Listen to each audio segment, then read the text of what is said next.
updates from all divisions. And now we cross to our commentary team for the Radio Eastland 98.1 Match of the Day coverage. Good afternoon, ladies and gentlemen. Welcome to the revamped Vermont Recreation Reserve, and what a picture it looks like nowadays for the big 2023 Grand Final rematch between Vermont and Rowville this afternoon. Both sides have had contrasting starts to the season, with Rowville winning their opening two clashes, whilst Vermont really need a win this afternoon as they sit on 0-2 and really need to fire up, not only for themselves but the locals as well. Joining me this afternoon for pre-match, and it's going to be an action-packed pre-match, is the two of the most foremost analysts in the business in the outer east and eastern suburbs of Melbourne. I want to welcome for the first time this year to the broadcast, Ray Baird. Good afternoon, Ray. Good afternoon, Brett, and it's great to be back down here at Vermont. And boy, these alterations and improvement down here, it's first class, and well done to whoever's behind it all. Yeah, the ground's in absolute picture perfect, Nick. There's absolutely no excuses this afternoon for both sides. Another gentleman that really does need no introduction. His knowledge of the Eastern Football Netball League is second to none, and it's a very warm welcome to Matt Lee this afternoon. Good afternoon, Matt. G'day, Brash. G'day, everyone. Hope everyone's ready for a big game here at Vermont Recreation Reserve. The ground looking absolutely fantastic, as you just mentioned. Absolutely brilliant work that they've done with the reconfigured ground, but the ground is just amazing. I didn't expect to see it in this condition, but so much work's gone into it over the last 6 to 12 months to get it all ready, up and ready for today. But they've done a fantastic job, the City of Whitehorse, to make sure that we're going to have a good game on our hands this afternoon, and for games going forward too, because this venue's always been questioned with the surface of the ground. But no, can't question it any further within the competition. It's going to be up with one of the best. Our feature guests this afternoon will be the respective coaches of the Vermont and Rowville football clubs in Adam Parker and Ben Wise, and they'll be making their way to the broadcast area very soon. But we're going to as we've got, we're also having a Anzac Day ceremony here at Vermont this afternoon. So we're going to get right into it, and I'm going to start at the bottom. I'm going to start in Division 4. And the game quickly up for discussion in that game is Scoresby versus Kilsyth. Ray, how do you see this game playing out this afternoon? I think it's going to be an absolute great battle. And yesterday on Friday preview, I did actually pick Scoresby. I just think that their run on the outside, and they play the Scoresby Recreation Reserve really well. Could take nothing away from Kilsyth, but they were found out by leg speed in the grand final last year, and I hope that they've improved in that. But at this stage, I'm going for Scoresby. Scoresby for me as well, Brash and Ray. I think that they'll be able to bounce back after the loss last week to Churnside Park, really challenge them, and look, they'll need to respond. They're a high-scoring team, Scoresby. Got a really good forward line, as we know, so they'll be a team looking to make amends. But yeah, on the big ground at home, they like to move the ball laterally and create space with their midfield. Very skillful and talented side, so I think that'll be a bit too much for Kilsyth, who've got strong bodies nevertheless, but I just think it might be a little bit too much for them to bridge in the later stage of the game. But I'll pick Scoresby where I'm at that 4 to 5 goal margin. Yeah, look, I'm going the opposite way. I think Kilsyth are ready to put their best foot forward this afternoon. I just felt with Scoresby last week they looked a little bit one-dimensional for me, and I think Kilsyth might be able to expose them, especially man-on-man. It's going to be a close game, but I'm going to tip Kilsyth this afternoon. Our resident clairvoyant, the Oracle, has sent through the selections for Division 4, and they are as follows for Div 4. Croydon North Emlock 54. The Pioneers highly rated at 95. In the Churnside Park versus Nunawading game, we have Churnside at 98 and Nunawading 90. So predicting a very close finish there in favour of Churnside. And in the big clash in Division 4, Scoresby 95, Kilsyth 79. So pretty quite interesting observations there by the Oracle. It is, and that, you consider that Nunawading game their brush as well. Spoke to a few people at Nunawading during the week, and they're very confident that they can continue that that spike up and continue their improvement. It was a good performance last week against Kilsyth, so it'll be interesting to see how they back it up and see if they can replicate and try and get a win. But big ask always when you take on a team like Churnside Park, who seem like they're just starting to gather a bit of momentum in the early stage of the season. Yeah, you're right, Spader. As good as Nunawading have been, I just think the class of Churnside Park, they've got too much firepower down forward, and I think they'll win that game quite easily. Gentlemen, let's move on to Division 3 now, and some very, very interesting games set down for decision in this division this afternoon.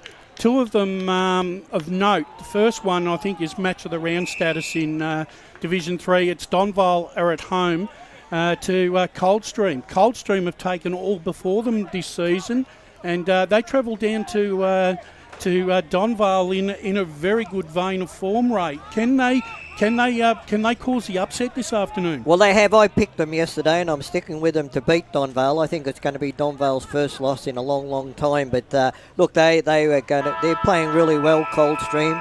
You know, you used to go back 2 years or even last year, and it was a Darcy Carrigan and Fritz, show, but they've got added strength into that midfield, and I think Coldstream will get the points. Yeah, influx of players, Coldstream doing some really good work at the moment. Big challenge for them to go to Donvale, see how they go, see if they can. I think this might be a bit of a shootout, boys, throughout the course of the afternoon. I think Donvale might just get over the line, but gee, Coldstream, they've been impressive in the early part of the season, just with some of those inclusions, particularly Bayliss, and Conyers, who's started the season really well. So I think Coldstream will be in it right up till the end, but I think Donvale might just find a way to get over the line at home. Oh, I think Coldstream can go there this afternoon full of confidence. I think that Jared Bayliss has got them playing a different type of football now that Chad Rogers has left. I think some of the players themselves have the shackles have been lifted a little bit, and I think that Coldstream so far have shown a lot of run early in their wins so far this season. Donvale were very scratchy in the first game against Ferntree Gully. Took them a little while to get going, but they really hit back last week with a big win over Warrandyte. I think it's a really, really good contest this afternoon, but I reckon I'm going to select Coldstream just to edge Donvale out this afternoon, but I don't reckon there's much in it. No, there's definitely not, and they've got a variety of players week after week for Donvale that just keep stepping up, so they haven't got sole reliance on individuals week after week. It seems to be a pretty even spread of performances. One week it's Nick Murphy, the next week it's Duncan. They're getting good contributions from guys like Max Odden, Rouser in the middle, etc. So the names roll off the tongue, but they're always a hard team to beat. And the two Djordjevic boys, they're playing some really great football for young fellas as well. Yep. Well, the first of our feature guests this afternoon joins us, and it's a very warm welcome to the Rowville coach. Premiership coach. And Premiership coach into the broadcast box in Ben Wise. Ben, good afternoon and welcome to Vermont. G'day guys, how are we?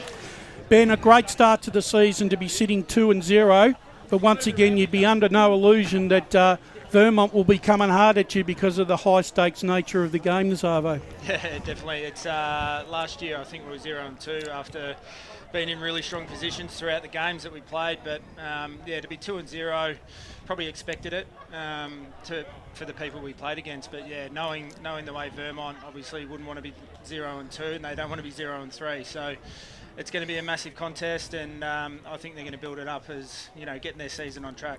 What's been the focus and mantra for the Rowville Football Club in season 2024, mate? Just to go again. We had a taste of it.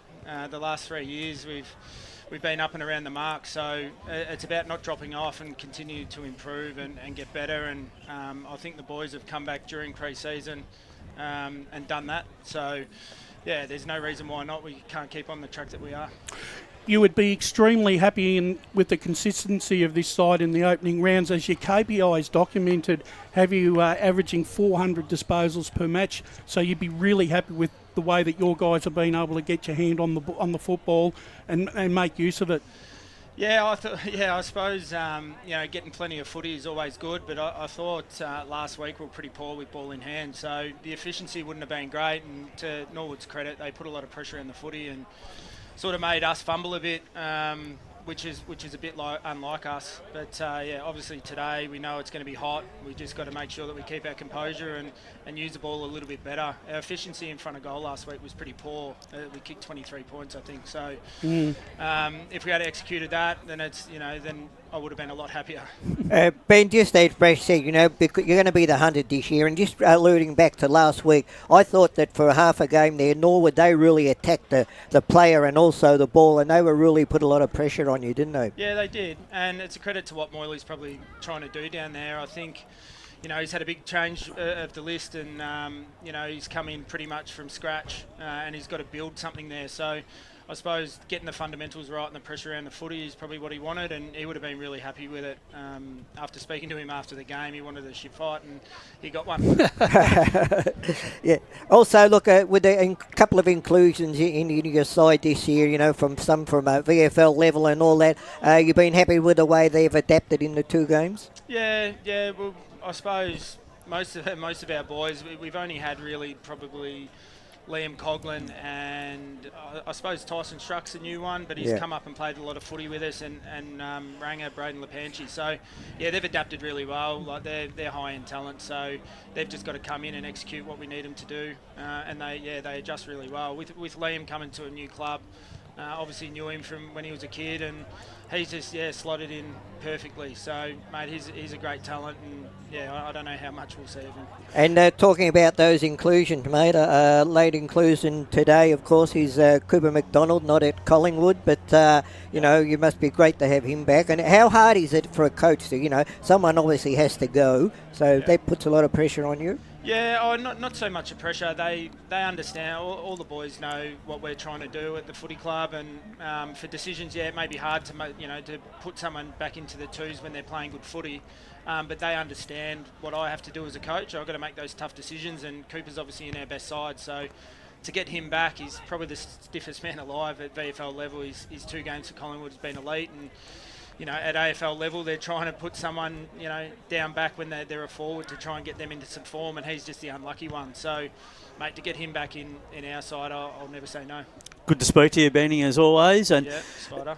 When you look back, also you include Windy back in the team today. Good to have someone like Lockie's calibre that can just slot back in after taking some real positive steps at North Melbourne so far in the early part of the VFL season. So that's a great luxury for you. But when you also consider you're not afraid to play some of the younger kids this year, because that's how you're going to evolve as a team and continue to get better. Because really important, probably the biggest question has always been from Rowville, yes, you've got that you've got that team of players that come in and out VFL-wise, and you'll have your senior team, but you need players from below that keep pushing the senior team, and that gives you selection integrity week after week. So that's really important, to get some of these younger players playing senior footy and give them a taste early, because there's going to be times throughout the year you're going to need them. Yeah, 100%. And I suppose that's what you want as a footy club, to have a strong squad. You've got to make sure that you bat deep, and we've been lucky enough over the last couple of years to bring up kids from the 19s and they slot in. They've been exposed to senior footy. Whether or not it was last year, I think we had 14 guys that debuted, and then we've had a couple already this year. But the guys that have been coming up from the 19s and reserves, they've been really consistent, and they've made the step up, and they're ready to go when they get the opportunity. What about yourself as a coach? You're the premiership coach. You want to continue to grow in your role. Was there anything that you analysed, reviewed, evaluated over the pre-season? Like, it's great, your name in history as a premiership coach at Rowville, and you always remember that. But you want to keep going. You want to be a long time coach at this level, whether it's always at Rowville or whether you have aspirations to go high. Is there people that are continuing to mentor you and talk to you about different things that can evolve your coaching potential as well? Yeah, I think you're forever learning, and you always want to continue to upskill and make you a better person, better coach. The more work you do away from footy in the off season, and I've got people that I rely on, that I go to get information and bounce ideas off, and you're forever watching the game and trying to progress. And I listen to a lot of podcasts, I watch a lot of footy, and listen to a lot of coaches talk, and you sort of try and pick up things that you really like about they do things. So yeah, you're forever evolving. Just want to slide one more in very quickly about today's game. Brenton Sanderson coached the perfect game last week for Bourne against Vermont. You know, he eliminated Vermont's kicking game. He put a lot of pressure, particularly on their defensive part of their game, so they couldn't clear the ball outside the exits. Is that going to be a focus point today, to really trying to expose that once again, because they did have a lot of those shallow entries last week, so I'm sure you would have analysed that game in its entirety. Yeah, I suppose at the same time you want to just execute everything that you do as a footy side, and we build a lot of our things around the fundamentals, which is contest and pressure, and I'm sure if we bring that, it'll put pressure on their foot skills, and if we execute that side of the game, then we can get on the outside and use our strengths as well. Ben, finally, before we let you go, Anthony Brolick took over from Alex Frawley as the captain of the football club. From afar, I've always been impressed with the way he has led the side. In your opinion, has he grown into the role, and is he a better footballer and leader now since taking over the captaincy? Yeah, I don't know if it makes him a better footballer, but look, everyone's got their own leadership qualities, and Brol obviously does it a lot different to what Spud does, or did. So I think he's always growing and learning as a leader. He's only 27, I think he is still, and he's obviously got great experience at higher levels. But I think for him, it's a lot what he does with his actions, and he demands high standards from the boys, and he's such a competitive beast as well. So if he's leading well by his actions, then everything sort of falls into place after that. Well, Ben, thanks very much for giving up your time this afternoon, and good luck to the Rowville Football Club as you go in search of a 3-0 start this season, in season 2024, and we look forward to seeing you next time we cover Rowville. Perfect. Thanks, Brash. Thanks, boys. Thanks, Brad. There you have it, the coach of the Rowville Football Club, Glenn Wise, always very generous with his time, and premiership coach, knows what it's all about. Rays. Yeah. He's been around a while as a player. Yeah. One thing, Brash, you mentioned Anthony Brolick. One thing that is also a huge bonus, he can play any position on the field as well. Well, they had that luxury of even resting him forward. Yeah, he played a lot forward. He kicked 3 goals in one of the earlier games and got 38 possessions or something. I reckon he's probably only one or two players that I reckon can go up to the coach and say, listen, this is where I'm playing, and this is where I'm going to play, because I reckon Johns earns that right for Vermont. But the thing is with Brolick, you can rest him, because you don't have to take him off the ground. You can just tell him down to the goal square for 5 minutes, get breath, because he does all that blocking work. He can sit on the goal square because he's got to take his direct opponent with him. So you take another player out of the game, and then you put that extra pressure on down in your forward line. It's just very smart coaching and really good assessment on the way that he thinks about the game. Before Adam Parker comes on, let's still keep going through Division 3. The other game that I have penned in for a little bit of a discussion are the two sides that came down from Division 2 this year in Upper Ferntree Gully and Knox. An interesting sort of form line for this game this afternoon. Both sides are really keen to stamp their imprimatur in this division this year. Spider, I'll go with you in this one. Where do you see this one heading? I think it's going to be a bit of an arm wrestle, to be honest. And I'm not sure whether it'll be until just after half-time that Knox can crack this game open. Look, I've been really impressed with what Upper Gully have done in the first couple of rounds of the season. You've got to hand it to them, because last year there were times where they just simply were not competitive in Division 2. They were getting smashed week after week.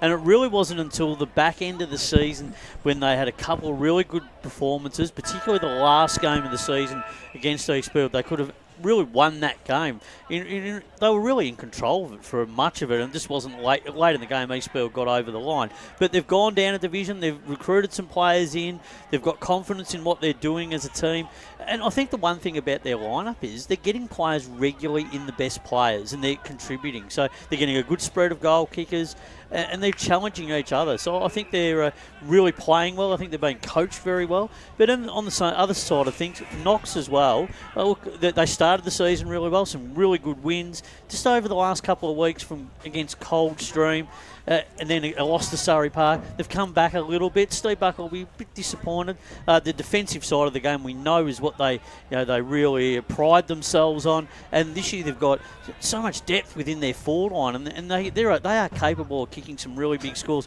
I think this game will be really interesting to watch all afternoon. I think Knox will get the win, but I think Upper Furniture Gully can be really competitive. I'm tipping Knox, but I wouldn't be surprised if Upper Gully take it right up to them. Yeah, well, I'm going for Knox too as well, Brash. I just think, look, they're a very young side, Knox, and I just think their run. Young fellas will give you the second and third efforts, and I think that's going to be a big factor in this game, second and third efforts, and I'm going for Knox.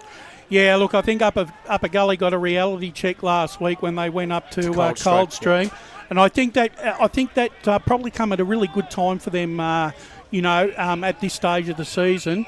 I've been really impressed with Knox, as they started to progress. I think it's a really close game. I'm going to tip Knox, but I think Upper Gully will be in this for a long time. And I think Knox beat Upper Gully up at Kings Park last year, so it's a bit of a happy hunting ground. So Knox for mine. The Oracle selections for Division 3 have Donvale 91, Coldstream 105. The Sylvan Oakley District match sees Sylvan 65, Oakley District 78. The other clash, which probably we could have talked about a little bit, Surrey Park, who have been on a very, very good run early in this season. They're rated as a 66, where Furniture Gully are 44. The Upper Gully Knox game has Upper Gully 56, Knox 59. And the other game, Fair Park, who seem to be struggling again this season, take on Warrandyte. And Warrandyte always seem to play well at Manuka Oval.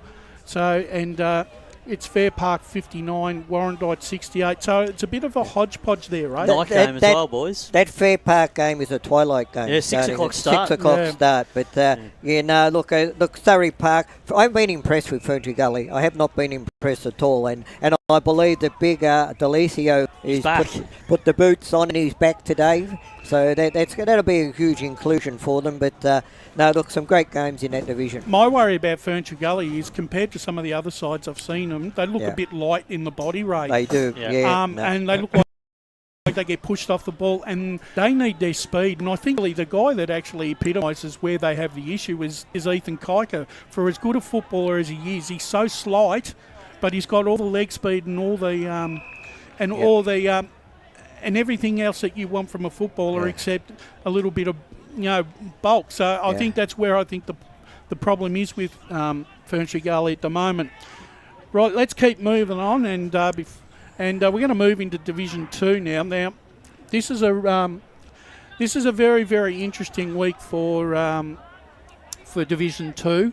The game I'm going to start with in this one is Waverley Blues are at home to Ringwood. Ringwood are undefeated, Ray, at 3-0, and Waverley Blues are 2-1. Yeah. A really good game, and I think Waverley Blues have really made Central Reserve a bit of a fortress there this year. Yeah, they have, but Ringwood haven't put a step wrong, and they started this roll about 8 games out last season. They're a very young side. They have no worries about going bigger out to Central Reserve on the big wide open spaces, and for mine, Ringwood will get the points. Yeah, I have to agree with Ray there. I think Ringwood have been in some really good form. It's really showing. Brett Rowe's coaching fantastic. Some really good wins in recent weeks. Waverley Blues last week only just got over the line against Eastland. For 2.5 quarters, Eastland had their measure, and it was just at the back end of the game they were able to tie the game down with some continued stoppages, get the ball over the back, and then limp over the line. Got a goal at the end with about 20 seconds to go. Got the victory, and look, they get out of jail by 7 points. So they could have easily lost that game. So for them, it's a big challenge. Omar Mohammed back in the side after a week off with suspension. It's going to make a difference to him, but I just feel that Ringwood on the bigger ground will be able to transition the ball a little bit more efficiently, and I think that they can change their mode, the way they play Ringwood in this game, and really frustrate the Waverley Blues, who love that run and rebound and carry and try and play that lateral kicking game. So going to be a challenge, but I think Ringwood might just get over the line. I think this will be a pretty tight affair right throughout the whole afternoon. I'll give you my thoughts later, but We're joined by the Vermont coach for the first time in season 2024, Adam Parker. Good afternoon, Adam. Hello. Yeah, yes. you're on. I got you on, mate. Yeah, you're off to a good start, mate. Adam, a disappointing start to the season, sitting 0-2. What have been the issues so far that have affected the team's performance to date? Our ball use, to be honest. We were just really negative the way we shifted the ball. Apart from the first quarter last week, I thought we actually played pretty well. But we just didn't probably connect as much as we hoped, and arguably should have been ahead a bit more at quarter time against Baldwin. But then they put the strangle on us for the final 3 quarters. We didn't win contest. We couldn't transition from our back third. So that's a real focus for us today. We want to try and play a better brand of footy, a better spectacle for our fans, and hopefully score a little bit more, because that's been a challenge the first 2 weeks. This probably leads me into my second question, Adam. After 2 games, Vermont are ranked 10th in disposal efficiency, around 55%. I'm suggesting the skill level by hand and foot is not up to where it should be in this division. Is one of the main causes being the pressure applied by the opposition? Yeah, I think so. I think, round 1, Blackburn, they brought great pressure, and Bourne, their pressure was really strong as well last week. So I think there's 2 sides to that. I think there's our execution as well as the opposition's pressure. But if you're kicking long down the line, your efficiency is not going to be very high either. So that's been a strong focus, that we need to shift the footy a little bit more to give our forwards an opportunity to score. Yeah, and before I let the other boys loose, a third question I got for you. It's probably a bit of a 2-part question. Adrian Kalkowski seems to be the barometer of Vermont scoring in recent years. Opposition side put a lot of time and effort to curb his influence, as was witnessed in last year's grand final. Rather than playing him as a deep forward, would you consider playing him up the ground to force a different matchup or dynamic? Or is this a part of Adrian's game where he needs to learn to deal how to work through the tag? He's going to have a tight defender every week because he kicked so many goals last year. So it's going to be part of his development. He's still a youngish player. Look, he's got to work hard. He's got to get back to his one wood, which is his ability. He's powerful and he's a really good runner. So he's got to really try and expose guys who go that lockdown role on him, because he's got pretty good attributes in that space. But as a forward, you rely on the rest of the team as well. So we've got to get him better delivery if he's deeper. He has been playing a little bit higher at times as well. So to be able to expose, the guys that he's on, to get him running up and back. So I don't remember exactly what the question is, but yeah, we need more from him, like a lot of our players, but relies on his teammates as well, getting him better footy, getting him better spots with his work rate. But when we score 36 or something points last week, not many forwards are really firing. So he's the name that everyone brings up because he had a really good season last year.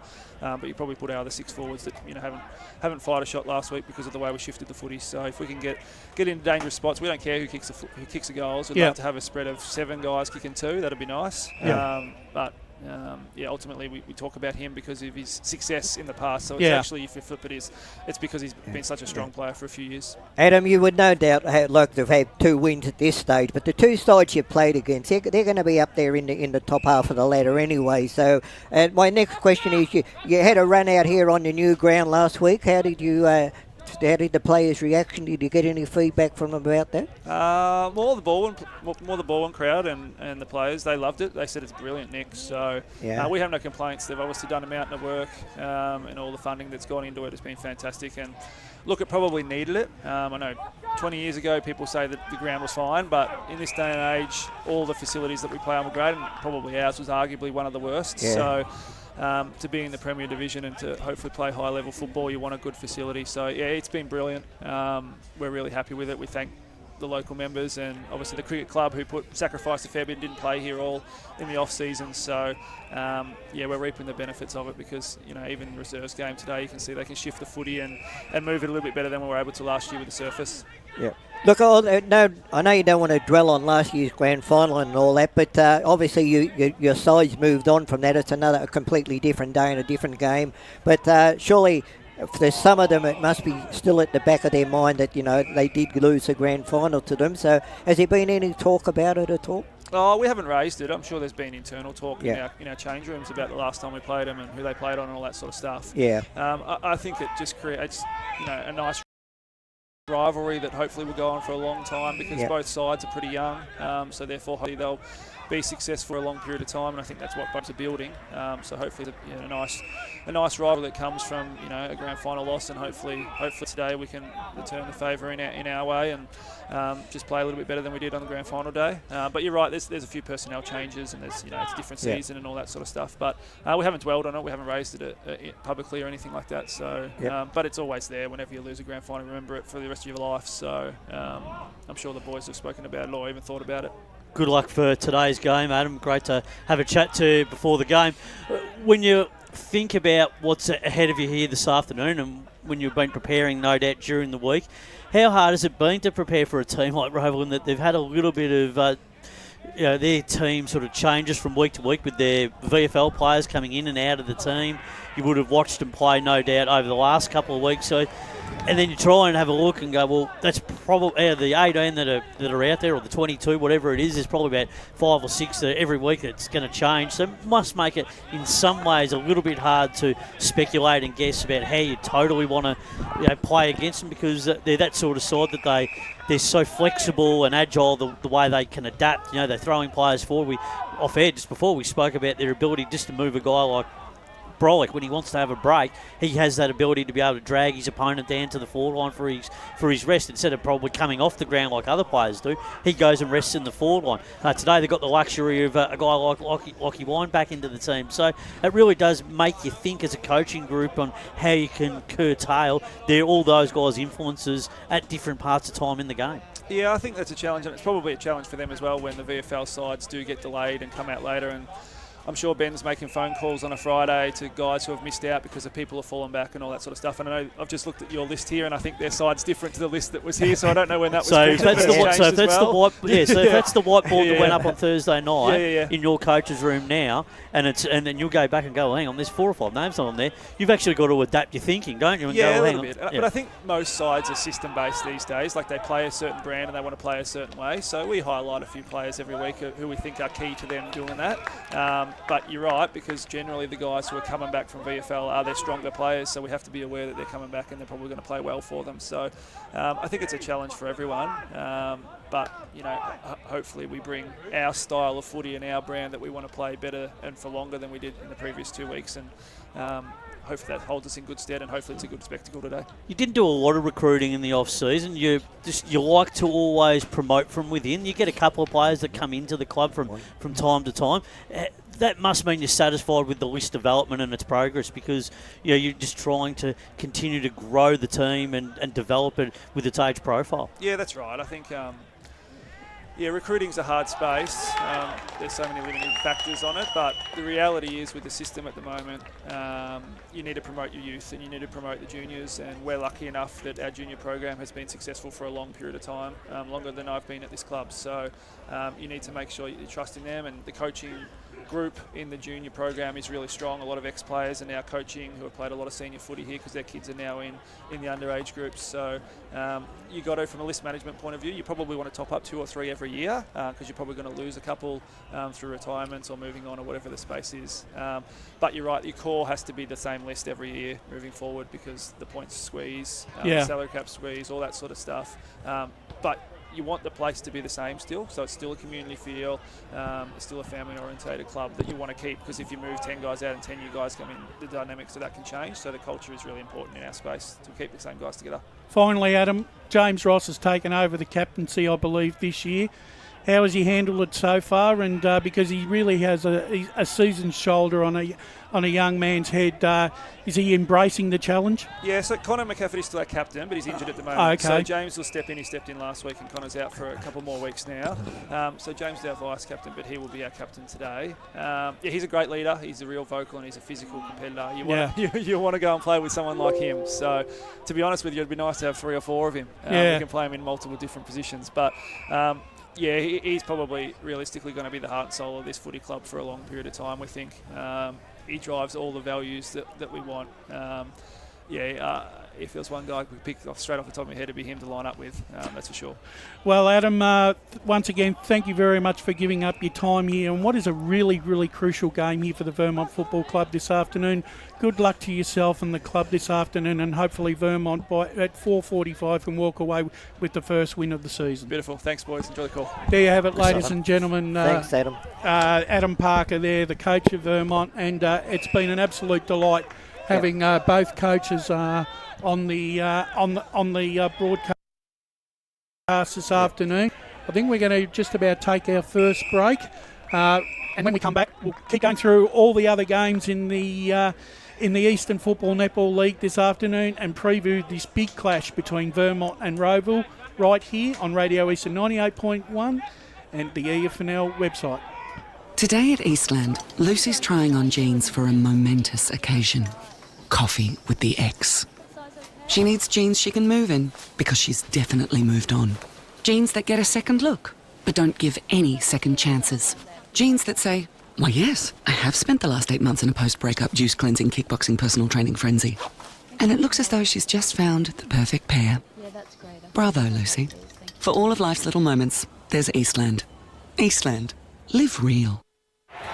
Sprained your ankle bursting through the banner? For bumps, breaks or bleeds, be seen sooner, close to home, at Knox Private 24/7 Emergency Department. You'll generally experience shorter wait times. Knox Private 24/7 Emergency, 262 Mountain Highway, Wanturna. Do you feel good about your bank? Because there is a bank you can feel good about. They share their profits to fund big community projects, small community clubs and vital emergency services. They've given $250 million to help Australian communities thrive. They have all the products and tech you expect from a big bank, with service you don't. It's Bendigo Bank. Feel good about who you bank with. Try Bendigo. Search bendigobank.com.au or search Bendigo Bank near me. Tobin Brothers Funerals wear their heart on their sleeve. Their clear and easy-to-use website and Memory Maker app make it easy for families to make an informed decision. Here's James McLeod, Managing Director of Tobin Brothers Funerals. There's no mystery about our pricing. It is clearly displayed on our website and our app. We have staff standing by 24 hours a day, every day of the year to assist you in your absolute time of need. Visit tobinbrothers.com.au. Tobin Brothers Funerals, celebrating lives. There are only 3 things that should be flushed down your toilet: pee, poo and paper. Some wet wipes and antibacterial wipes say that you can flush them, but you can't. They clog up the toilet and pipes, causing expensive blockages. Save yourself a truckload of trouble. Put your wet wipes in the bin. To learn more, head to the Yarra Valley Water website, yvw.com.au/wet-wipes. Hi, Dylan Dow from the Baroni Football Netball Club here. When I need to grab a quick coffee or a bite to eat, I'm popping into Eastland. Eastland's more than a shopping centre. They support a range of community organisations and have been a major partner of the EFNL since 2018. Cheers, Eastland.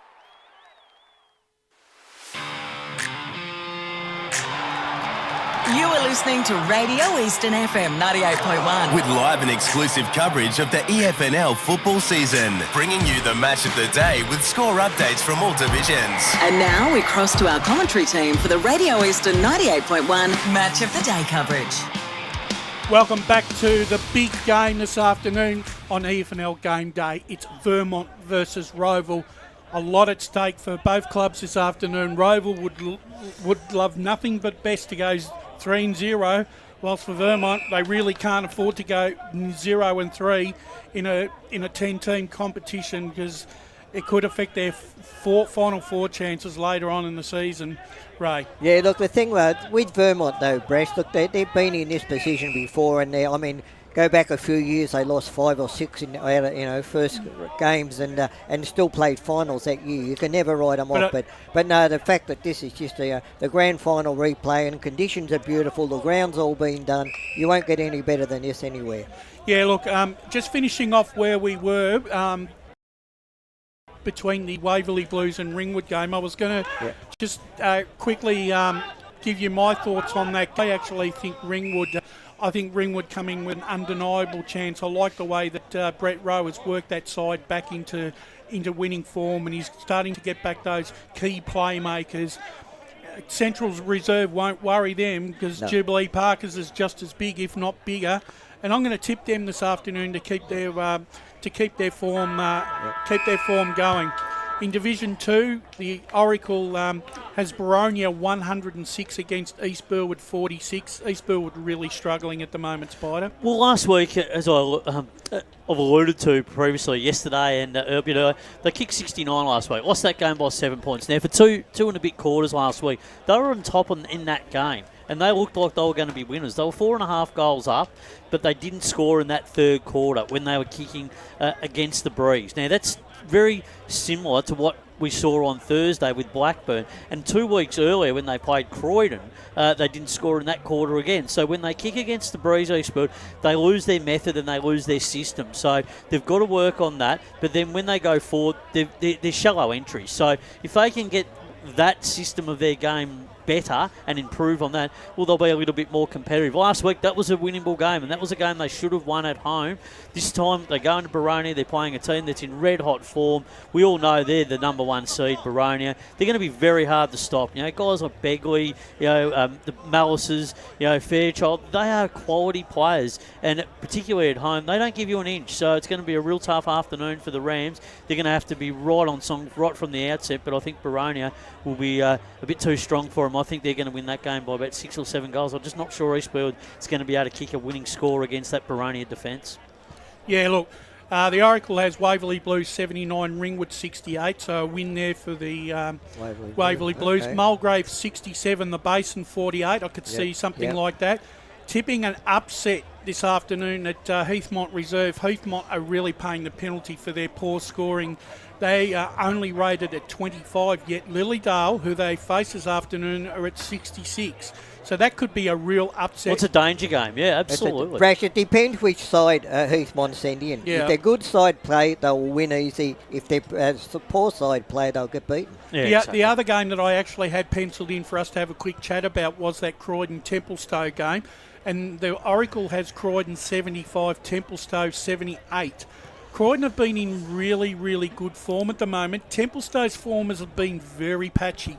Well, they've improved their scoring, boys. They Croydon this year, and I think that's all got to do with the way they play in the middle of the ground. The ruck is really important, and they are, and the midfielders, guys, they are really playing some really good footy at the moment. Getting first hands on the ball. Their defensive system is sound. When they go forward, they always look like they can score, and they can adjust their modes. Rhett Jordan doing a really good job at the helm at the moment, and he's playing a really important part, not only as a player, but I think his coaching has been first class in the early weeks of the season. And a big home ground advantage is going to be a factor in this game. And Darcy Earl, who's that ruckman. It's very hard to play out there sometimes. Yeah, they're at home, always tough to beat. Templestowe, they need to put those clamps on guys like Fogarty. They need to be up and about early in that game. Just not sure they're going to be able to kick a winning score though, Templestowe. Yeah, I thought they were disappointing. I thought they would perform a little bit better against Baronia last week.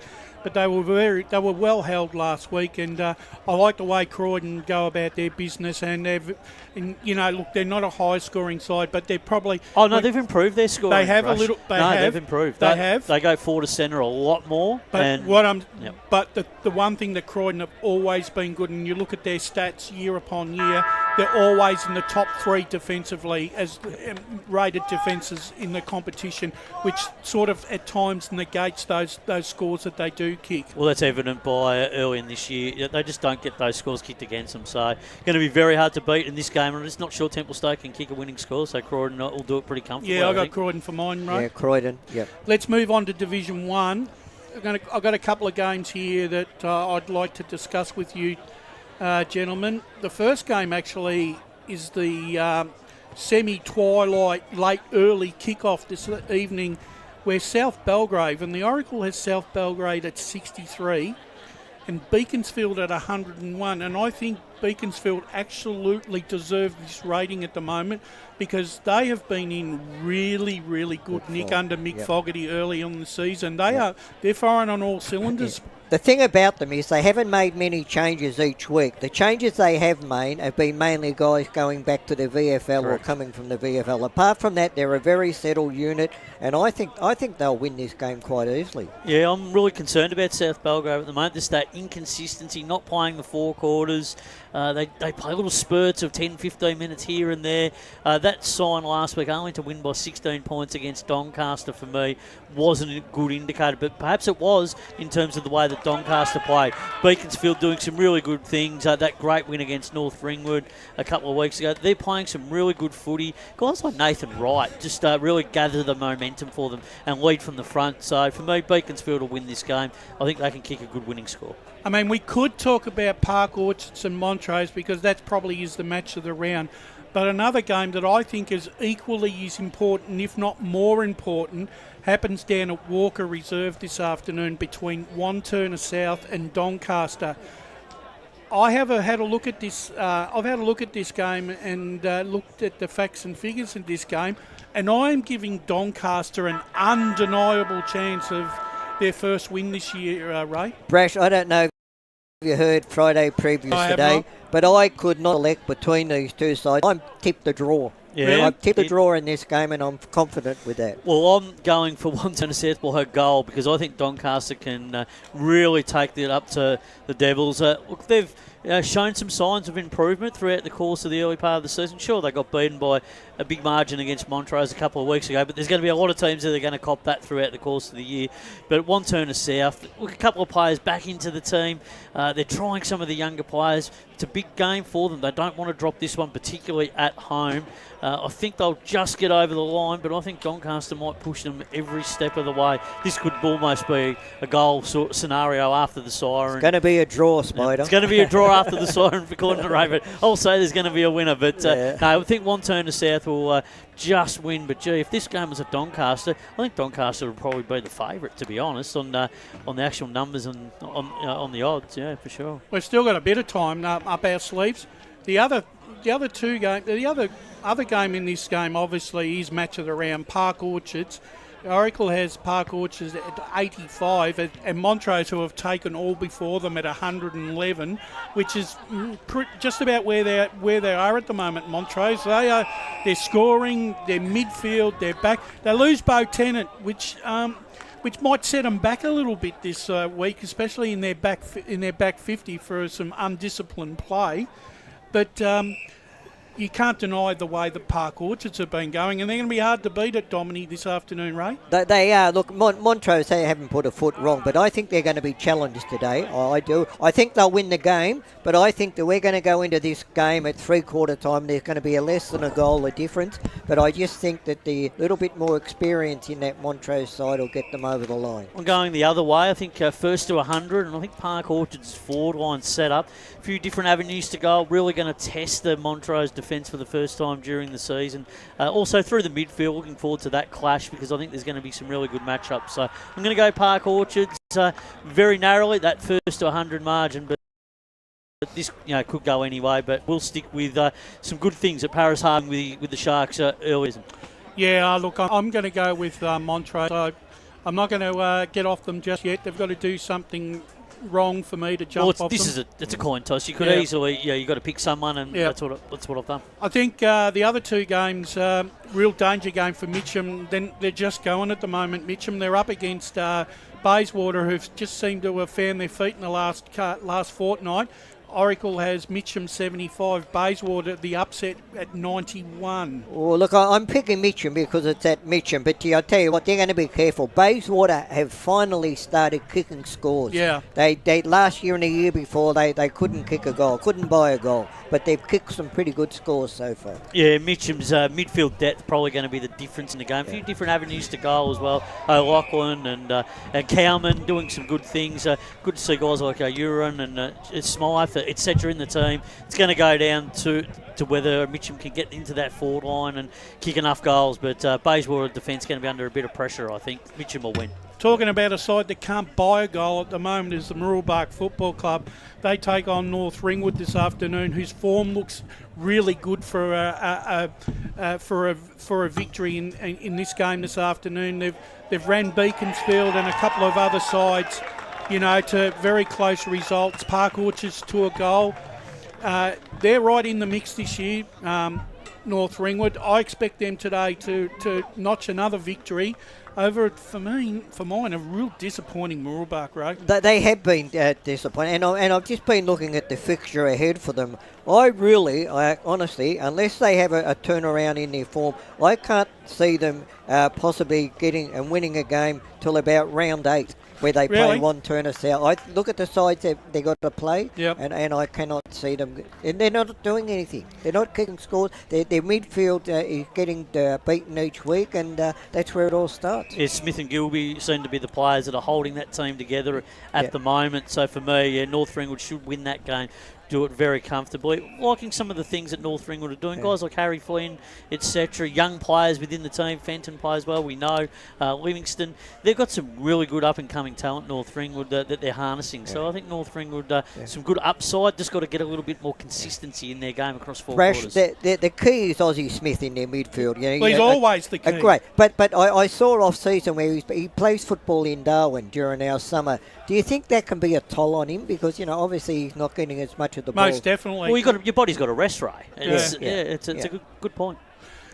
So the Oracle has Mooroolbark 39, North Ringwood 77. I think that's about an accurate reflection there about that game.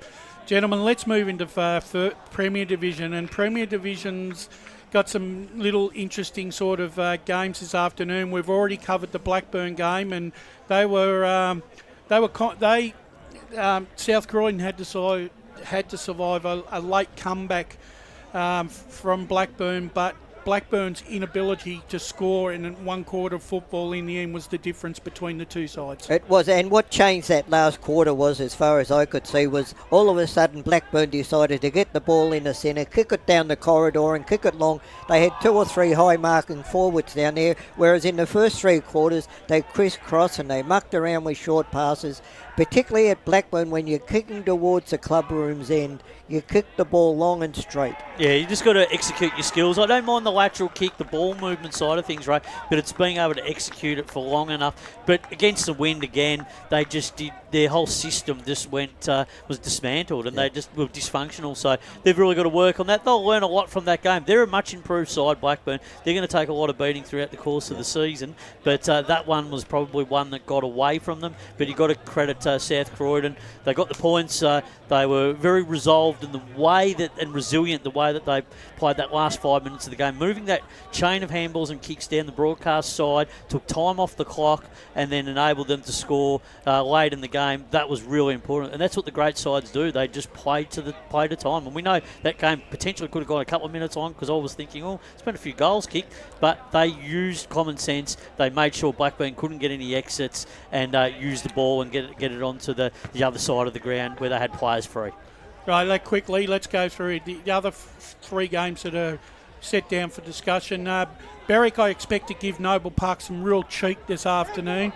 Berwick 57, Noble Park 74, but... Yeah, that's about what I reckon. Yeah, so they'll be plucky, but Noble Park will get the job done. Yeah. Interesting thing after the nightmare at Mount Dandenong Road last week sees Norwood rated by the Oracle 41 to Doncaster 37. I don't actually agree with that assessment.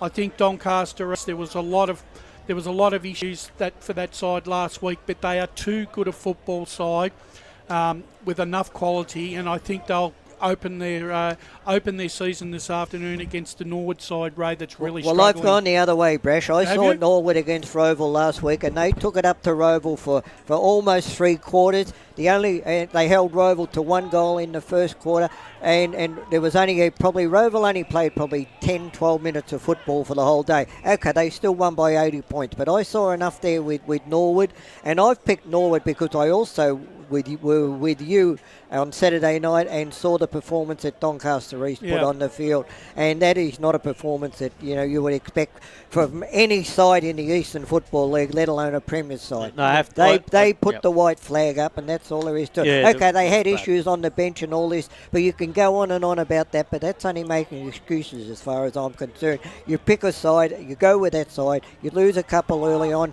you have the guys who you would go to war with should stand up, and I'm picking Norwood in a big upset. Well, what about you, No, Spider? going with Doncaster East. Look, we have spoken at length about Doncaster. What they need to do today is get back to their core values, what they stand for on the field, and they've got to play to the game style that is expected of them. And today is all about putting those planks in place for the next few weeks, the building blocks, because they are a way better side than that. We know that if they can get it back to 2-2 over the next couple of weeks, then they can reassess and start rebuilding their season. They're not out of it yet, but a loss today would be an absolute disaster for them. They'll win by 4 or 5 goals. It's going to be system related today. They've just got to get their structure right and get some confidence back amongst the group and some trust. But I've just lost a friend because with my comments about Doncaster East, Ben Warren Smith has just put his ugly head through the window of the caravan, and I tell you what, I have lost a friend. All right, gentlemen, we've got a minute and a bit. Match of the day, really in Premier Division, is Balwyn, who are been rated 102 against East Ringwood 117, both unbeaten.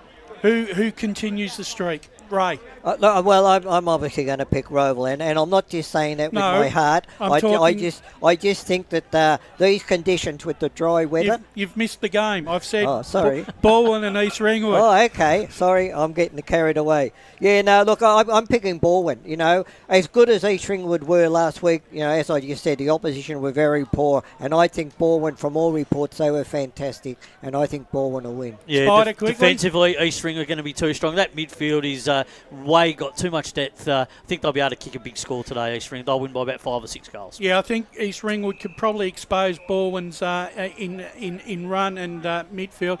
But I just think Balwyn at home are a different proposition, and I'm going to tip them this afternoon to keep their record unblemished. Well, that's pre-match done and dusted here.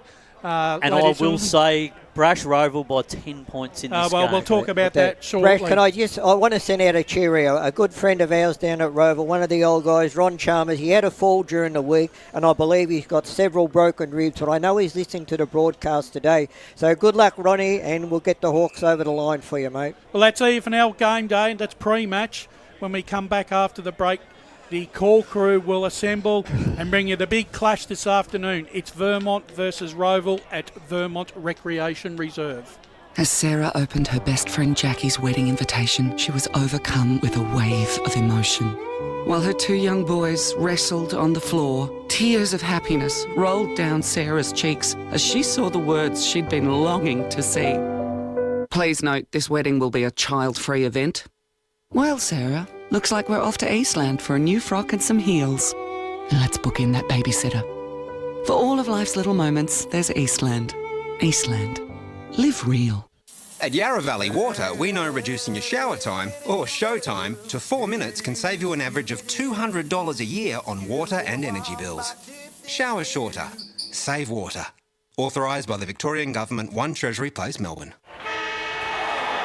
Sprained your ankle, bursting through the banner? Broke a finger, high-fiving the ruckman? Or did you run into the goal post again? For bumps, breaks or bleeds, be seen sooner, close to home at Knox Private 24/7 Emergency Department. The preferred provider of emergency care to the Eastern Football Netball League, you'll generally experience shorter wait times. You don't need private health, but there is an out-of-pocket fee. Be seen sooner, close to home at Knox Private 24/7 Emergency Department, 262 Mountain Highway, Wantirna. Do you feel good about your bank? Because there is a bank you can feel good about. They share their profits to fund big community projects, small community clubs, and vital emergency services. They've given $250 million to help Australian communities thrive. They have all the products and tech you expect from a big bank, with service you don't. It's Bendigo Bank. Feel good about who you bank with. Try Bendigo. Search bendigobank.com.au or search Bendigo Bank near me. The first time I met the team at Tobin Brothers Funerals, I felt like I'd known them for years. They're so caring, honest and passionate. James McLeod, Managing Director of Tobin Brothers Funerals, sums it up best when he says, "Every day our people get out of bed to assist client families in their absolute time of need. Our people love what they do, and you will not find a more highly trained group of people than those at Tobin Brothers." Visit tobinbrothers.com.au. Tobin Brothers Funerals, celebrating lives. Hi, I'm Ben Desson from Montrose Football Netball Club, and when I need a new kit for a night out, I head over to Eastland. But Eastland is more than a shopping centre. They support a range of community organisations and have been major partners of the Eastern Football Netball League since 2018. Thanks, Eastland. You are listening to Radio Eastern FM 98.1. With live and exclusive coverage of the EFNL football season, bringing you the match of the day with score updates from all divisions. And now we cross to our commentary team for the Radio Eastern 98.1 Match of the Day coverage. Yes, welcome out here to Vermont Recreation Reserve, Tarara Road, with the sun shining brightly today for the big grand final rematch. It's Premier Division at its best today, and it is Vermont hosting Rowville Football Club. My name is Ben Warren Smith, and it's a joy to be out here today to watch the best of the best in the Eastern Football Netball League. Let's make no doubt about that. A great pre-match hosted by Wayne Brasher and the boys. It was good to go through all things that are happening across the eastern suburbs of Melbourne this afternoon. We hope your team wins. There's sure to be some great football out there today, but it's all about the big clash here, and it's been a big rivalry between these clubs for a number of years. It's also affectionately known as the Baird Brasher Cup on the EFL media team. That's been going on for quite some time. Ray's won the chocolates on that one in recent moments, but it's a perfect opportunity now to introduce the rest of the team. And of course, riding shotgun today in the co-commentators chair is Jared Beeland. Jared, great to be calling with you today, mate. And with you, mate. G'day to all the listeners and everyone tuning in for this fantastic grand final rematch. As you mentioned, very keen to see how they stack up against each other once again. Some of the matchups that we saw in the grand final last year, they're going to be revitalised. We're going to see how a pre-season and off-season has made everyone a little older, a little wiser. And it's a fantastic day to be out here for it as well. Perfect weather. Really looking forward to it. Of course, the man who hosted pre-match and a man who just walks through these gates and the red carpet gets rolled out for him every single time. Wayne Brasher, a very good afternoon to you. Thank you, BWS, and it's great to have you back in the calling booth along with Jared this afternoon. I'm looking forward to the broadcast with the team. This ground's looking really impressive. They've done a lot of work down here at Vermont, Brash. I haven't been here for a while. No, I haven't. If you have a look at the half-forward line, there's a little bit of a dip in the ground halfway through, and I think it's done by design to allow the water to drain away properly than it has in recent years. So I think it's the ground's in magnificent nick. Having lived in this area for the best part of 50 years, I'd have to turn around and say it's the best it's ever looked. Yeah, wow. It's a big call, but look, a lot of effort's gone into it, and so it should have as well. It the most successful club in the country in this great game of ours deserve to have a park to kick the footy on that didn't cause too many issues, but it has been ordinary in the past. But that's yesteryear. That's a man who likes to talk a lot about yesteryear, and I've been looking forward to this day for quite some time. And talk about rolling out red carpet. This guy not only gets that, but he kisses babies and shakes hands and all sorts of things when he walks through the gates. It's a very good afternoon for the first time this year on the Eastland match of the round to Ray Baird. Good afternoon, Ben. It's great to have you back on the radio too. Really good, but it's great. Yeah, as you say, everything. The ground's fantastic. The weather's good. Grand final replay. You won't get anywhere in the country. Quite confident today for your boys, Ray? I am quietly confident. Although Baldwin's lost 2 games, you can't write them off, as I said on pre-match. They're a side. I remember they lost 5 or 6 in a row a few years ago, and they still played in the grand final. That's right. But no, look, the boys are confident. They're playing some good. They're a very young side, and as Adam Parker said, these 2 sides, they're going to be at the top of the Eastern Football League later for a few years to come. One thing Vermont sort of enjoys, Brash, is when they've sort of got their backs to the wall and everyone writes them off, because that's when they've really stood up in the past and thrived. Well, yes, it is, and today they get another opportunity to show their mettle, and because they really do need to win this game of football this afternoon. If you go back to last year, they started slowly as well, and then after that shellacking at East Ringwood by 90 points, they went on a 10-game winning streak, which afforded them a second semi-final and a grand final spot. But with 10-team competition, it's evened up a lot. not going to get an easy game this year. Can't afford to be racking up losses when your major opponents are chalking up wins. Yeah, you're spot on there. It's been an entertaining game in the reserves as well. There's only 2 minutes left to play in this one, and it's a tight one. 44 Vermont to 35 Rowville. The Eagles got out to a really convincing lead early, but Rowville's been able to get back, and they're just having a shot on goal at the moment, so we might just watch this one because this could make it very interesting for the last minute and a half. Rowville going forward, and I think that one might have got all the way, and that's the goal. So all of a sudden, it's a 3-point margin with only a minute and a half to play. If we had the call sheets, we'd probably rip this one out and give it a call, Ray. Yeah. Warm up the tonsils. A bit too close for my liking, mate. Of course, on the stats, as he always is, right down to the left, Paul Yaconi. It's a very good afternoon to you, mate. Good afternoon. It is a very good afternoon here, the grand final replay, and it's just a perfect day for it. The ground's in very good nick. I'm looking forward to it.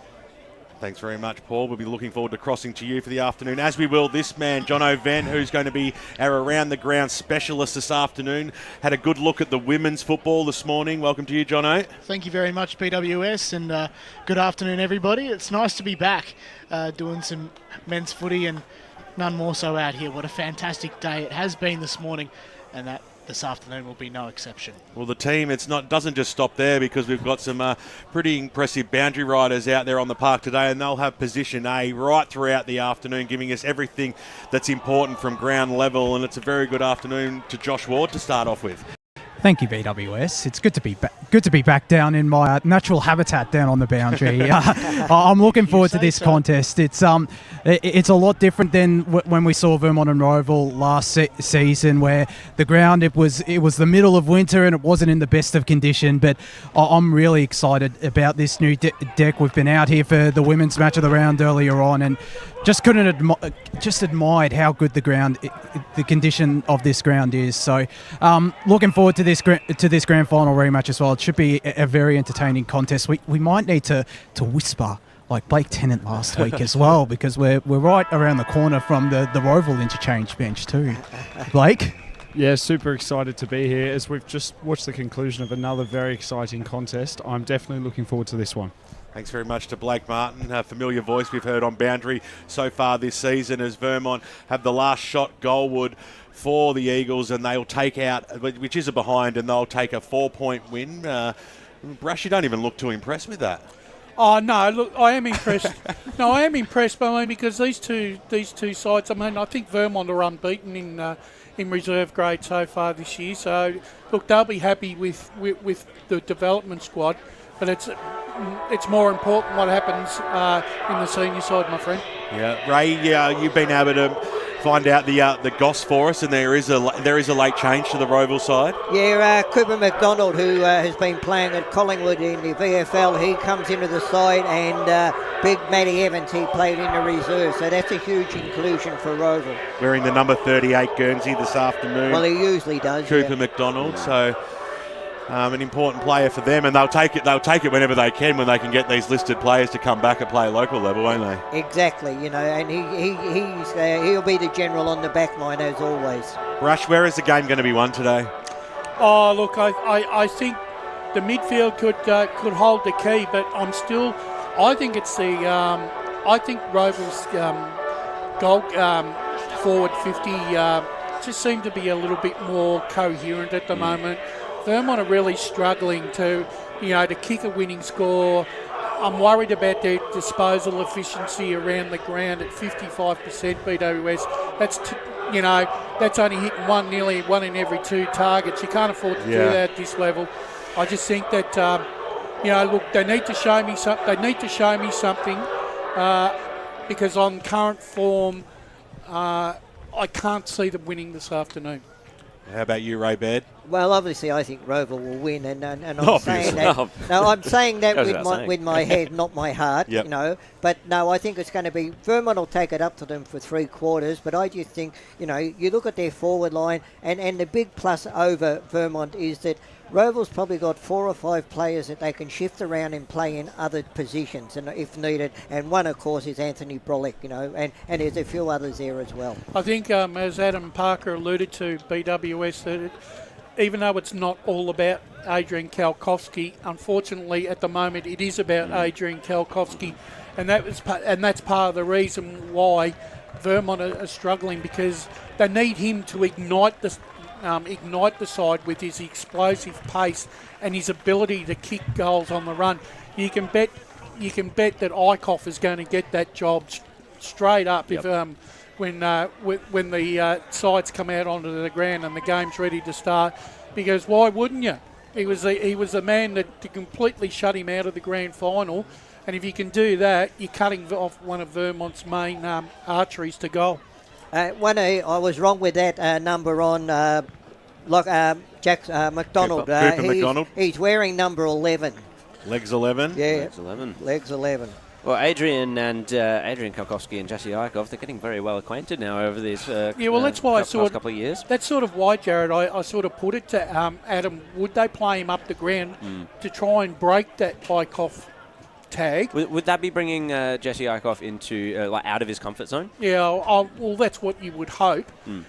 But then again, I mean, like I said, you're going to go with what worked. You've got to give it another shot at the title, don't you? Mm-hmm. Well, yeah, and you leave him where they are to start off with, Brash, and then if you have to, then you can move and change him up the field. I personally think that Kalkowski should be playing on a wing, running through the midfield, and then with his speed and agility, also to be able to run on the outside and go through half forward as well. He's a very creative player, and that doesn't just have its uses in front of goal. I think both sides. I think I look at I think Brolick is one of the best footballers in this competition. He's hard. He's tough. He leads by example. He knows exactly. I was just saying to Ray off air, there's only 2 players in this side that I reckon could go up to the coach and say, listen, I'm playing here, you swap the other players and I'm playing there. That'd be Lockie Johns from Vermont and it'd be Brolick from Rowville. And I reckon both those players have earned that right based on what they've done in the past. Your favourite players of all time is Lockie Johns, Brash. Oh yeah, I'll tell you what. As I said, he can hit a jam tin from 50 metres, mate. Fair income. He's got an eye like a dead fish. Well, get your jam tins because we're getting ready for this game. I think the other thing too, Jared. Lockie Dixon coming across from Norwood to go into that midfield gives Vermont another dimension. He's also in the past been a goal-kicking midfielder. He'll need to sort of step up to the plate a little bit today. Yeah, well, is that an option that they can push forward for times in the game and just sort of have that regular centre line of Jenkins, Johns, Greenwood when he's playing? Yeah, I think probably the two main players, I reckon, they are missing the captain McCafferty because he's run off that full back line, and then obviously Greenwood, who went off in the opening minutes of the grand final last year, just robbed Vermont of a lot of creativity and smart and street smarts in that midfield. They're not out there again this afternoon, but at the end of the day, it gives other players and the younger players of Vermont another opportunity to stamp themselves as a regular senior player. Well, that's what Vermont has done so well over the past couple of years, just creating opportunities out of certain crises. Just another point, Spider spoke yesterday about AFL players coming to watch local footy. Just down in front of us in the light polo jacket there, Sonsi from Richmond. He's an ex-Rowville junior. Great to see. Plays for Richmond. Ray, I might just add, sorry guys to interrupt, I might just add that we had Gary Buccanara in the pre-game function for Vermont just moments ago as well. So, current and also past players around the traps too, which is great to see. Yep. Well, we've got a bit of a commentator's curse happening this afternoon because there are a number of jumper changes for the Rowville Football Club with the Anzac Day Guernsey out there. So we'll need to get our boundary riders, Josh Ward and Blake Martin, on that job for us as quick as possible. Thanks, guys. They haven't even got Shoalmakers listed on the team sheet and he's playing. Yeah, I can see that. Lockie Winder's got 14. I can pick that up. Oh, is that him, is it? Yep. I thought that was Shoalmakers. No, Lockie Winder's 14. That's all right. We'll correct them as we get them through professionally. We won't just talk talk about our guesses over the airwaves. one of the other players that could possibly have a really big day for Rowville is Maverick Taylor in that centre half forward, full forward region. He's long, he's lanky, he's run, he can take a very good, strong contested mark, and he's also a lovely kick, not only in front but from angles as well. He's going to be a real handful. Wouldn't surprise me if James Ross may have to go to him this afternoon to, just to try and curb his influence. It's going to be a big job for the skipper this afternoon. He's going to have to lead from the front, but also the experienced players like Arnott, Johns, Kalkowski, Dixon, Joey Fisher off that half-back line, and even Wilcox in the full-back area. They're going to have to play really, really good games to keep Vermont in the contest. Otherwise, if it gets beyond them early, they're going to struggle. Well, it's not too far away here is what will be happening right across the eastern suburbs of Melbourne today. Of course, it's been Anzac Day only a few days ago, and we called the game out at Moreton Park between South Croydon and Blackburn. What a game that was, but we'll be doing the ceremonies, the Anzac ceremonies. We've got the bugle happening out here at Vermont, so the last post only moments away, and a big clash is still it's a special day, Anzac Day, but it's a special week, especially when it comes to sport. It's fully recognised right across the nation, and rightfully so too.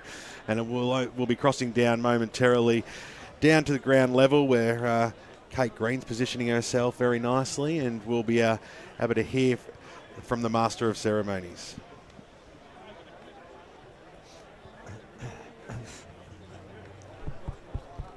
Players just linking up arm in arm. Looks like Perry Fletcher, one of Vermont's probably one of Vermont's greatest supporters. Who, if you go into the trophy room at Vermont, you'll see his work on display. A magnificent etcher, and some of his craftsmanship is a sight to behold. They shall grow, not old, as we to the left grow old. Age shall not weary them, nor the years condemn. At the going down of the sun, and in the morning, we will remember them.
Lest we forget.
There it is.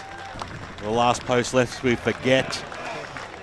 Celebration of the lives that we have now in this magnificent country as both teams take off and go to their final stretches, their final run-throughs, and a final chance for us to go through our tips out here. I'm certainly not going to start with Wayne Brasher because he knows not to talk with his mouth full. But Jared Beanland, who is your tip this afternoon? I'd have to go with Rowville in this one.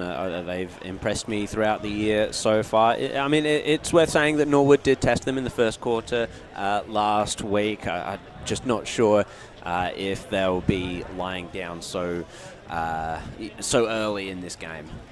How about you, Paul Yacconi? Yeah, it'll be interesting. I think Rowville have been in very good form to start the year, and Vermont 0-2. But the thing is, you can never count Vermont out of games, as we all know. But I think I'm going to stick with Rowville. It's cross down boundary side. Toss has just been done. Anthony Brolick has won it. He'll be kicking to the right of your radio dial, to the Tarara Road end of Vermont Recreation Reserve, Vermont to the left. Do you want our tips as well, fellas? Oh, of course we do. Yeah, well, I'm still backing Rowville here. I just think with Cooper McDonald and Lockie Wine coming back into the lineup, you're not going to get any stronger. I'm going to say 3 or 4 goals the margin. Blake? We know Vermont are very hungry for the win, and I think they're going to get it done today in front of the home side. Ooh, I like that.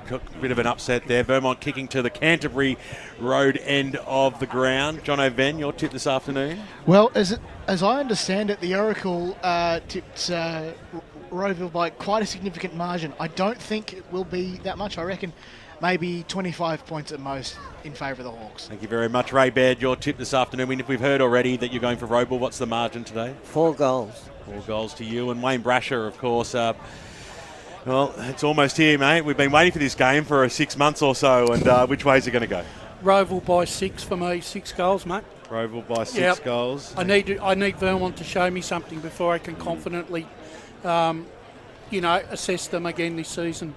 Tipping today, Rowville by 8 points. I think this game's going to be very, very tight right till the end, and it would not surprise me if it goes the way of the home side, who look like they're actually up and about today. There's a good crowd coming in here. You won't get a park inside the ground, but there's plenty of car parking around this ground and across the road, other side of the road of Canterbury Road. So get down here and enjoy the sunshine, enjoy these great days that we have, because sometimes they don't last too long. But we're almost getting ready for a start here. Players going to position.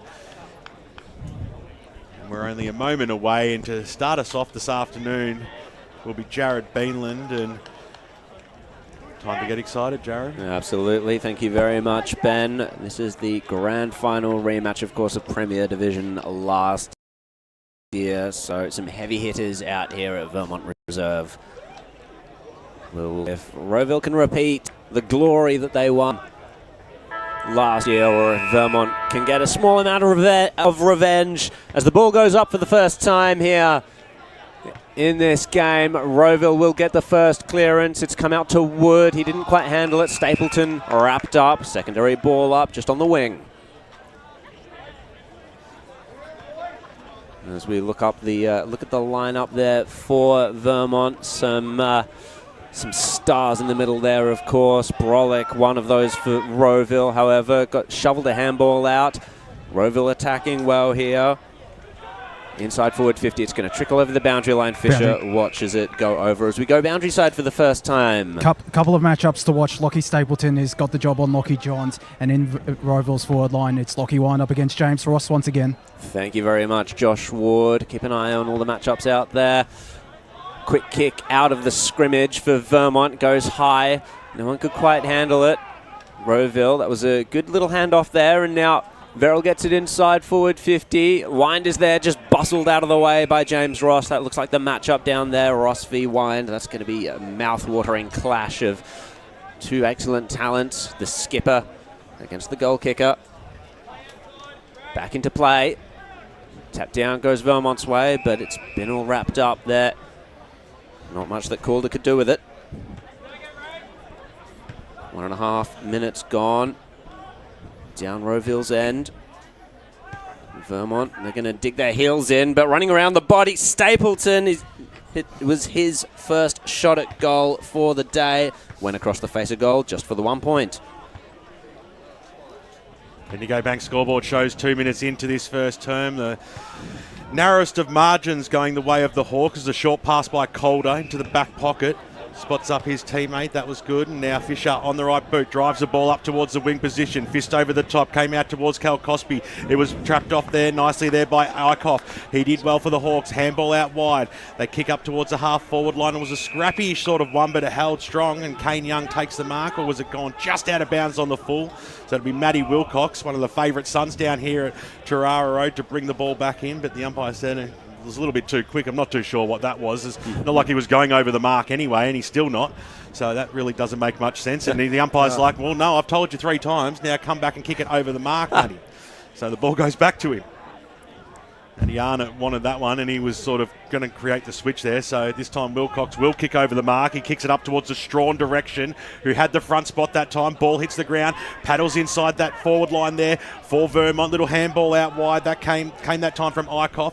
And then a strong tackle going away on Tyson this time. He was brought to deck, and we'll have a ball up 50 metres out from the Vermont goals. We've got some scores around the ground quickly with John Evan. Yes, indeed. We can go out to Park Orchards and Montrose, to use an expression, saying the quiet part out loud. 5 minutes into the first, Park Orchards 128, Montrose 106, thanks to Blake Tennant. So Rowville, they've taken a mark on the wing, just defensive side of it. Short kicking option, that was from Kane Young. And it's come off hands over the line there. Quick boundary throw in. So, bit of a feeling out period for both teams. No one going full guns blazing just yet. And in the ruck, Strawn took it, but it's come down now to McDonald. Kick inside forward 50. Tackle laid there by Rowville. Good pressure. There's Wind laying the tackle on Fisher. They both get up, shake themselves off. Strawn will take the ruck against Wind. Nil draw, but Vermont to get the clearance. If he can handle it here. That was good work there by Davies. Kalkowski's working his way up the ground. He's got Eichhoff for company as always. Arnott scoops the ball up, tackled immediately. Good job there by Eichhoff. Boundary. Let's go boundary side with Josh Ward. I don't know if you guys have noticed, but it is Jesse Eichhoff up against Adrian Kalkowski as well. And Kalkowski has started as one of the deepest forward. There's an off the ball free kick, I think, going in the direction of Cooper McDonald. Red card. A red card already. And it might be to Kalkowski. It is Kalkowski that's been red carded.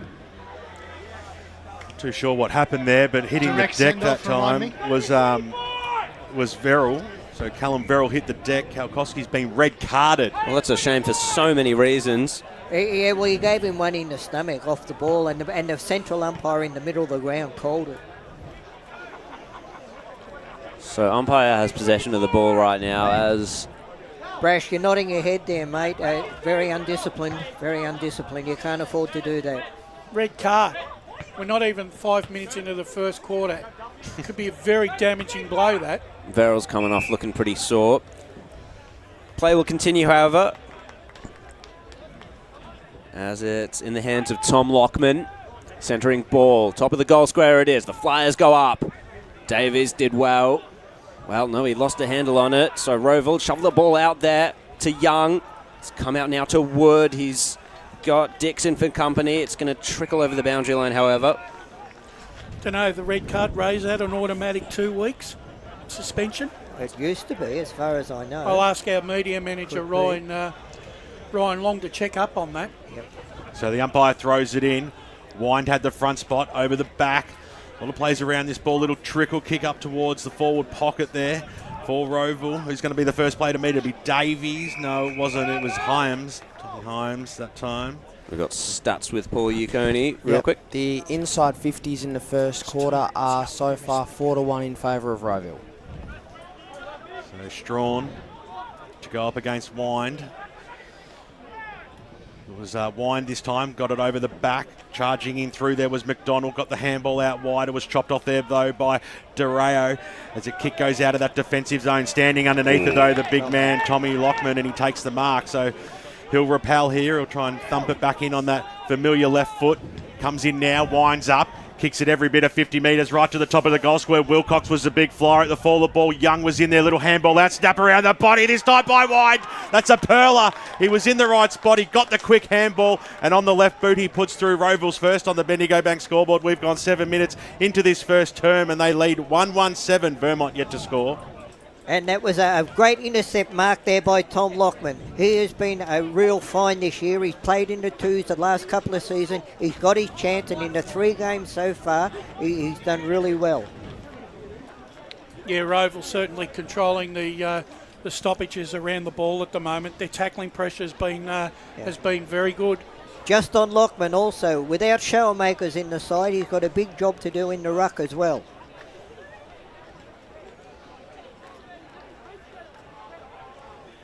So up we go once again, back into the centre. Tap down Rowville, comes straight to Jenkins, however. He got the kick off the ground. Fitzpatrick's going to have to go hard here to win the ball. Turns tackler, and we'll have another ball up. Bendigo Bank scoreboard, 1-1-7. That's Rowville. Nil all over the board is Vermont. 8 minutes gone. Johns feeds a handball out. Now's a thrust forward for Vermont. But great intercept mark taken there by Rowville. The kick was a little indifferent, however. Set a task here for Wood. Gets it on the boot, goes forward. Oh, it was Clark, in fact. Pack forms around the ball here. As the kick down the line found plenty of players. John O'Ven around the grounds. As I recall, this was one of the matches of the round apart from this one. Baldwin yet to score. East Ringwood 1-2-8. Quick kick out of the pack that time by Lockman. Scrambled it at about 15 metres, and over she goes right near the Vermont dugout, where Cal Cosby sits for the rest of the game. Yeah, that's a big blow. It's a massive blow. Player short, effectively, for 4 quarters of football as it comes out. Dureo was in there, then tried to scoop it back. It was almost a throw. Umpire said play on. Lockman, who's in and around everything at the moment, the big ruckman, hits the deck from the tackle from Angus Strawn, and we'll have a ball up. Wasn't Strawn, sorry, that time. Vassars bringing the big man down. Knocked that time. Little fling on that time by Jenkins. He's going to be pinged. I'm not too sure what that was for, to be honest. But free kick nonetheless going the way of Lachlan McDonald, who's going to square things up to centre half forward. The sun got in all players' eyes that time. It just went straight through the arms there of Dixon, who had enough time to get the handball away. Scrambling, kicking towards the middle of the ground. He was looking for his teammate there in Smith, who had to go up that time against his opponent in Eichhoff, but they've got the numbers at the fall of the ball. Kick goes inside forward 50, up towards the forward pocket. Big fly that time by Kane Young. He couldn't pull it down, and over the boundary line she goes for a boundary throw-in. If you're enjoying the broadcast today, 98.1 Radio Eastern is streaming live around the globe on YouTube and Facebook. The ball's about 40 metres out from the Rowville goals. 10 minutes gone in the first quarter. Ruck battle. It ends up with the Vermont clearance. He had space and time to weigh the kick. Comes to a pack, though. The intercept mark taken by Rowville. Pass inboard to Cooper McDonald. He wants to play on. Aggressive kick forward. Johns over the top of Wood, though. Slaps it over the boundary line and ends a likely thrust there from Rowville. And let's go. Is it Stat Centre with Paul? Yeah, so the inside 50s are 7-2 the way of Rowville. And we've also got scores around the grounds with John O'Ven. Score in Division 1, Mitcham 1 straight 6, Bayswater 3-1-19. Thank you very much, Jono, as the previous stoppage ends in another stoppage as we go again on the outer side there. Paul Uconi on the stats. Yeah, so the clearances are 5 apiece. Thank you very much, Paul Jenkins, to win another of those clearances, this time for Vermont. Johns hacks a kick towards the pack, just across the wing it is. Bubbling ball. Attacking it hard there. Vermont kicks it forward. They found space, or they found territory. Fitzpatrick lays a tackle. Handball over the top by Rossiter, smashing his way in. Lockman, he is in everything, isn't he? Another ball up. So about 65 metres out from the Vermont goals. They've struggled to even get it inside forward 50, Brash. The umpire throws it up now. Little handball out. Here's their opportunity. Kick was smothered. Well done there by Cole Clow, who created that bit of pressure. And kick goes about 25 metres in the Rowville direction, and it's right near the scoreboard out here, which currently shows a 7-point lead to the Hawks, the reigning premier. It just seems like to me, BWS, that the back 50 of Vermont is under immense pressure, and they're turning over the ball again with poor disposal. You're not wrong. Over the back this time. This is a go for them though, for the Eagles. Little kicking towards the middle. Wasn't a high percentage play there because Clark was there for Rowville. Took the ball, got the handball out. Now the kick goes up towards the half-forward line. It went over Colclough's head, but he's going to get it on the bounce. Just couldn't quite trap it at that crucial stage. This is Jai. Spun around. Nice little pirouette that was. He might get it back with the 1-2, but copping one high for his troubles was Mav Taylor. The mullet.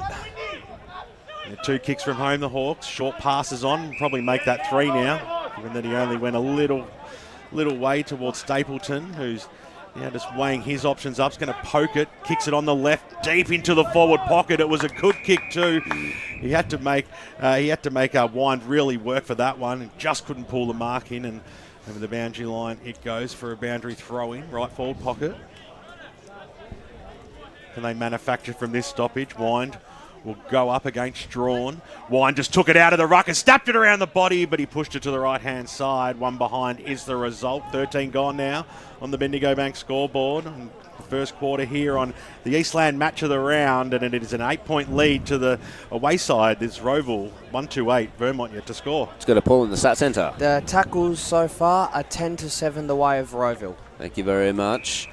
And scores, I think, as well. Or will we come back to Jono? We will come back to Jono in a second as Rossiter gets a centering kick from this kick out for Vermont. Mark taken. Can they slow it down? Jenkins goes out wide. Back to Rossiter. Kick down the line. There's another attack forward. Could come unstuck here for Vermont.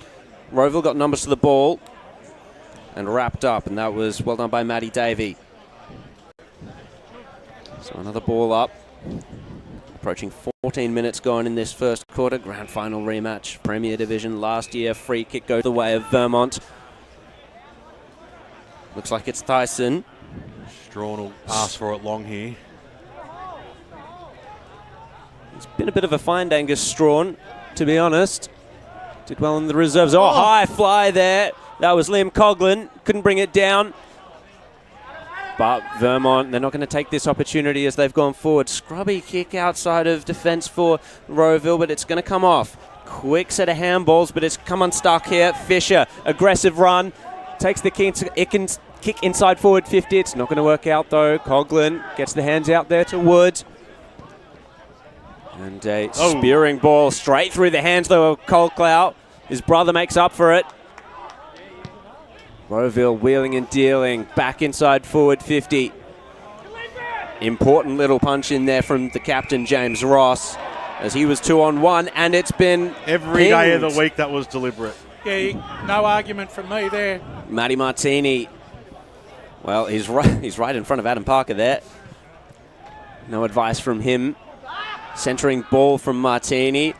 Taylor was stalking it. Vermont were first to it, bit of a fumble. Getting tackled over the line there, though, was Wilcox. And it was 1 behind there for Vermont. Paul Yaconi on the stats. Sorry, John O'Venna over the back. Sorry, that's my white light there. Berwick 1 straight 6. Noble Park have hit the lead early, 1-1-7. And Montrose trailing by 23 points, 4-6-30 to 1-1-7. Very fast start from the Sharks, in the words of Blake Whispers Tennant. Thanks very much, Jono. As the ball is now moved down to the wing position here. Intended target was Smith for Vermont. Couldn't keep the ball alive, so we'll have a boundary throw in. It does so now over the back. That time Tyson got the handball up, linked up okay there with Calder. They're trying to go through the middle. Dixon got wrapped up, got the handball away just in time. Bassett dropped what and it should have been pinged as well. The crowd was screaming for it. Handball over the back now. Here's Coughlin for the Hawks on the right boot. Squeezes a kick inside forward 50. Couldn't quite hit the target. Calder was there to mop up. Little handball over the back. Got the old 1-2. And now he'll use the wing to square up a target. But he's kicked it straight down the throat of Cooper McDonald, who's going to get the switch happening now for the Hawks. Got the handball away on the right boot that time. It went out towards the player in, can't quite see that one, but we'll go out further wide now as the taking off to the races there is Eichhoff. Oh, he just left his opponent in the rears there as the kick goes up towards the half-forward line. Dropping what he should have taken there was Colclough on the left boot, just poked it forward. Handball up, the link kick. Here's Wood going, Wood, and he puts it through. Well, they're all over him at the moment. There's no doubt about that. It's making it very hard for Vermont to get through to the forward line, but equally it is Rowville who are doing all the work up forward, and Wood puts through his first. That's Rowville's second on the Bendigo Bank scoreboard, all scoring to them. 2-2-14, Vermont yet to score, Ray Baird. Yeah, look, Brash, I don't want to put rub salt into the wound, but with Kolkowski off the ground, Eichhoff has got a free rein now, and he's had quite a bit of the ball since that has happened. Boundary. Let's go boundary side with Josh Ward. Yeah, that's one thing I was wondering if he would just take the game on more, Jesse Eichhoff, without having to trail Adrian Kolkowski for the remainder of this game. He can be a bit more creative now, can't he? As we're right back into the centre. Tap down there. Went Rowville's way, but Vassos extracted it. John's kick was smothered. Rowville with the numbers now. It came out there to McDonald. The kick down the line, though, well intercepted for Vermont. They're looking to go inboard, looking to use the corridor. Mark taken by Calder. Plays on aggressively. What's he got down forward? Rossiter was there, but the kick was wayward. It's a 2-on-1 against Rossiter. Rowville will win out. And they're going to link up through hands. Cooper McDonald kicks it onto the wing. Intercepted by Tyson.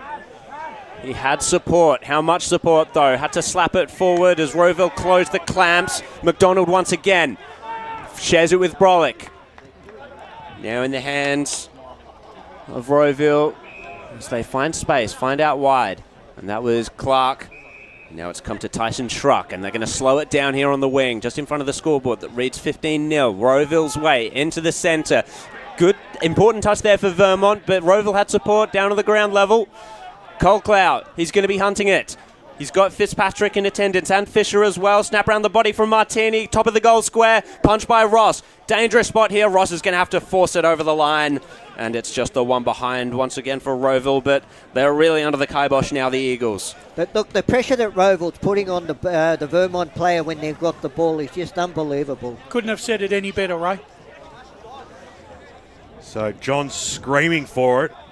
Centre half back eventually receives it. Player of his ilk demanding the football deserves to get it kicked to him to give him every chance. Big fly that time there by Burke. Was good enough at ground level after dropping the mark. Little look away handball. Might be there just in time there for Calder, who got the handball away in the nick of time also. Kick goes up towards the half forward line. Bouncing football. And over she goes for a boundary throwing over Durayo's head. It's no wonder the Vermont forward 50 can't get into the contest because the delivery coming in there is abysmal. Well, they're kicking it too high and too much airtime, just giving the Rowville defenders every opportunity. Tyson versus Lockman that time. Here's a chance for him. Fitzpatrick was there looking for a look-away handball, but Calder coughed it up in the end and mopped up nicely this time by Rowville in the arms of McDonald, who goes out wide, and they'll just slow things down a little bit here, the Hawks. Little toe poke over the top, that's okay. Might start to look across and use the corridor here. They do have players streaming right across that half-back line. Rowville, as the umpires paid a 25-metre penalty. I think encroaching on the mark might be the result of that one. Didn't quite see what it was for. I think he went over the mark, BWS. So Lachlan McDonald. It's about 70 metres out from goal. It's a beautiful kick all the way to the top of the goal square. Big fly over the back. Fantastic grab. And only about 20 metres out from goal. Rowville would surely go back and kick there. Third of the afternoon, and they are just doing everything at the moment. It was a magnificent leap. BWS, I don't get this opportunity much, but it was Liam Coughlin who kicked that ball forward, mate. And Matt Martini was the man who took down the screamer. Yeah, definitely a candidate for mark of the day there. I was missing the one in front of the 7, Ray. I know as that, Matt mate. Martini, thanks for correcting me. Nothing's changed as he comes in now. Drop punt, go for a goal. Straight over the goal umpire's head. It's already looking dangerous out here at Tarara Road. Just get that feeling, don't you? 21 minutes cross on the Bendigo Bank scoreboard. Time on here in the first term. 3-3-21 the Hawks. Vermont yet to score. Just on Martini, what a revolution he has been since he come from East Burwood at the start of last season. Oh, yeah. Can't be easy to come up to a Premier Div 10 That's right, from he's Div just 2. walked in a Premier grade and looks like he's been there all his life. Mm-hmm. At the moment, Vermont just do not seem to have any answers whatsoever. Rowville are running all over the park at will here. Lockman into the centre there. Now the ruck. Brolick with eons of time there to weigh his kick forward. Pushed under the ball though, Vermont. It was well done by Duffy. Snap round the body towards Colclough. He's got support, but he's got a kick at goal as well. And there's another one for Rowville. Colclough with the Brock variety. The Brock indeed it was. Yes. So they really are putting Vermont to the sword in this first quarter. Quarter time can't come quick enough for the Eagles. 4-4-28 to donuts on the scoreboard for Vermont. 22 minutes gone, so we're into time on now. So Vermont have only kicked 2 goals in 4 quarters of football since the end of the first quarter last week, Ray. That's not a really good rate of return. They're in trouble here. They are in big trouble. Well, can they get one back late? Would certainly be handy. There's no doubt about that. As a handball this time came out from Brolick. Up towards the half-forward line they go again, and it's all too easy at the moment. Kane Young has it, 50 metres out, spots the target over the top, and Nash Wood was running hard. And he'll have a ping from just on the 50. Well, they can't win a centre clearance, Ray. They're getting absolutely smashed out of the middle, Vermont. So Nash Wood, this will take every bit of his best to put this one through. Well, the team's running full of confidence at the moment. Holding Vermont scoreless so far. For a 5.5 goal lead, here comes Wood. We're right behind him here. It's a beautiful kick off the boot, but he just didn't have enough to bring it back.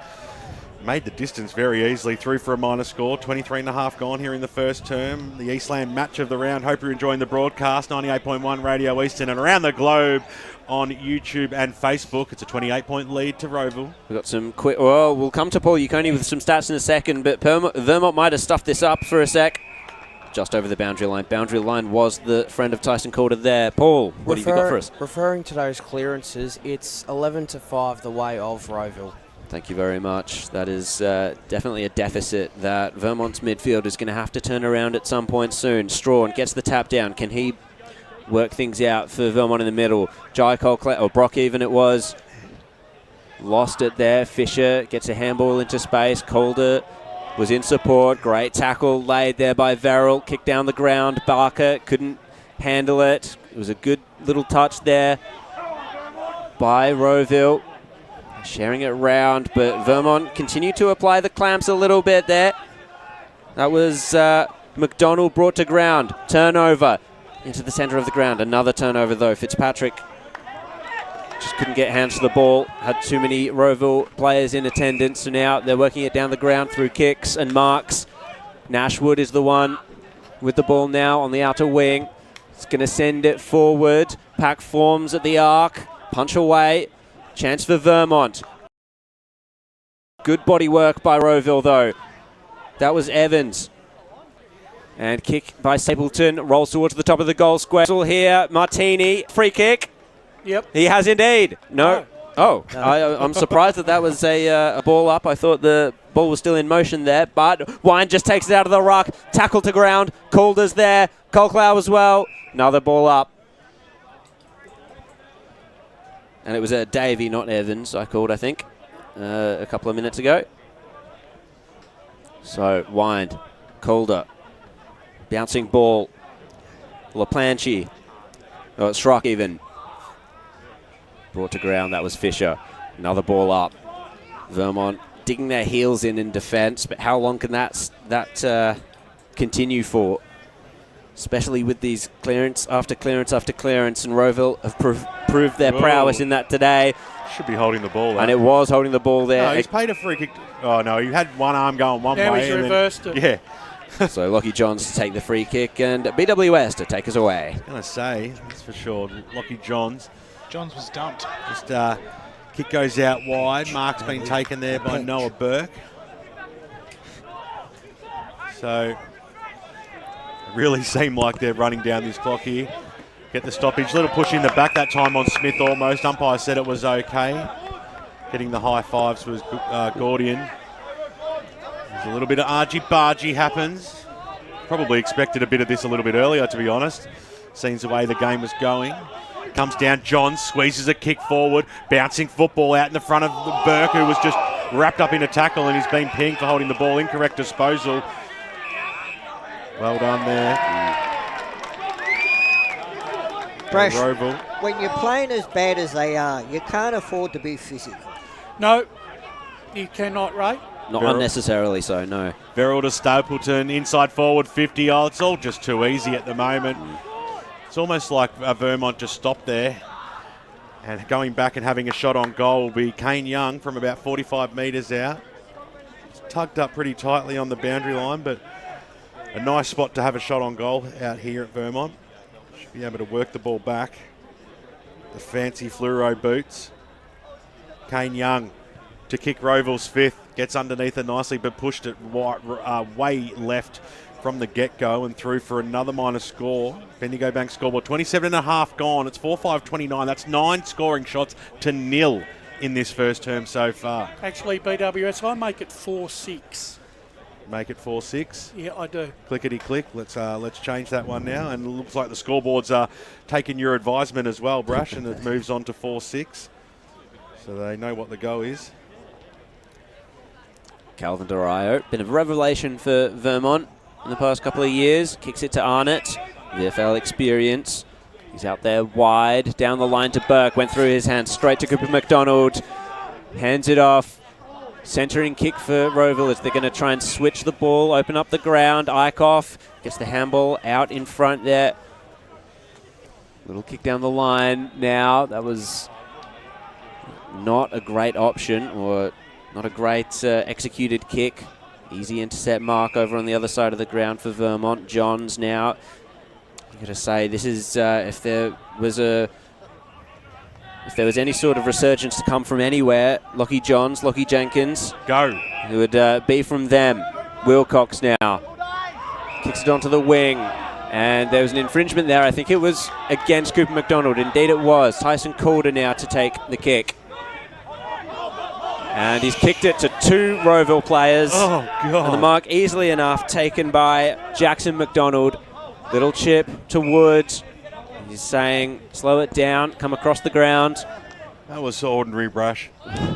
Yep, it certainly was. And they are switching it around here, Rowville. They're going to find the outer side of the ground. I'll be interested to see what our boundary riders come back with after quarter time when they go to the Vermont huddle. Lachlan McDonald. Not the perfect kick. Stapleton lost a hand at it. Vassis going hard here. Lockman was there as well. So Vermont were able to turn it over to Durayo, now to Dixon. But he was shoved over the boundary line. Nothing is going right for the Eagles. It almost feels like that game against East Ringwood last year. Not to invoke that those memories, but it's the best comparison I have. Johns now went the fresh area, unfortunately. Jenkins lays the tackle. Vassis gets a handball out, even that court.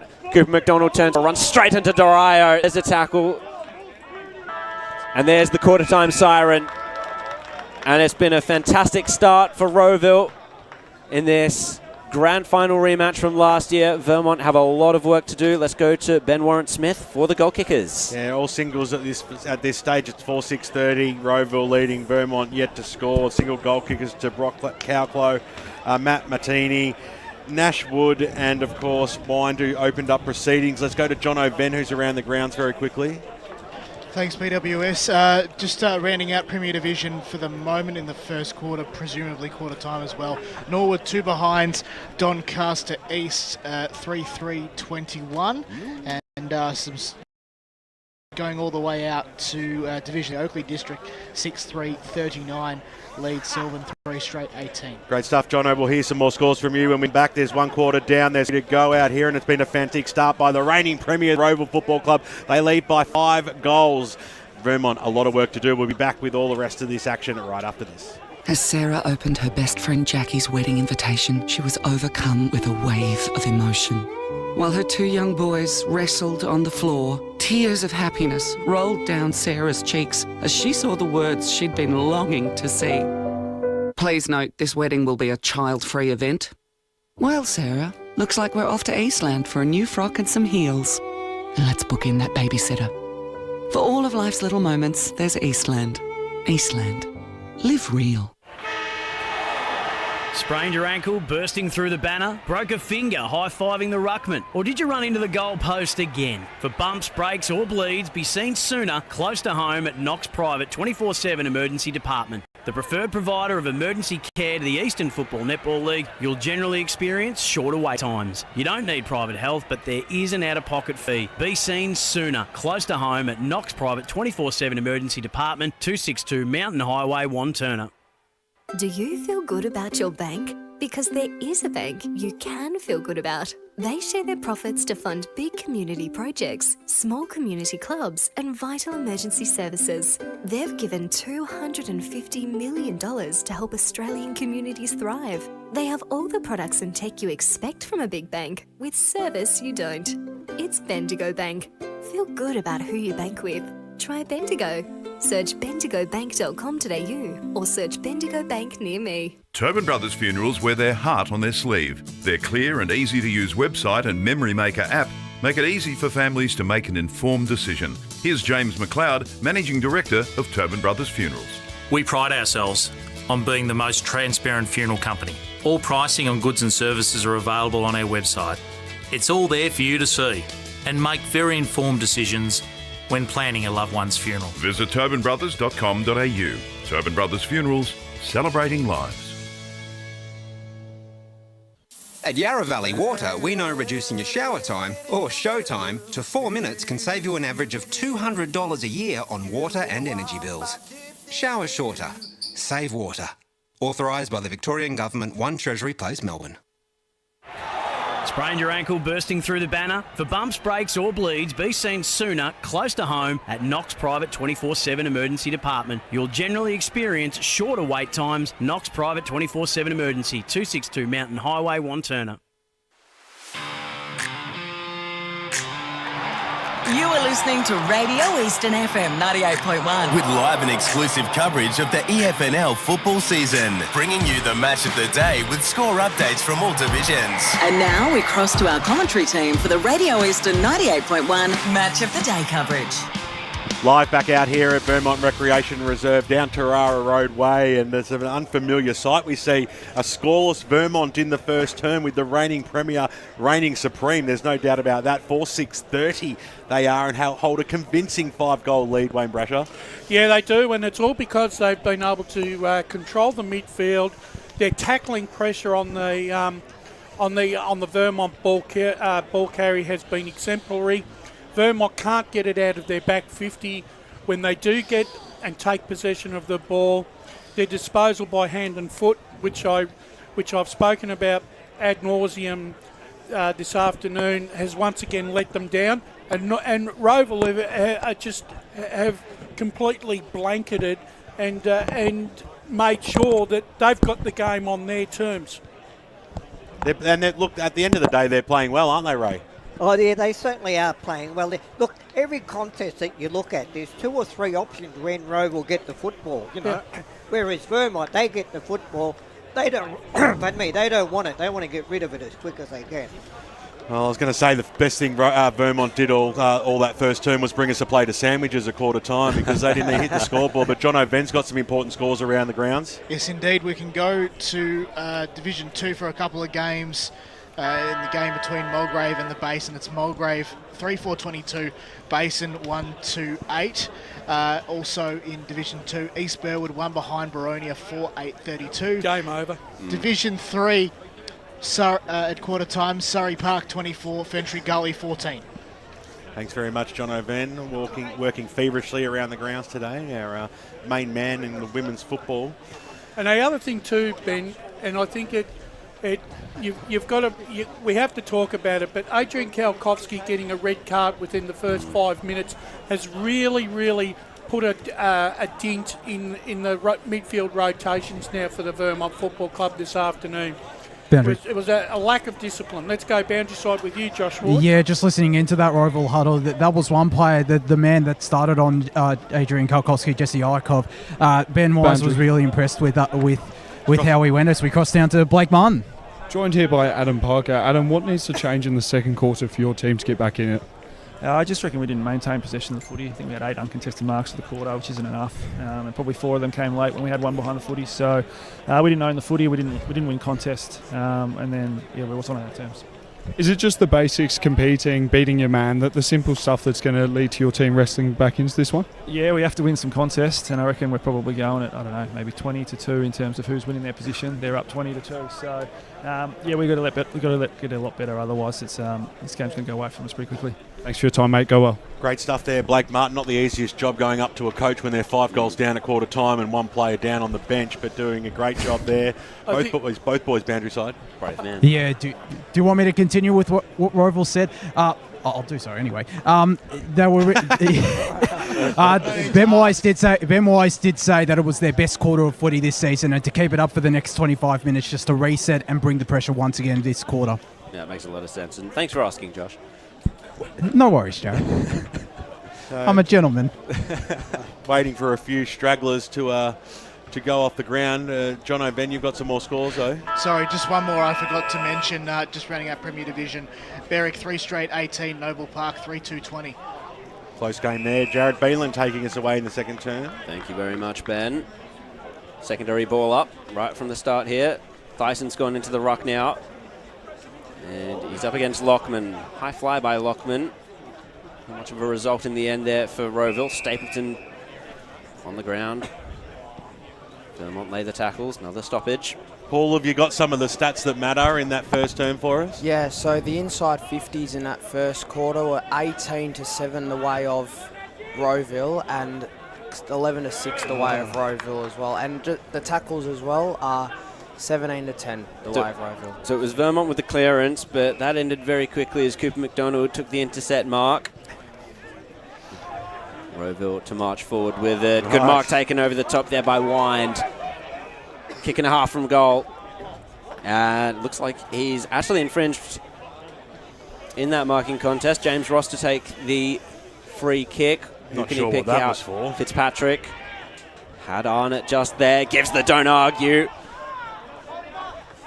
Trying to show a little bit of confidence here as Vermont go forward. He switched it across the ground. He asked for it back, but Barker's kick was awful. Gave it straight to Martini.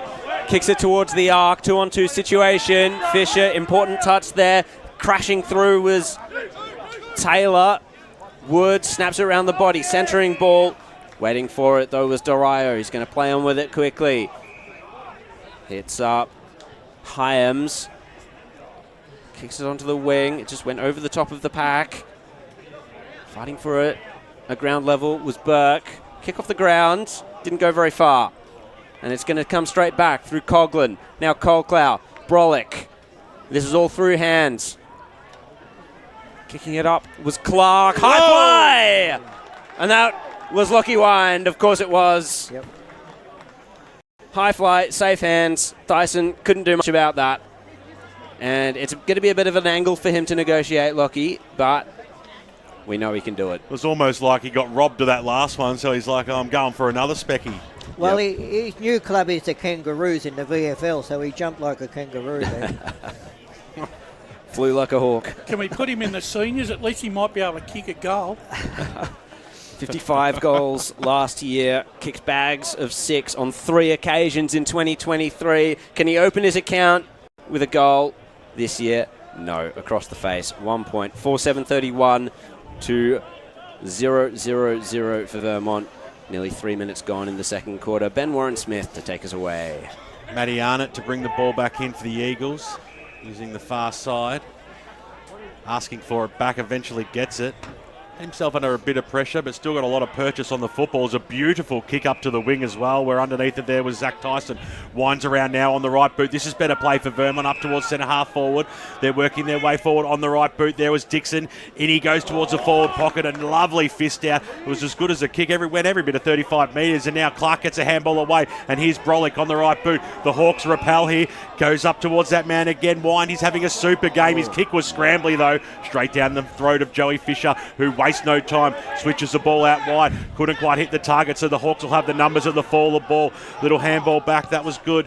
Kick goes inside forward, 50. Which way is this one going to float? It just sat up at the crucial stage. Vassas came charging in over the top there as well. In and out. Stapleton tried to get away with it. Johns has him wrapped up. He had supporting Boundary. Barker. We'll cross down boundary side to Blake Martin. The issue for Vermont is as soon as they get the ball inside their 50, it just pops right back out. Throws it up now. Getting a slap on it that time. There was Tyson. Little grubber kick goes out. To no avail though. Scooped upon there for the Hawks. Kick goes by Wood, who kicked a goal in the first term right to the top of the goal square. Davey used his body well. The umpire said play on. Can he get boot to ball? He got pushed off it. Incorrect disposal. And it'll be a free kick to the Eagles at the last line of defence. Eagles fans breathe a sigh of relief. There's absolutely no doubt about that as they bring the ball back in. A chance to go forward through Lockie Johns. Got to get the hand off to Ross. Fumble there by Tyson. Had support in Vassas. Handed off to Arnott. Can he stand up in the tackle from Taylor? Vermont retain hands on the ball, which is good. Handball out in front of Barker. Can he bust his way through the tackle? No, he cannot. That's a good tackle. LePanche, Braden LePanche, made sure of that and will go down boundary side because that happened right in front of Josh Ward. Well, I was about to say it was a brilliant tackle, and that's one thing that Ben Weiss was really happy with at quarter time, the tackling pressure, but they've just given away the free kick, Rowville. Yeah, that was a dangerous tackle by LePanche, according to the umpire. So Barker's going to set it up. High fly by McDonald came off his hands. Free kick's been picked out, however, and it's going to go the way of Vermont, and it's in the hands of Fraser Smith. Kick and a half from goal. What options does he have? He's uncertain. Is there enough movement down in the forward line there for Vermont? Coming across at the top of the goal square, taking the intercept mark. That was important. Looks like Kane Young to me.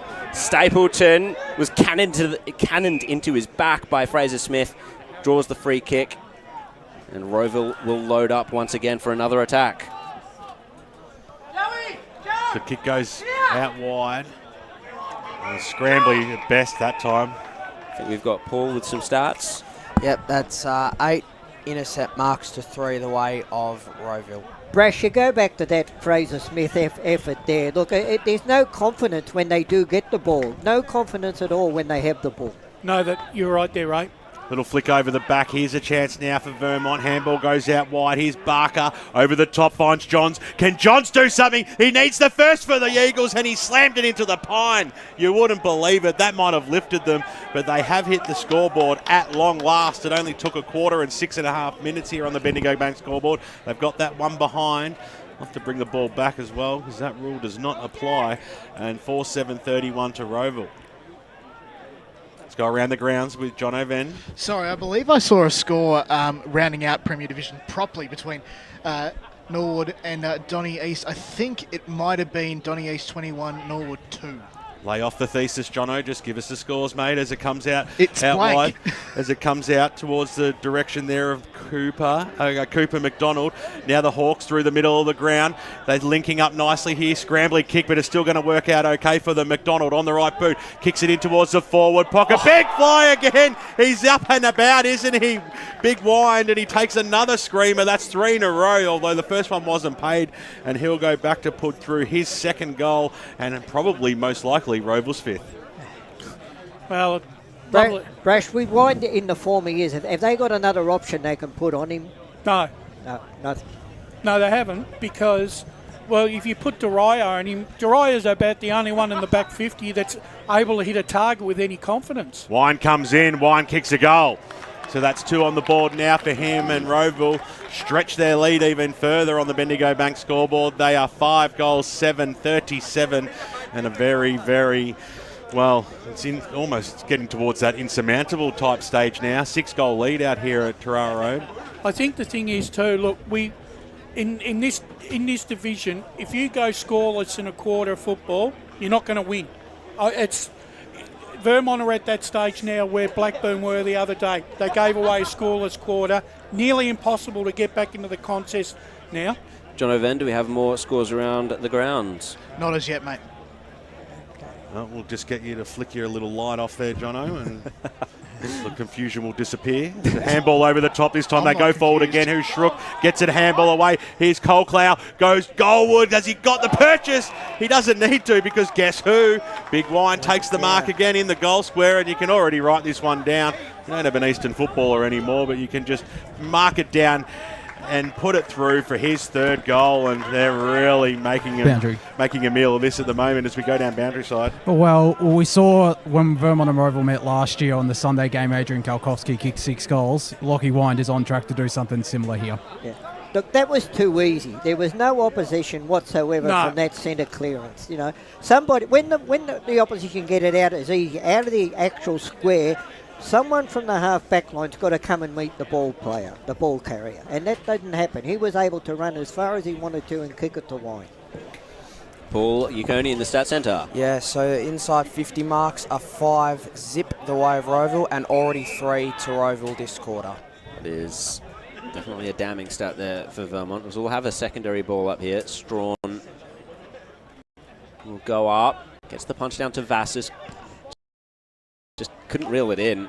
So Rowville get yet another clearance. Scooped up by Vermont though. They're going to share it around here. This is who got the old one too. Now that was a poor kick, or was it partially smothered? I think it was partially smothered there by Clark. The ball's gone out over the boundary line right next to the Vermont interchange benches. 10 minutes gone on the Bendigo Bank scoreboard, 43-1. It is the grand final rematch. You wouldn't think it though, unfortunately. Johns hassling, harassing. Over the line goes Tyson Schruck. Another ball in.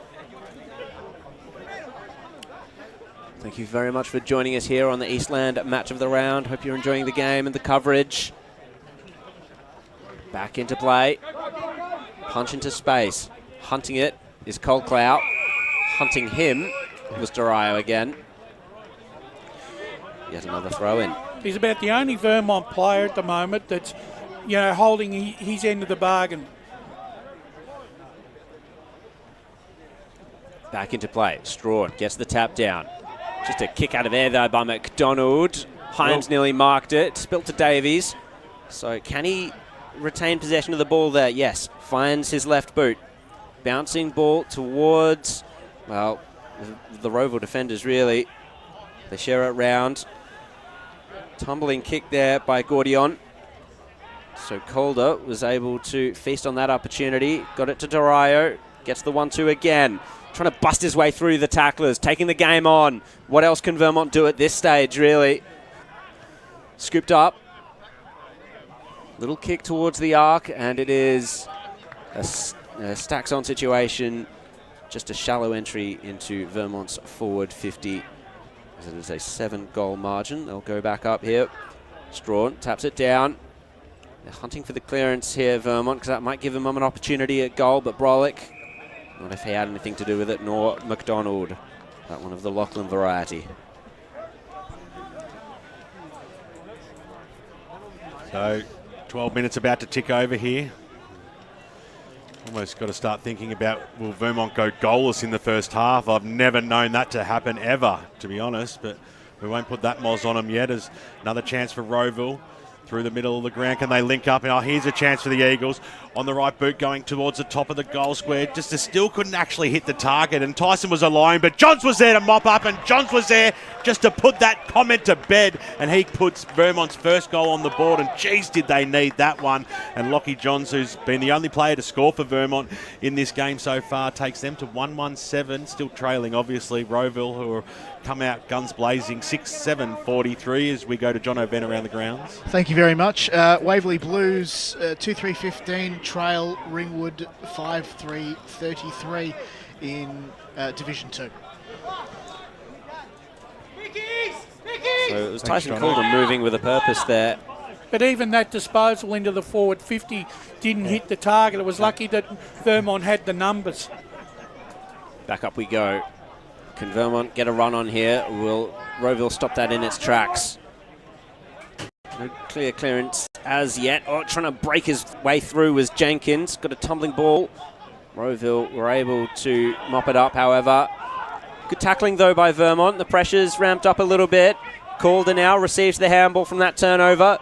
Shallow entry again, but it's scooped up, taken Great straight tackle. over the line. Well done, Eichhoff. They certainly are being bullied off the ball here, Vermont. They just can't get any clean ball in their forward 50. Yeah. Every time they go for it, they're just pressurised. So now up goes Tyson. Taps it down to Vassis. Quick little kick towards the top of the goal square. Nice. Mark taken by Dixon.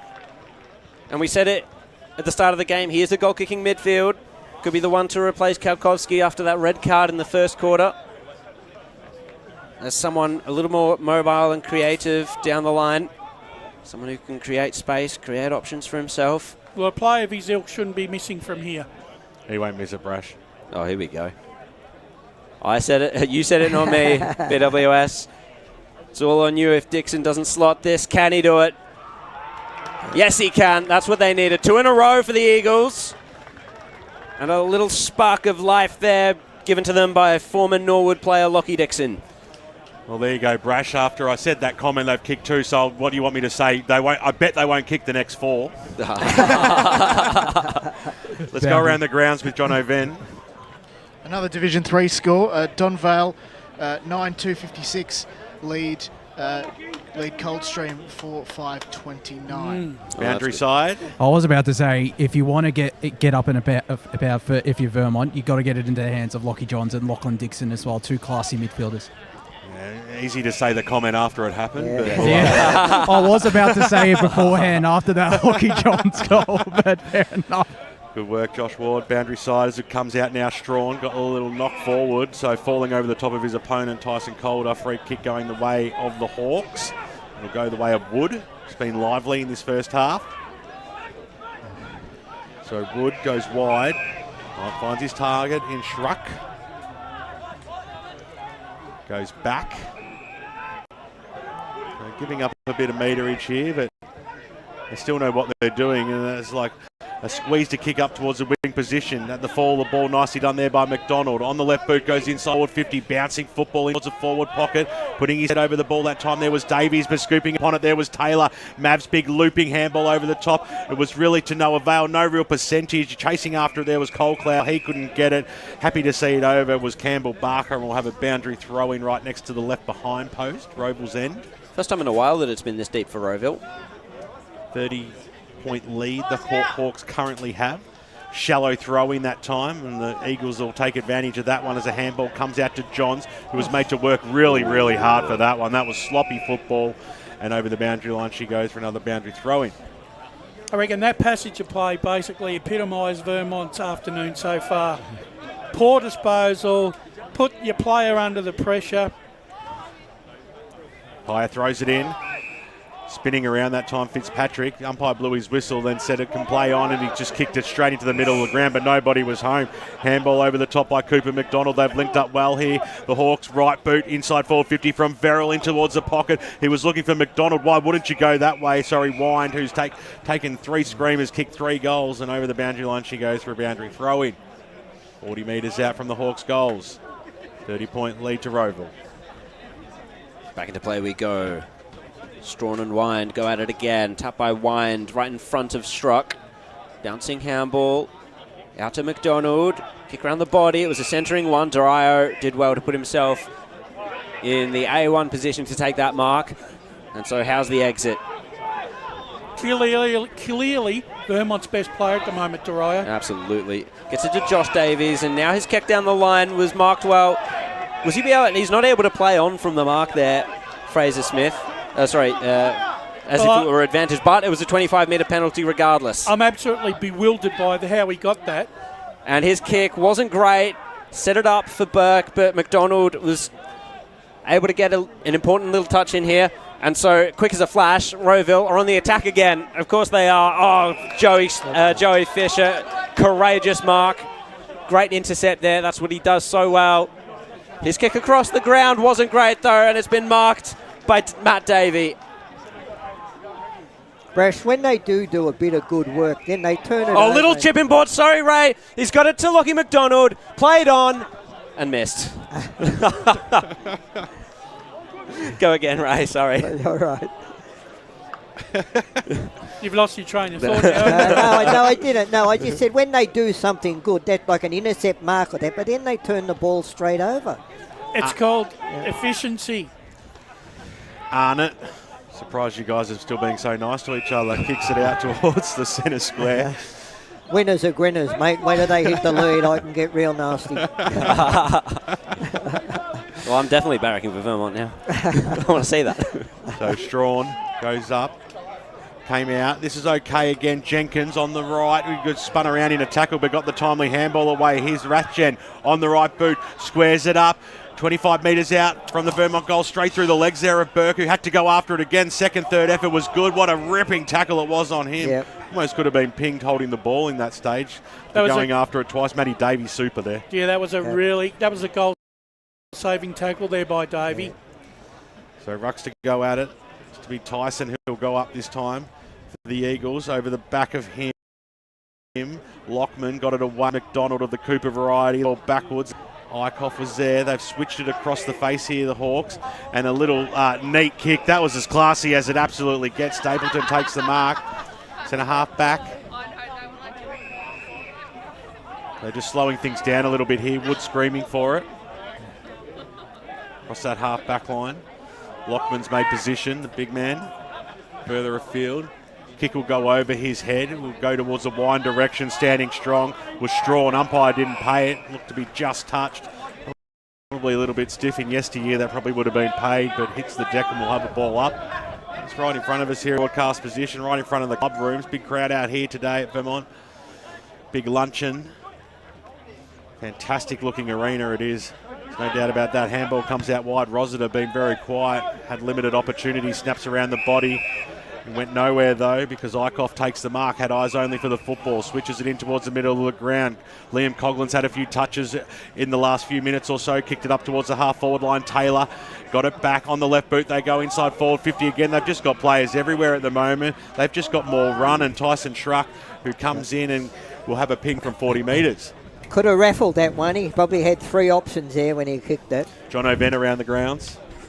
Yes, indeed. Back to Premier Division. Baldwin have an 8-point lead, 5-5-35 to 4-3-27 East Ringwood. We'll go to Paul Uconi after this kick, but Tyson Schruck, they currently hold a 31-point lead. Can they stretch it to 37? It's a good-looking kick off the boot, but it pushed left late and through for a minor score. Time on here on the Bendigo Bank scoreboard, second term on the Eastland match of the round. And it is a very handy 32-point lead as we go to the Stats Centre with Paul Uconi. Yeah, well, the inside 50 marks are 8-1 the way of Rowville, and in this quarter it's 6-1. Joey Fisher's put himself into a little bit of mischief there, and he go after it again. They're still in that defensive zone. He laid a crucial tackle. In came Johns, who just muscled his way through just to win the football and get it out of that danger zone, ducking into it that time. For Rowville was McDonald, who wins the free kick. Smart play, really. Experienced free kick. Short passes on. The mark has been taken by Brolick. 2 kicks from home, the Hawks. He'll wind up now. He'll kick it deep into the left forward pocket. Who's going to be there? Joey Fisher, who's really stood up rash, to be honest, for Vermont in this first half. He's had to do a lot of work. The ball's been coming in at a frantic pace. He's done well, Jay. Just his disposals just let him down a little bit. Yeah, so only a clap and a half slap by Brash that time as Dixon over the top goes towards the Bendigo Bank scoreboard. Just calling it as I see it. I know what you do, mate. You're better than anyone as the ball goes over the line and out of bounds. 32-point lead to the Hawks.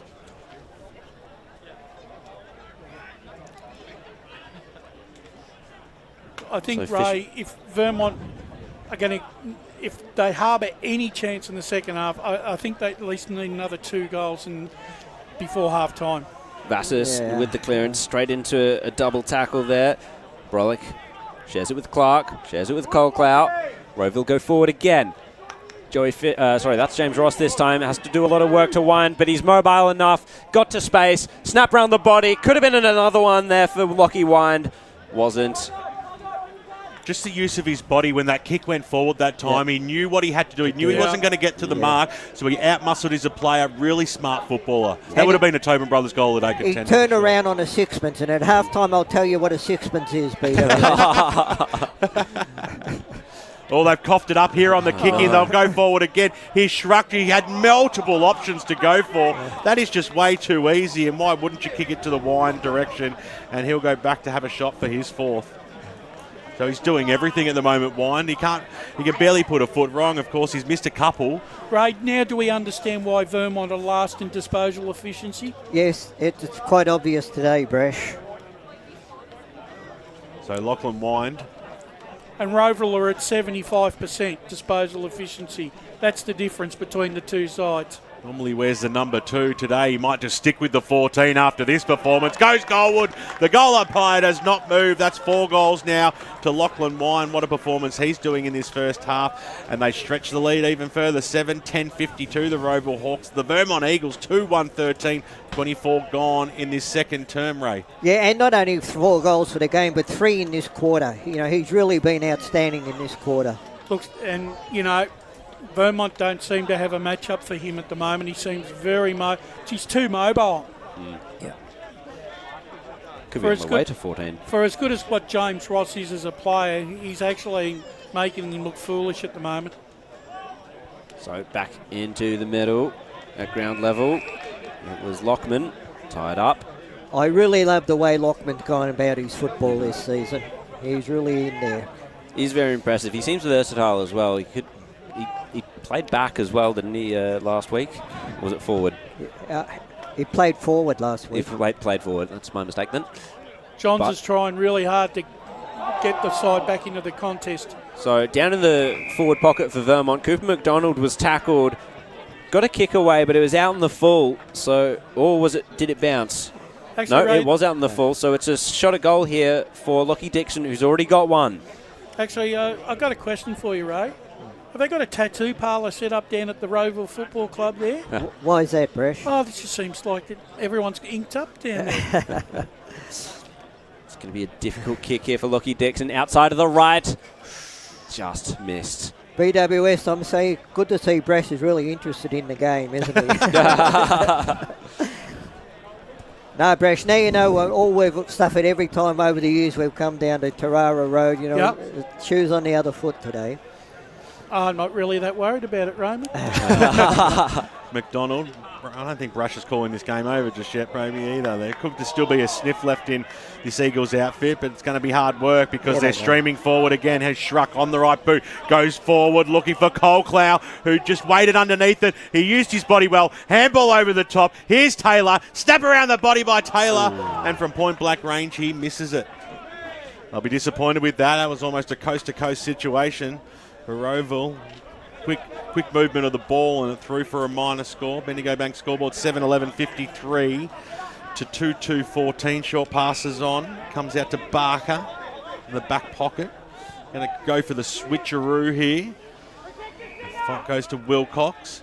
It's been relatively quiet, Matty, as he kicks it up towards the half back line where Joey Fisher takes the mark. Short passes on for him. He's coughed it up as well. Didn't even hear a whistle there, but the umpire said it was okay. Kick comes in forward now for Rowville. It's a 2-on-1 situation. Charging in after the ball was Duffy. He's just come onto the ground. Jonty Duffy, and over the boundary line, it goes for a boundary throw-in. Let's go to John O'Ven around the ground. We'll go down to Division 4. Churnside Park taking on Nunawading, and the score there is Churnside Park 6-3-39, leading Nunawading 4-6-30. Well, what can Wine do out of this ruck contest? Well, he won the ball, but then just got dispossessed. And Jonty came in, but he couldn't quite get rid of the football in time, Duffy, and he'll hand it back to the umpire. 25 metres out. Wine to take the ruck contest again. Takes it out of the ruck. Just lost his feet at the last moment. Colclough now. And it was Fisher with a pile-driving tackle to end the second quarter. Vermont 2-2-14. Rowville 7-11-53. Here's Ben Warren-Smith with the major goal kickers. Well, there's only one major goal kicker on the ground, and that is the big man, Lachlan Wine, who's had a sensational first half. He's kicked 4 goals, singles to Wood, Martini, and Colclough of the Brock variety. 2 goals in that second term.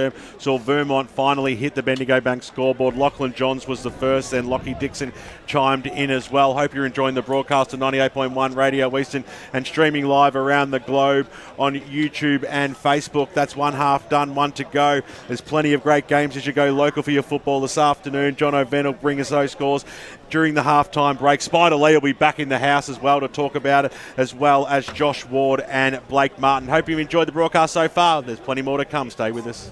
As Sarah opened her best friend Jackie's wedding invitation, she was overcome with a wave of emotion. While her two young boys wrestled on the floor, tears of happiness rolled down Sarah's cheeks as she saw the words she'd been longing to see. Please note, this wedding will be a child-free event. Well, Sarah, looks like we're off to Eastland for a new frock and some heels. And let's book in that babysitter. For all of life's little moments, there's Eastland. Eastland. Live real. Sprained your ankle, bursting through the banner? Broke a finger, high-fiving the ruckman? Or did you run into the goal post again? For bumps, breaks or bleeds, be seen sooner, close to home at Knox Private 24/7 Emergency Department. The preferred provider of emergency care to the Eastern Football Netball League, you'll generally experience shorter wait times. You don't need private health, but there is an out-of-pocket fee. Be seen sooner, close to home at Knox Private 24/7 Emergency Department, 262 Mountain Highway, Wanturna.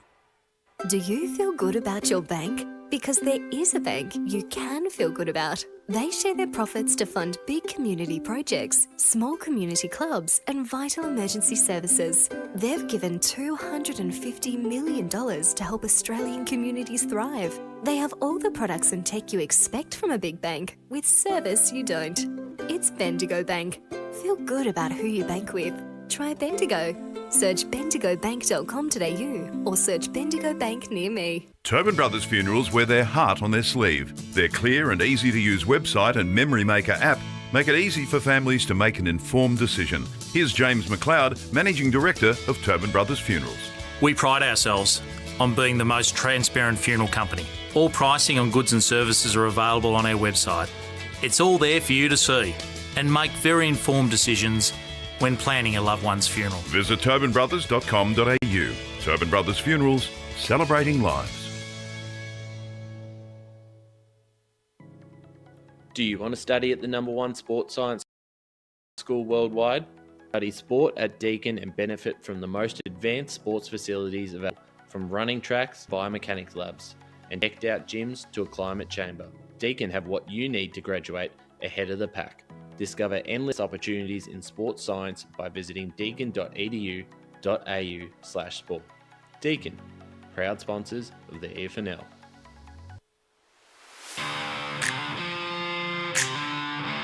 You are listening to Radio Eastern FM 98.1. With live and exclusive coverage of the EFNL football season, bringing you the match of the day with score updates from all divisions. And now we cross to our commentary team for the Radio Eastern 98.1 Match of the Day coverage.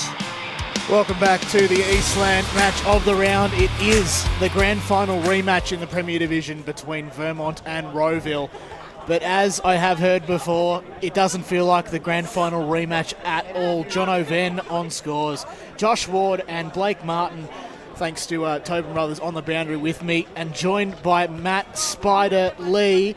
Spider, we'll go to you first to answer Josh Ward's question off air beforehand. What's happened to Vermont? Oh, they're just simply being outplayed, Jono, all over the ground. And in every facet of the game, they are getting a good working over. And to be honest, it's hard to see them coming back from this. Look, when you take it, the first quarter, they really should have been even further in front. There was a couple of wasteful opportunities as well. So really, the scoreboard could be easily another 3 to 4, 5 goals more even in front. This is on the level of dominance that they're incurring at the moment. The reasons they're winning the game is simply at clearance. They are smashing the Eagles. Their big physical bodies, their ability to win the ball, connect, and then get the ball in deep entries into their forward line. They've got presence of Lockie Wine taking the marks. But not only that is he taking marks, he's contesting and competing and bringing the ball to ground. And that, so when he doesn't take that mark, there's players there waiting to rove those balls. and score. And that is the biggest thing that they're doing. They're putting so much pressure on the Vermont defence, and this has happened in the first couple of weeks of the season. They haven't been able to clear the ball, from whether it be from scoring shots, kicking the ball out, or just general defence in itself. They're looking for the switch kick, but they're not able to execute it efficiently enough, and they're turning the ball over, so therefore the ball comes back in, it gets propelled back in, we get the repeat entry, and then again we get a scoreboard clicking over, we get another score. For Vermont, they have a lot of work to do. They've got to really assess what they're doing when they make decisions, when they have ball in hand. They're not sure, they're second guessing themselves.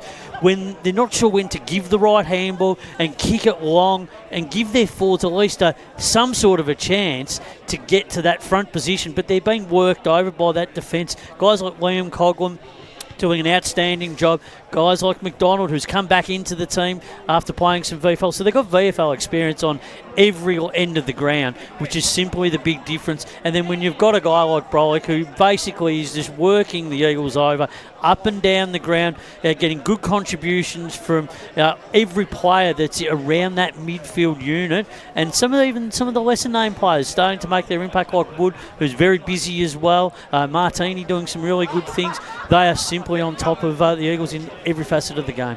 Big thanks to Matt Spider-Lee for that. Gents, let's get your thoughts as well. Josh and Blake, Wardy, we'll start with you. I mean, what do you reckon Vermont has to do, or are the thoughts very similar to what Spider has offered? I have to agree with Spider. They're outworking them.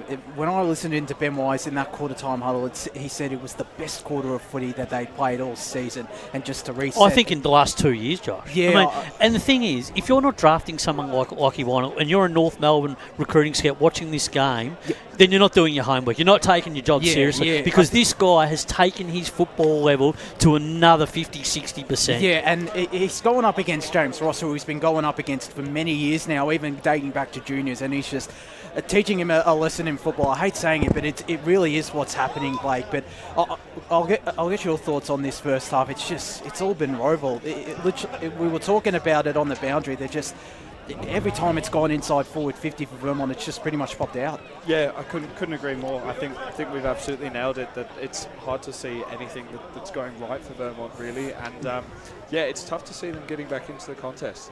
Might have some scores for the viewers a little bit later on, but there are a couple of things, of course, that we should talk about right after we recap the goal kickers just briefly, in case you missed it. So for Vermont, Lachlan Dixon and Lockie Johns have one apiece, and as I'm aware, Lockie Wine has 4, and he also has a Mark of the Day contender, thanks to Ringwood Mazda. Mark of the Week, Cole Clow, Martini and Wood among the goal been good kickers. Cole Cloud as well. He's been good. And there's some indisciplined things too from the Eagles that have crept into their game, which alluded to the red card with Kalkowski too. Just, that's not a switched on moment for your footy team. Oh, that was shocking. Yeah, absolutely shocking. 5 minutes into the game as well. But it just means that you're not ready to play. You're not focused in. Like you've got to zone in a bit better than that. You know, there's a game of footy to be won. We've got to control the aggression more. You know, that's the sort of thing that needs to happen later in the game. You know, when you take your anger out on the footy itself. So, I mean, it's undisciplined. It has been absolutely extraordinary.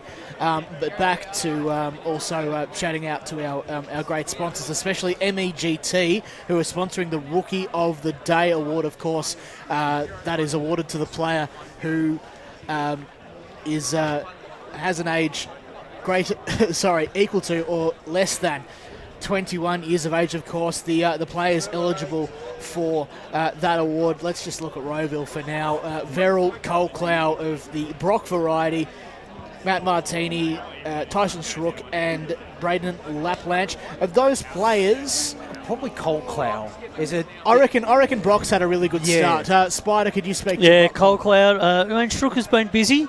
Martini's been good as well. It's hard to split a few of them, but probably for me, I'd say for it to be Cole Cloud. I'd say. And just back to the Ringwood Mazda Mark of the Week, of course. I think we probably have to lock in Lockie Wind, to pardon the expression. For now, you have to lock in Lockie Wind. And well, he's at another level. I mean, if he's qualified for this award, but I mean, he's just simply a next level to this group. Do you reckon he's best on ground so far, Lockie Wind? Oh, by an absolute mile. Certainly, he hasn't put a foot wrong. He's had a fantastic game. Yeah. So let's go around the grounds just briefly before we head back to an ad break. Of course, in the Premier Division, we've got Balwyn and East Ringwood, and Balwyn have a 14-point lead, 6-5-41 to East Ringwood, 4-3-27. Game in the balance. Berwick, Noble Park have kicked away in that game slightly. It's Berwick 5-1-31 leading Noble Park 7-3-45. We do have a decent score, a proper score. I wasn't hypothesising as Ben Warren Smith alluded to earlier. Norwood 1-8-14 to Doncaster East 8-4-52. Josh Ward, I'll go to you. You're a Surrey Park hashtag bars man. Can you tell us what's going on down there? I've got a half-time score out at Surrey Park. The Panthers lead 7-11-53 to Furniture Gully 34-22. So slightly more confident in them getting the job done. Let's go to Division 2 just briefly. You've shown me a score on your phone, and it is legit. At around half-time, this is unfathomable, even more so than this. Baronia taking on East Burwood. Baronia 11-13-79 to East Burwood. Wait for it, Spider. 5 behinds. What are your thoughts on that, my friend? Well, we know East Burwood have had problems scoring, but in the terms of where East Burwood have been, how they've been playing, it doesn't really surprise me because I think it's just been an inability of East Burwood to move the ball in recent times. Only last week where they showed any signs against Waverley, but we know Baronia are a much stronger team than what the Waverley Blues are, so they're the benchmark. Very true. Well, that wraps up our halftime show here on the Eastland Match of the Round. We will be back with our call team led by Ben Warren Smith and Jared Beanland right after the break on the Eastland Match of the Round. Today at Eastland, Lucy's trying on jeans for a momentous occasion. Coffee with the ex. She needs jeans she can move in because she's definitely moved on. Jeans that get a second look, but don't give any second chances. Jeans that say, well, yes, I have spent the last 8 months in a post-breakup juice cleansing, kickboxing, personal training frenzy. And it looks as though she's just found the perfect pair. Bravo, Lucy. For all of life's little moments, there's Eastland. Eastland. Live real. Sprained your ankle bursting through the banner? For bumps, breaks or bleeds, be seen sooner, close to home, at Knox Private 24/7 Emergency Department. You'll generally experience shorter wait times. Knox Private 24/7 Emergency, 262 Mountain Highway, Wanturna.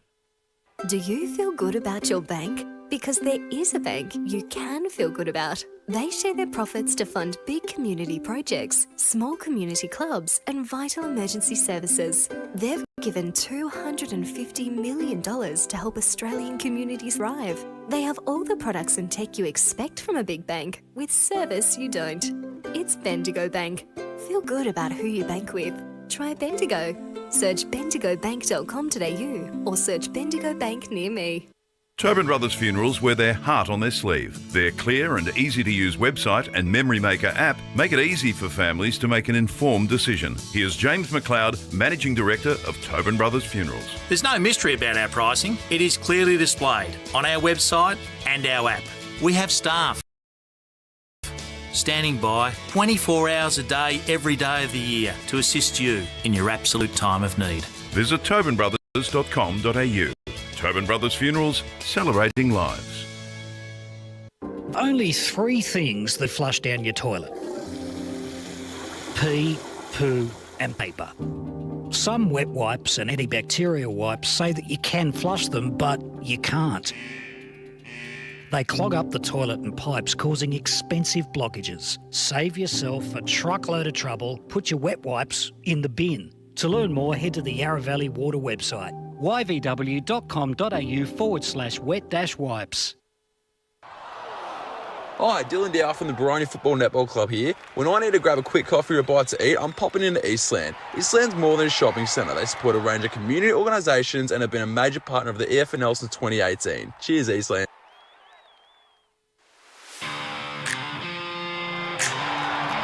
You are listening to Radio Eastern FM 98.1. With live and exclusive coverage of the EFNL football season, bringing you the match of the day with score updates from all divisions. And now we cross to our commentary team for the Radio Eastern 98.1 Match of the Day coverage. Both sides back out on the park here at Vermont Recreation Reserve. It was all Rowville in that first half, 7-11-53, leading Vermont 2-2-14. Great job by the boys at halftime, led by John O'Ben with Blake Martin and Spider Lee and Josh Ward. Of course, in the commentary team today, Jared Beanland, Wayne Brasher, Ray Baird, Paul Yacone and Ben Warren-Smith, yours truly, boys. Brash, we thought you might have just walked home and walked out the gate. We didn't see you at halftime. Well, I went into the Perry Fletcher room at halftime to talk to a few of the Brains Trust, and let's just say there's a little bit of disappointment there with that first half. They're hoping that the players can come out in the second half and show, that this is not really truly a Vermont performance. The one thing that I did glean from some of these people was Vermont's pre-season form in their practice matches were very, very scratchy. They had issues with getting players on the park. No excuses for today, but I think that's it seems symptomatic of how their season has started. What was the brethren like over at Rowville, Ray? No, I just spoke to a few people out there. No, look, we're very happy with the way they're going about it. I mean, you can always pick things that need to improve, even though when you're controlling the game. But look, they're just doing everything right, and it's been a great half so far. But we're only halfway through. Keep your scores coming in if you're out at the grounds today watching your local side hopefully win at Footy EFL via Twitter. And of course, our Around the Grounds man on the score centre, John O'Ben, will keep us up to date. But the second half is about to get underway. Here's Jared Beanland. Well, as represented by our two special comments men, it's a tale of two sides. Can it be a tale of two halves? Vermont certainly hoping it will be. Darayo, it was in his hands after Rowville got the clearance. Vassas crashes his way in and Brolick's on the ground there with the ball. Another ball up. What can Vermont do to get things going in this second half? Lockman with the tap down, hunting it is Calder towards the boundary line, ripped off the ball there by McDonald, free kick. Rowville starting this quarter very much the way they've been playing the game so far. Pressure, tackling, not letting Vermont get an inch. High ball to the top of the goal square. Good flies, but it crashes down off hands. The whole pack just descends upon that poor single Vermont player at the bottom of it. It was Fraser Smith. Up we go again. Tap down towards space. Calder and McDonald clash again. Handball out to Clark. Gets a handball now to Stapleton, to Cole Clow. Left boot ball, inside forward 50 for Rowville. It's Davies versus Duffy. And it'll be another stoppage as Joey Fisher came in. Thanks for joining us on the Eastland Match of the Round. Hope you're enjoying the coverage wherever you're listening from or watching from. Tyson, he was up against Wind there in the ruck. Comes out to Cole Clow. Quick handball off. Vermont applying the pressure. Brolick there helps out. Fisher with a tackle. Boundary. Another ball up. Let's go to the boundary line with Josh Ward. One magnet switch I've noticed, Matt Wilcox is starting as the deepest forward for Vermont now in this second half. Thanks, Josh, as the umpire throws it up. Both rucks hit the deck that time. Umpire on quick kick in towards the middle. Vermont had it, but now handball over the top that time. Sees McDonald link up eventually, and now little cut off there by Ross. He did well. He was brought down to ground. Again by McDonald on the right boot. Goes inside forward 50. They seem to have the numbers there over the top of Taylor. It almost looked like the sun was in his eyes, but there was no sun as it comes out towards Young. Handball out wide. Davey was there. Scrambled a kick. Got it inside forward 50. Who's going to be home? Trying to claim the mark there was Mav Taylor. The umpire said no chance. First touch went to Henry Smith, and we'll have a ball up 40 out.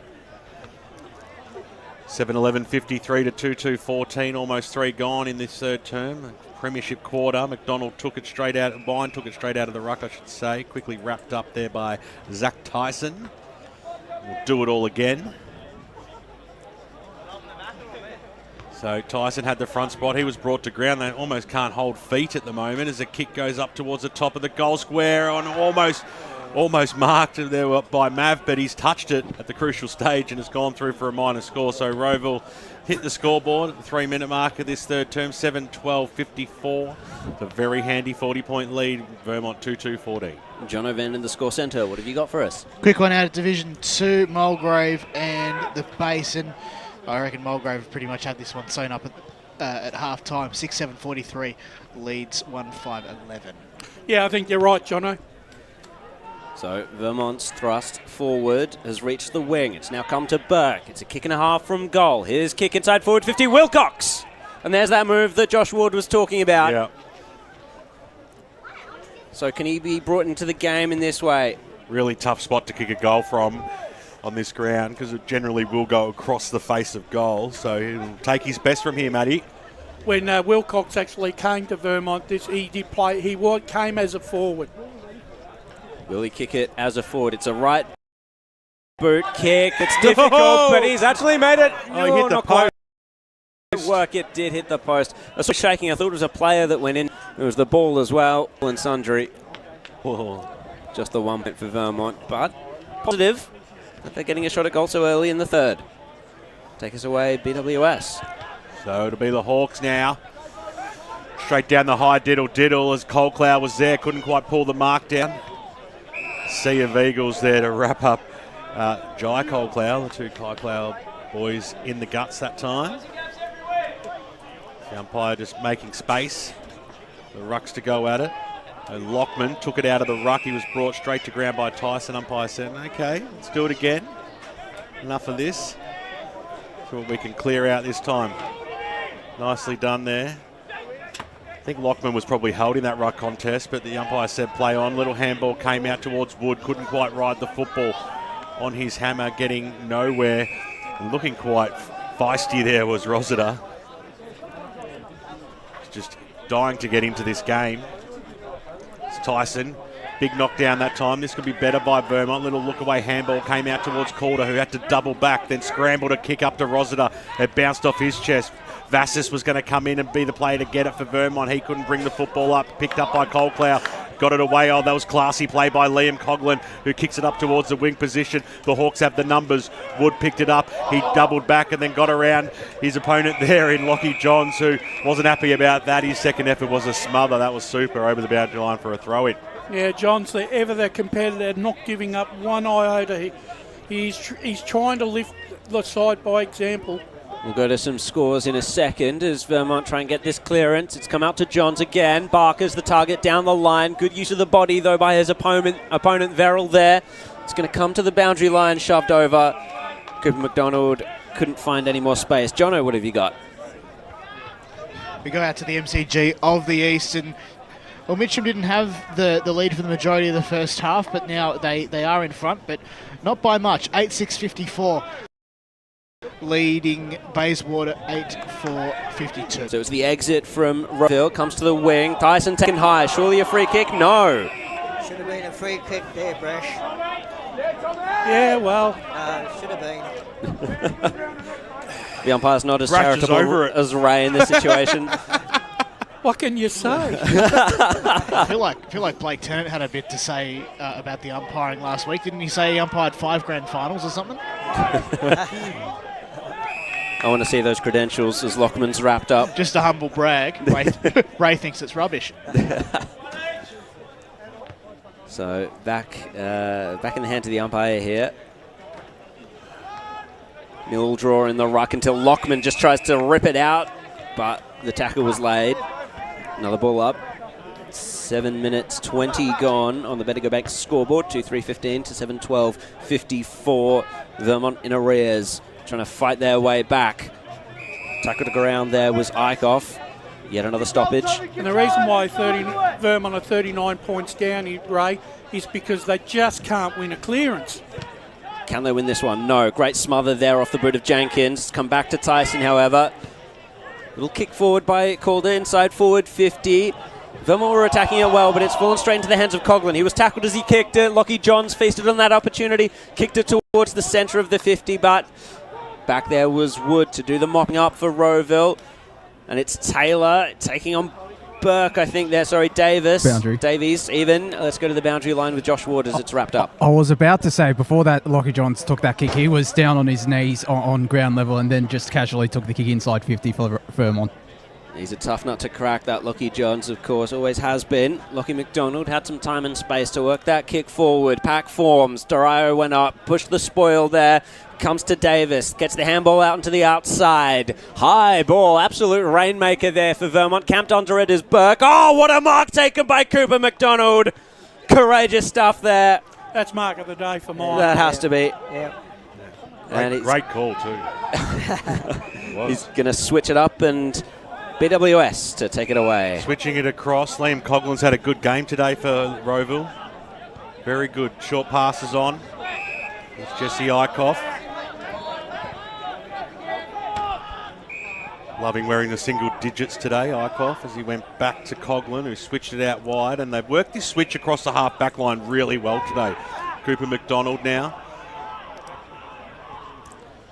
They just don't look rushed at all, whereas he's coughed that one up. But Tyson Hyams, who then looked a little bit rushed himself, got the handball away.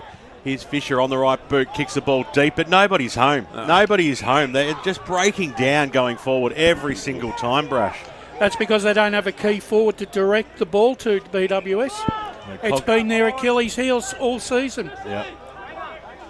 Albeit short-lived, it's still been their Achilles heel. There's no doubt about that. As McDonald again, Coughlin again. His kick was smothered. So, no, sorry, that time it was Verrill whose kick was smothered. And over she goes for a boundary throw right in front of the Hawks dugout. And Ben Wise and co. Have a boundary throw. Wilcox lost his footing at the crucial stage.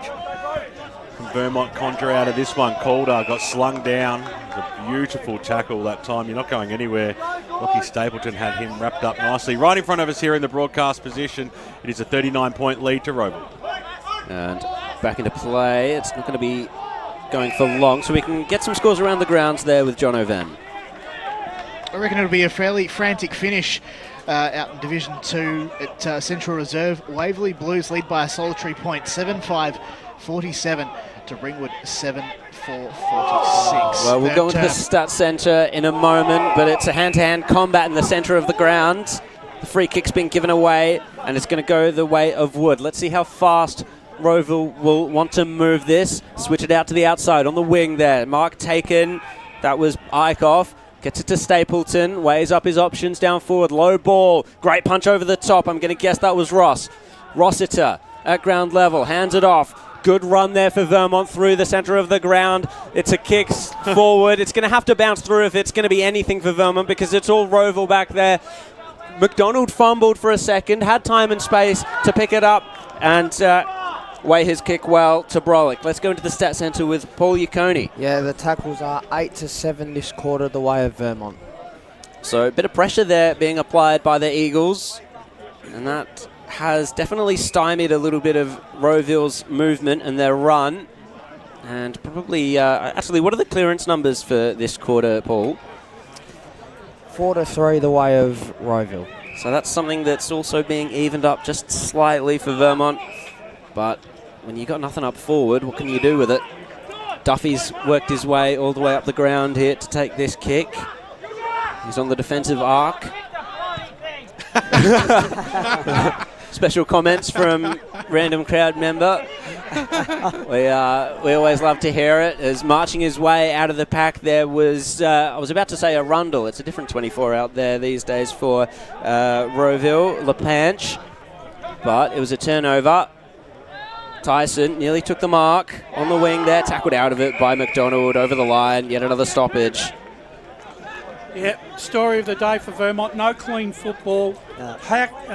Harassed, tackled, unable to find any clear delivery or any sort of forward motion whatsoever.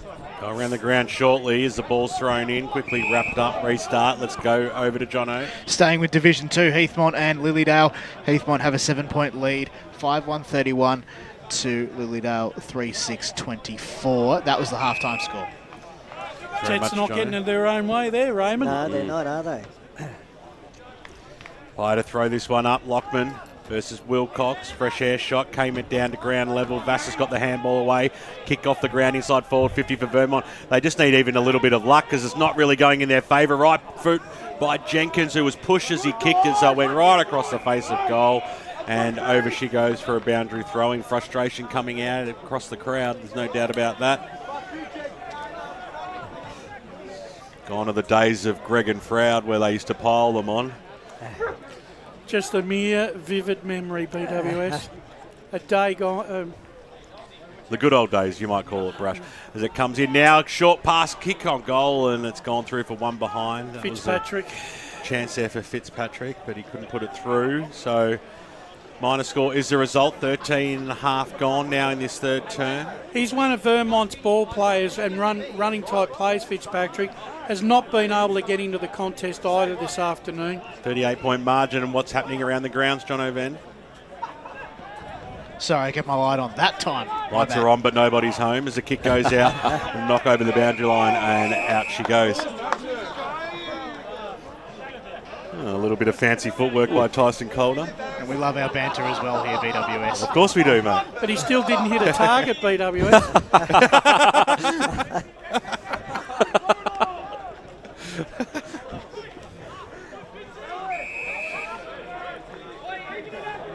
So back. Boundary. Oh, down to the boundary line with Blake Martin. Just as that ball went out of play, Tyler Swansea still managed to get a touch even though he's not on the ground. Impressive. It's the power of AFL players when they come down to the local leagues these days. And we love that key analysis from a Richmond supporter nonetheless. Barker, well, he had an opportunity taken from him in a tackle. Rowville to now share it round. Slamming it out of defence was Lockman. It was a little easy for them. No mark taken down the line. Darius is putting his body on the line again to stop that Rowville run forward. Tell you what, he was lucky there, Arnott, because that could have easily been in danger. And it's Noah Burke in the ruck against Lockman. A couple of young lads going at it. Out to the outside, though. Scooped up well. Kicked down the line there by Clark. Nice. Mark taken. That was very well done. And towards the top of the goal square. Spills out into the pocket. Crashing into it was Wood. There's a bit of a divot there in the ground. They kicked get that out one the up. sand bucket. Yeah. Just going back to Josh's comment then on Sonsi with one stat. Only one stat for the day. That's why he's not in Richmond's side at the moment. Fair play, honestly. So Vermont fair call. extract it through Burke, but it could have come right back though. Important little touch there by Rathjen in the end. LaPlanche hands it off. Rowville go forward again. Pack will form. Offhand, who's there at ground level? Calder is for Vermont. Hands it off to Ross. Just gets the handball away. Martini, though, hunted it, found it. McDonald tackled by Jenkins. Ball spills free in Vermont's advantage. Fitzpatrick had support there from that with the handball and the kick forward for Vermont. Once again, it's going to be mopped up by Rowville. Coughlin. And now Eichhoff. It's a dangerous kick. Rossiter could pounce here if he can lay the tackle. Keep your feet. Oh, dear. LaPlanche there in support. Had Coughlin over the top. Kicks it onto the wing. 2-on-1 situation. Out the back now is Davis. Tackled by Colclout. Great tackle. Great tackle, Brock Colclout. Brash, you just observed the way the 2-4 teams move the ball forward. When Rowville do, they run in numbers. When Vermont do, it's just dribble along the ground. Yeah, exactly right, Ray. Right. Tapped down by Burke. Little handball fed out there to McDonald.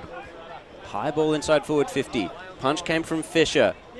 Davis is there to receive the handball from Arnott. Goes for a bit of a jog. He's under pressure though. That kick was definitely pressure affected, but Wilcox was there. He's got Rathjen in support. It's just the two of them. Well done, Matty. Wilcox onto the right. Has Jenkins down in the goal square. Really had to make his mind up as to whether he was going for goal or for Jenkins. Went for neither. Got the behind. Let's go to Paul in the score centre. The inside 50s in this third quarter are 10-6 the way of Vermont. So they're getting the opportunities, but they're not really they're not getting their bang for their buck. They keep bombing it in there. They need to be a bit more method, Paul. Yeah, that's a bit right. more method. Yep. Around the grounds with John O'Ven. probably halfway through the third term, back to Premier Division between Bowen and East Ringwood. It's Bowen. Lockie Johns from 50 metres. You've got to be quicker, Jono, as a kick goes goalward. And it goes through for one behind. And that was almost a go there. That'll happen, won't it? 18-minute mark gone in this third term. And 54 plays 18. 9-5-59 to 6-5-41. The Tigers in front. So Rowville gone goalless in this third term so far. Both teams have. Yeah, it's certainly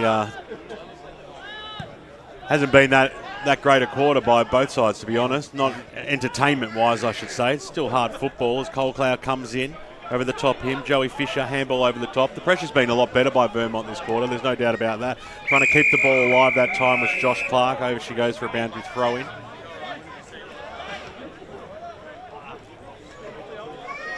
Hope you're enjoying the broadcast. 98.1 Radio Eastern and around the globe on YouTube and Facebook. Plenty of people watching right around the world on a weekly basis. Go on a holiday and still stay in touch with your local football. Making the front spot there was Lockman over the back. Johns overran the ball. It's okay. McDonald got dispossessed. Little quick kick out. No avail, out of bounds on the full that time by Stapleton. So Vermont just going to spot up a target somehow. Campbell Barker takes a chest mark. That's a neater kick going towards the Wilcox direction. He had a player all over him there. Almost could have got the free kick, but Wood was there to mop up the pieces for the Hawks. Got it over to Davey. He's been relatively quiet today for Rowville. Matty Davey, one of the club favourites. All-time greats as the kick goes up towards the wing position. Big fly over the back, but the umpire said it's a little bit too crude. Screaming for it, Smith in the middle. Fraser Smith, it probably would have been the right option there, but instead it was ignored. It goes the way of Rossiter, who's going to switch the play now. It was a very risky kick there by Rossiter. Clark dropped what he should have taken. Calder came in. He had some support in his teammate in Ross, who ducked underneath it, did well, slammed it on his boot inside forward 50, bouncing away from Wilcox, and we'll have a boundary throwing 50 out from the Vermont goal. Calder had to be so good then, and he was. Had Ross in support, of course, as well, but it was such a poor kick. Let's go around the grounds with John O'Ven. Let's go out to Park Orchards, and they are well and truly in front of Montrose here. 12-14-86 to 5-13-43. Whispers is not even whispering. He's silent at the moment. Definitely looks different in Division 1 now with Park Orchards beating Montrose. There's a kick down the ground from Rowville. Just went out on the full. So Vermont will load up once again. It's going to be Josh Davies. Barker was the target. Contested well, though. There's an injured player down there for Rowville from that contest, but we'll stay with the ball for now. Clark gets it forward. It's Lockman. No mark taken there by Young. So Vermont had the numbers. I think he got knackered. He's got a new pair of earrings. Boundary. Let's go to the boundary line with Josh Ward. Yeah, I can confirm what BWS said. It looks like Lockman's got the wind knocked out of him. Another entry for Vermont that didn't quite have anything to show for it until Vassar scooped it up. Yeah! Went on to the right, kicked a goal. There's the first for the quarter. And Vermont, will they come to life now? Well, they had to work so hard for that goal there. They did, didn't they, Bresh? Well, so we'll keep an eye on... But I'll give them their due. They've worked really hard. The young guys have lifted a little bit in this quarter to try and make a contest. They had to do that, but they just have not been. They still can't win clearances to give their forwards any opportunity. It's almost like at times they're kicking down to the Beatles song, the Nowhere Man, because there's just absolutely nowhere man down there at sometimes. So 30 points is the margin. Snag another couple and bring this game back to life. The clearance is what Brush has been screaming for, and they've got it this time. Here's Lockie Johns. Thumps it on his boot. Johns, can it go all the way? He pushes it to the left-hand side. We're searching for that Tobin Brothers goal of the day. If he had to kick that might have brought the house down.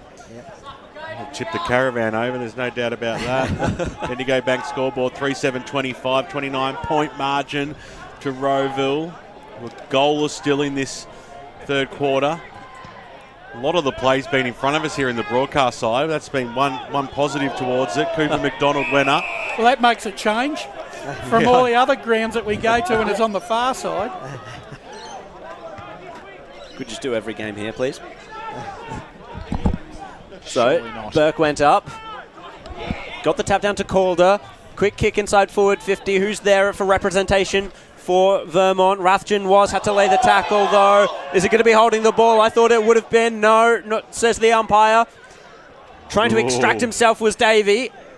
Just a little bobbling ball there to Vassis. Got it to Johns. What can he do? Kick the Breaks goal. away from the tackle. Runs onto his right. Got the goals in his sights. Lockie Johns. Oh, he's got me all revved up, but didn't quite do it then. Brash, if there's a bright side, Lockie Johns is winning the ball in the last Yeah. 10 minutes or so he needs to coup that, and he needs to have other players assisting. I think Calder's trying hard, but his disposal, he just keeps getting caught up in his own feet. So Cooper McDonald now drives the ball along the wing position. Big fly over the back there by Barco. He's had a good turn. Sorry, it's not Barco, it's Burke this time. He's He had a dumps good it on his boot. Inside forward 50. It was a good kick. Dixon might be paid the mark here. Yeah, can't do that. You just can't. You can't run into the player front on. So Dixon, we're going to be right behind him as he takes his kick. He's got to start it out right, and he's going to get a 25-metre penalty. Jesus. So he's going to be gifted a goal here, Lachlan Dixon, who's already kicked one in this game. He'll go right to the goal square. He'll go right in front. He'll waste no time. He'll come in, and he'll pop it over the goal up by his head. So the crowd getting back into this game here. Dixon gets his second. And on the Bendigo Bank scoreboard, Vermont moved to 4, 8:32.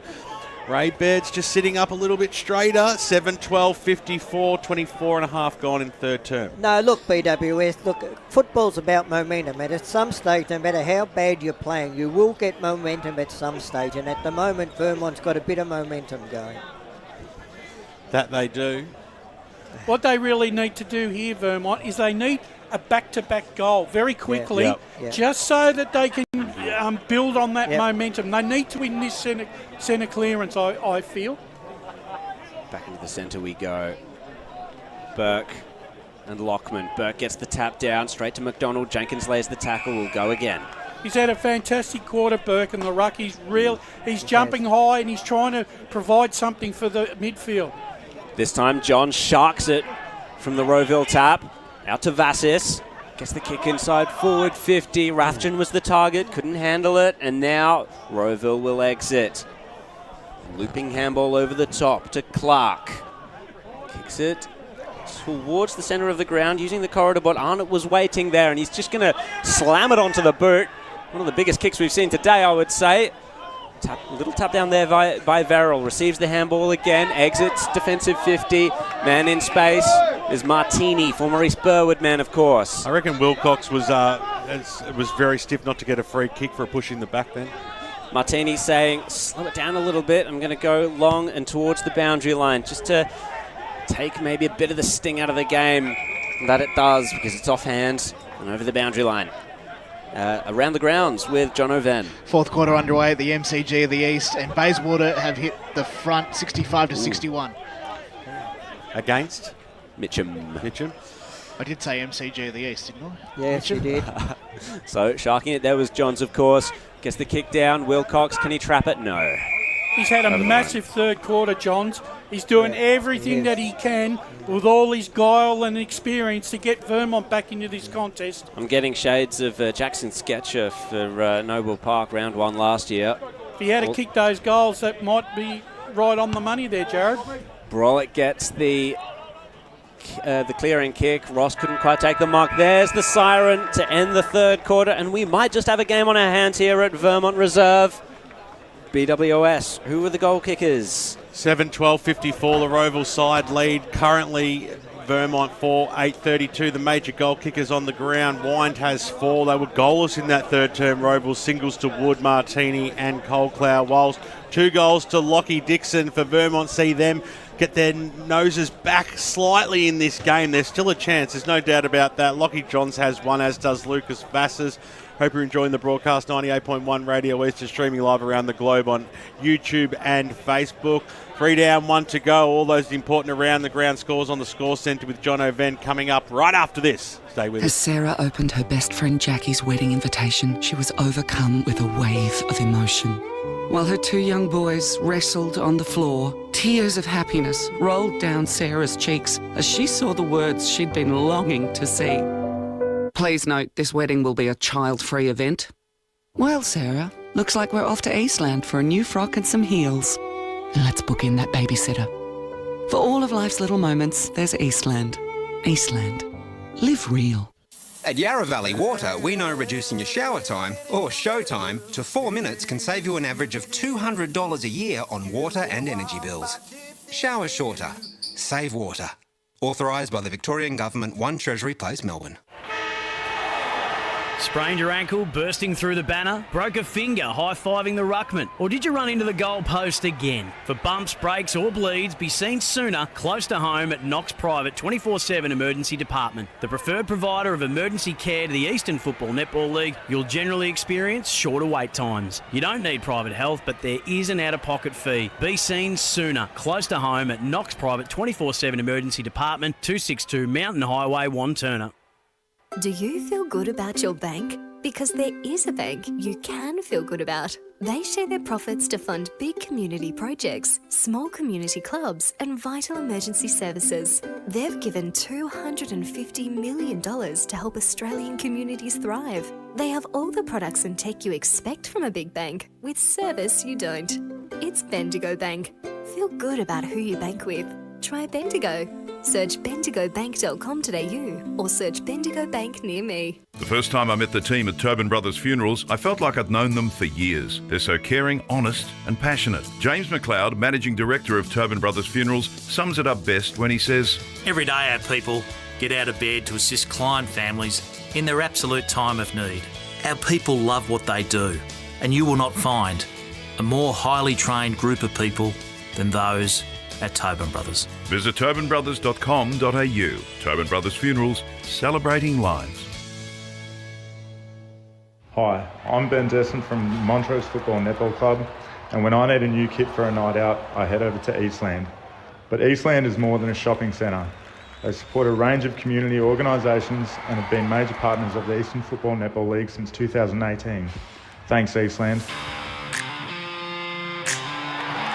You are listening to Radio Eastern FM 98.1. With live and exclusive coverage of the EFNL football season. Bringing you the match of the day with score updates from all divisions. And now we cross to our commentary team for the Radio Eastern 98.1 Match of the Day coverage. Vermont Recreation Reserve is the venue today, and it's Rowville leading this one by a very handy 22 points. It was a good quarter by Vermont in that third term. They were able to outmuscle in a lot of the contest with Rowville, but still not really hitting the scoreboard where they should have. There was a lot of shots on goal that could have gone through.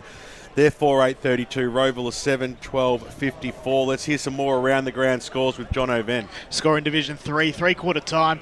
Fentry Gully 35, Surrey Park 70. Go to Oakley District and Sylvan. The home side is 14-11-95 to Sylvan 8-3-51. Now there was also that game in Division 2 between Baronia and East Burwood. I'm seeing if I can try and find a score from that, but at halftime it wasn't looking good. I can only guess that it's not looking good even more so for the Rams. Now, I haven't heard enough Donny E scores today either, mate, just to make sure you throw that one into the mix. They were 14 points up at last call, BWS. Thanks, Brash. I just needed to know that so I can sit a bit more comfortably in this final term. But is this game still alive? Oh, well, not really. You're asking me. I think that the key difference is Rowville will show a little bit more poise. Vermont are banging it into their into their forward 50. In the hope that someone can run onto the football and kick a goal because they don't have a key forward to direct the ball through. When the halfbacks and the midfield are coming down the ground, they're looking for someone to kick the ball to, but there's no one there. So they're just bombing it away, and that just allows Rowville to drop the numbers behind. And Boundary. Let's cross down Boundary side as Ben Wise chats with our man Josh Ward. Ben, an interesting quarter, Vermont getting back into the contest in that quarter. What do you make of it? Yeah, it was a shit one for us. But, mate, they're a good side. They won in and around the source, which, we lost our structure a little bit. They played territory footy and got it forward, and we just weren't able to stop it at stages, so we just got to make sure we reset now. You must be impressed with the continued pressure, though, from being delivered by the side. By our side or their side? By our side, yeah, mate. It's a hot footy. We're two proud clubs and we're going at it, and there's a bit of history between us now over the last couple of years, so we've just got to make sure we execute our plan. What's the message for heading into this final quarter? Put your head over the footy and win it. Yeah. Thank you, Ben. Short and sharp. I don't think he was too impressed with that quarter, Ben Wise, but his side goes into this term with a handy almost 4-goal lead, and looking to put it out of reach pretty quickly here, Ray Baird. Boundary. Turn yourself on, old Yeah, mate. I better turn it on. I turned it off halfway through that last quarter. only kidding. Look, I still believe, although that was Vermont's quarter, but I still believe Rowville are capable of going bang, bang, bang and blow out this game towards the end of the last quarter. Blake Martin, boundary side. Adam Parker and Vermont much more positive during that three-quarter huddle. Basically, that they just need to keep winning the contest and the one-on-ones as they try and get back in this. Here's Jared Beanland to take us away for the final turn. Thank you very much, Ben. We'll get some scores around the grounds as we get the chance to, but right now, getting the clearance out was McDonald now. He will manage to shrug the tackle off, get it forward very, very quickly. Ross, good representation there for Vermont. At ground level is Smith. That's Henry Smith in this instance. Stacks on. Let's go to Jano Venn.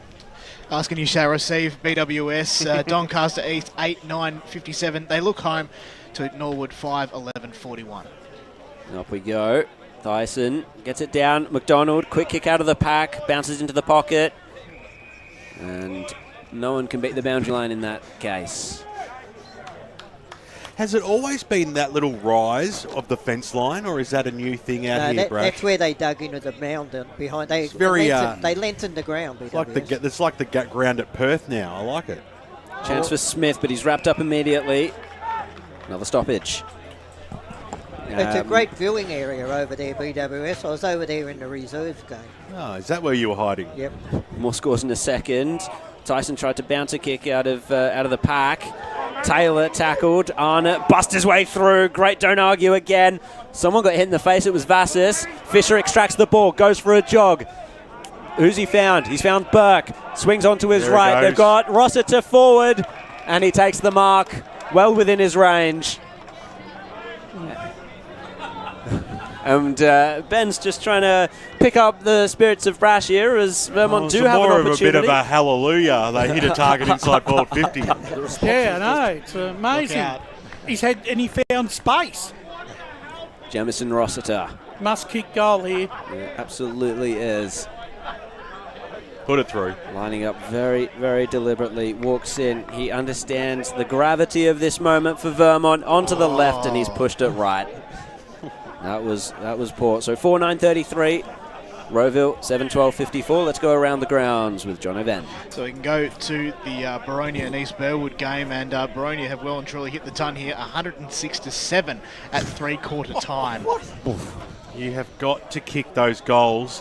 Yes, you do. You've just got to kick those goals. There's really no excuse for that, to be honest. He barely scraped it in for a behind in the end as it comes out Burke. They'll get another chance. So Arnott on the left boot goes inside forward 50. Pack flies at the fall of the ball. Strong tackle that time. Lachlan Dixon did well. That's what kills the confidence of your side when you miss goals like that, Ray. The build-up was good, and then you let down, Brush. High throws it up. Burke, little knockdown straight down the throat of Johns, quickly wrapped up by McDonald, brought to ground, another bounce. 3 gone in this final term, 21-point lead. Feels like it should be a lot more. Pretty low scoring affair today. Quick kick out of the pack by McDonald. The Lockley variety came out, trapped nicely there by Winder, who kicked 4 goals in this game. He's played really well as the kick goes towards the Davey direction. He's got 2 players to beat. They're going to mop it up though nicely. Davey's got the handball away. A little kick by Smith. It was neat. And Tyson Himes take the mark. So in that defensive arc for Vermont. Kick across the face. It's okay if they hit the targets. Ross spots up Calder. Back on this broadcast side. He's tried hard all day, Calder. I'll give him that. I totally agree with that. One of Vermont's best. The kick goes down. The kick just sat up, really. Cooper McDonald was in the front spot and was almost given a gift. Sporting the old dude Dazza. Winds around now on the right boot. Although it's not really that old. Everyone has it these days. Big fly in the pocket. Fantastic mark going up over the top there of Henry Smith, who was used as a step later, and it'll be chance now for Matty Davey, one of the favourite sons of the Rowville Football Club, to put through his first of the afternoon. It's probably been a quiet afternoon, actually, for Matty Davey. He's had some of the football, but not his he usually kicks away 2 or 3 goals for the game. He kicks this, and in effect, that it's pretty much game over here, I think. Well, we're right behind him here. Great angle there by Megan Green as the ball goes left and through for one behind. Now, I saw Matty Arnott pull up short a couple of minutes ago. He's come off and he's getting some work from the trainers. We'll get to our boundary riders to keep an eye on that. Let's go down to them right now. Yeah, I was about to say that he did look a bit ginger the last couple of minutes, did Matt Arnott, so I'll keep you guys posted on if he comes back onto the ground. Thank you very much, Josh Ward. Yeah, unfortunately, Matty's one of those players who's very injury prone. Very injury prone. Disappointing, because I do like seeing him play. He is an absolute bull. As Durayo had some space and some time to get the kick a little further onto the wing. But stacks on once more. Ball up. 4:09:33. That's Vermont. 7:13, 55. That's Rowville. 5 minutes 20 gone. Thanks to Bendigo Bank for the scoreboard.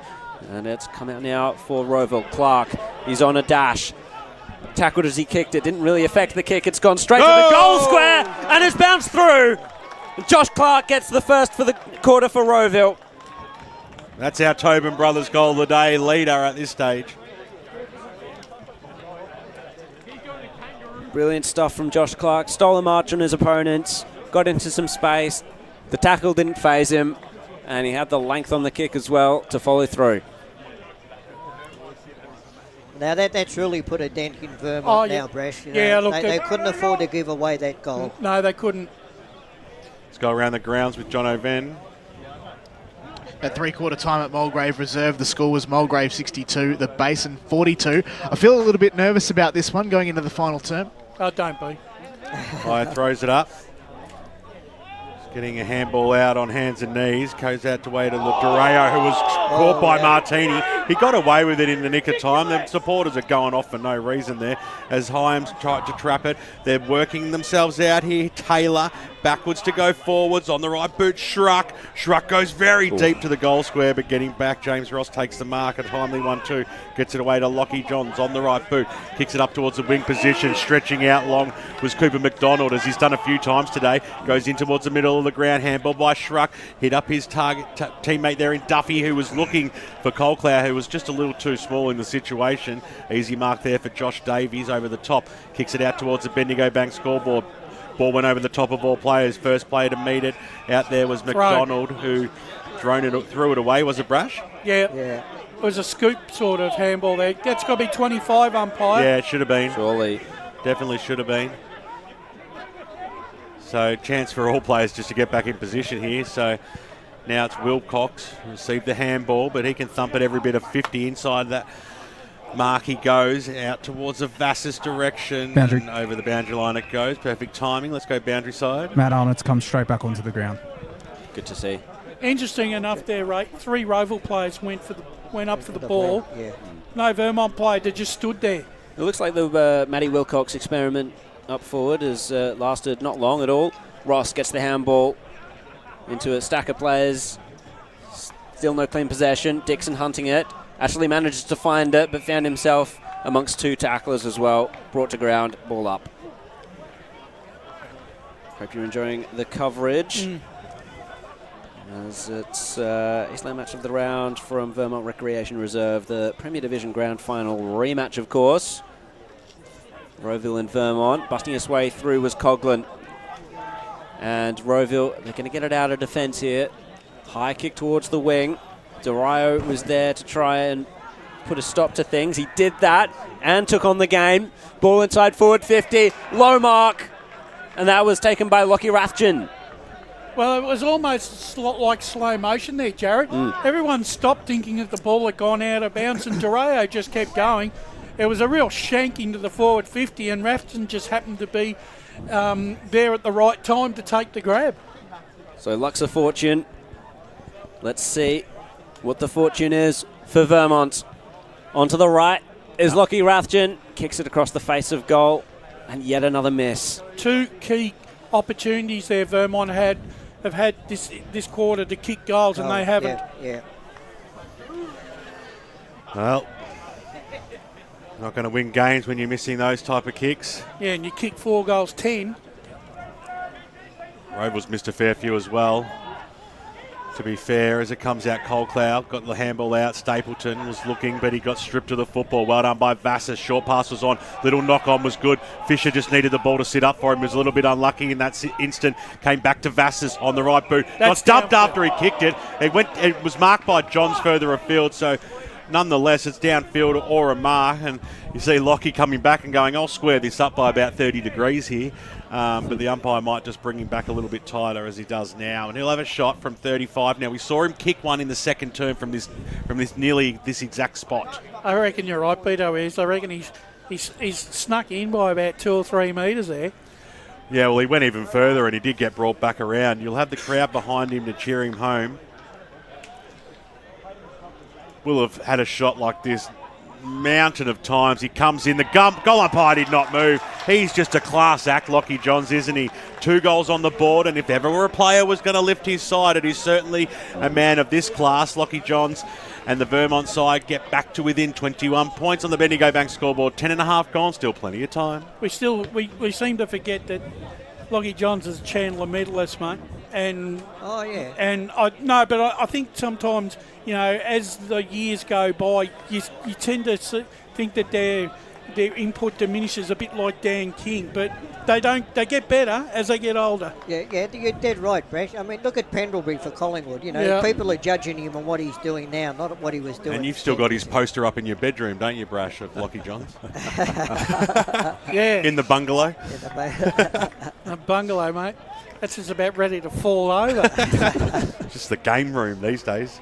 No, it's not. It's the second garage. It's got all my tools and equipment.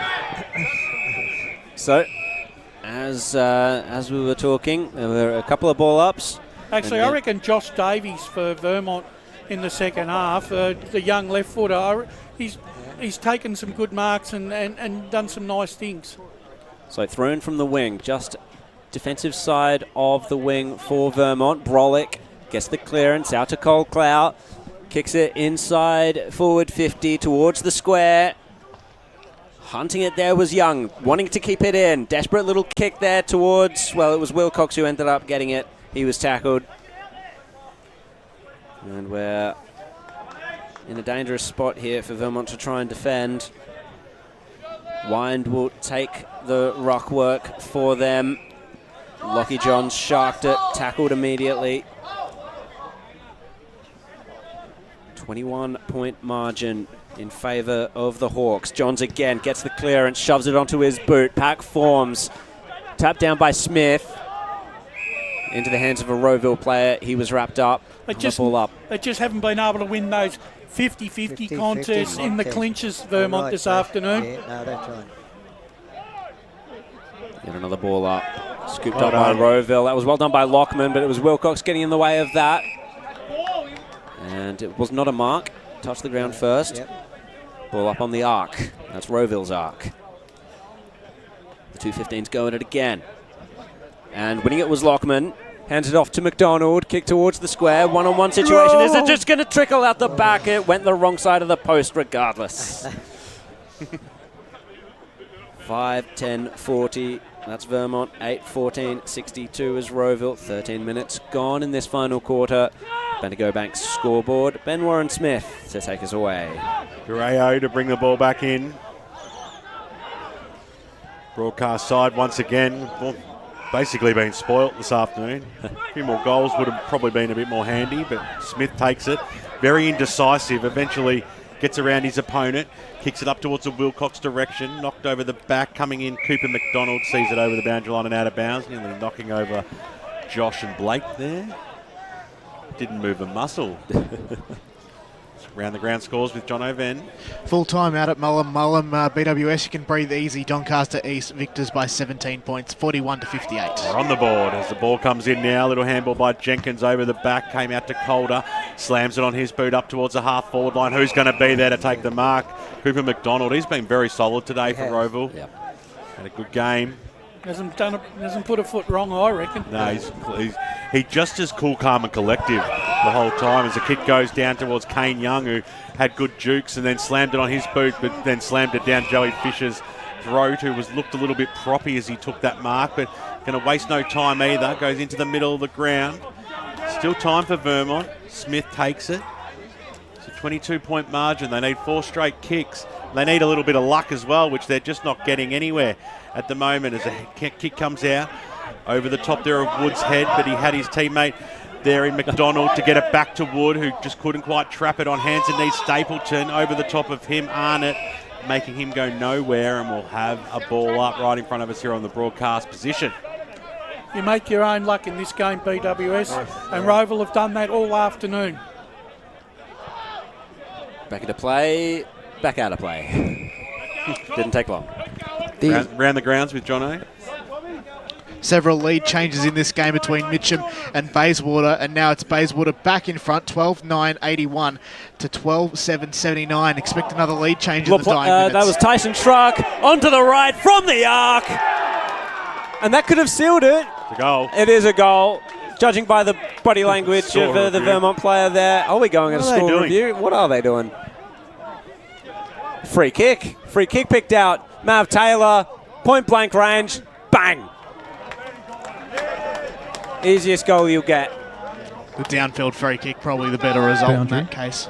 Let's go boundary side. I thought for a second they were whipping out the arc system at the local footy level, the umpires. Did that go through? That went through for a goal, correct? It went through for a goal. It must have been a downfield free kick as the umpire... Yeah, it happened just outside the 50-metre arc. Yeah, I think the umpire just maybe acted on impulse. Well, you can Mav Taylor owes Tyson Schruck $100 because he basically had a Tobin Brothers goal of the day there, and it just got stolen straight off him. And $100. Maybe just give him a penalty Tobin Brothers goal of the day as a result.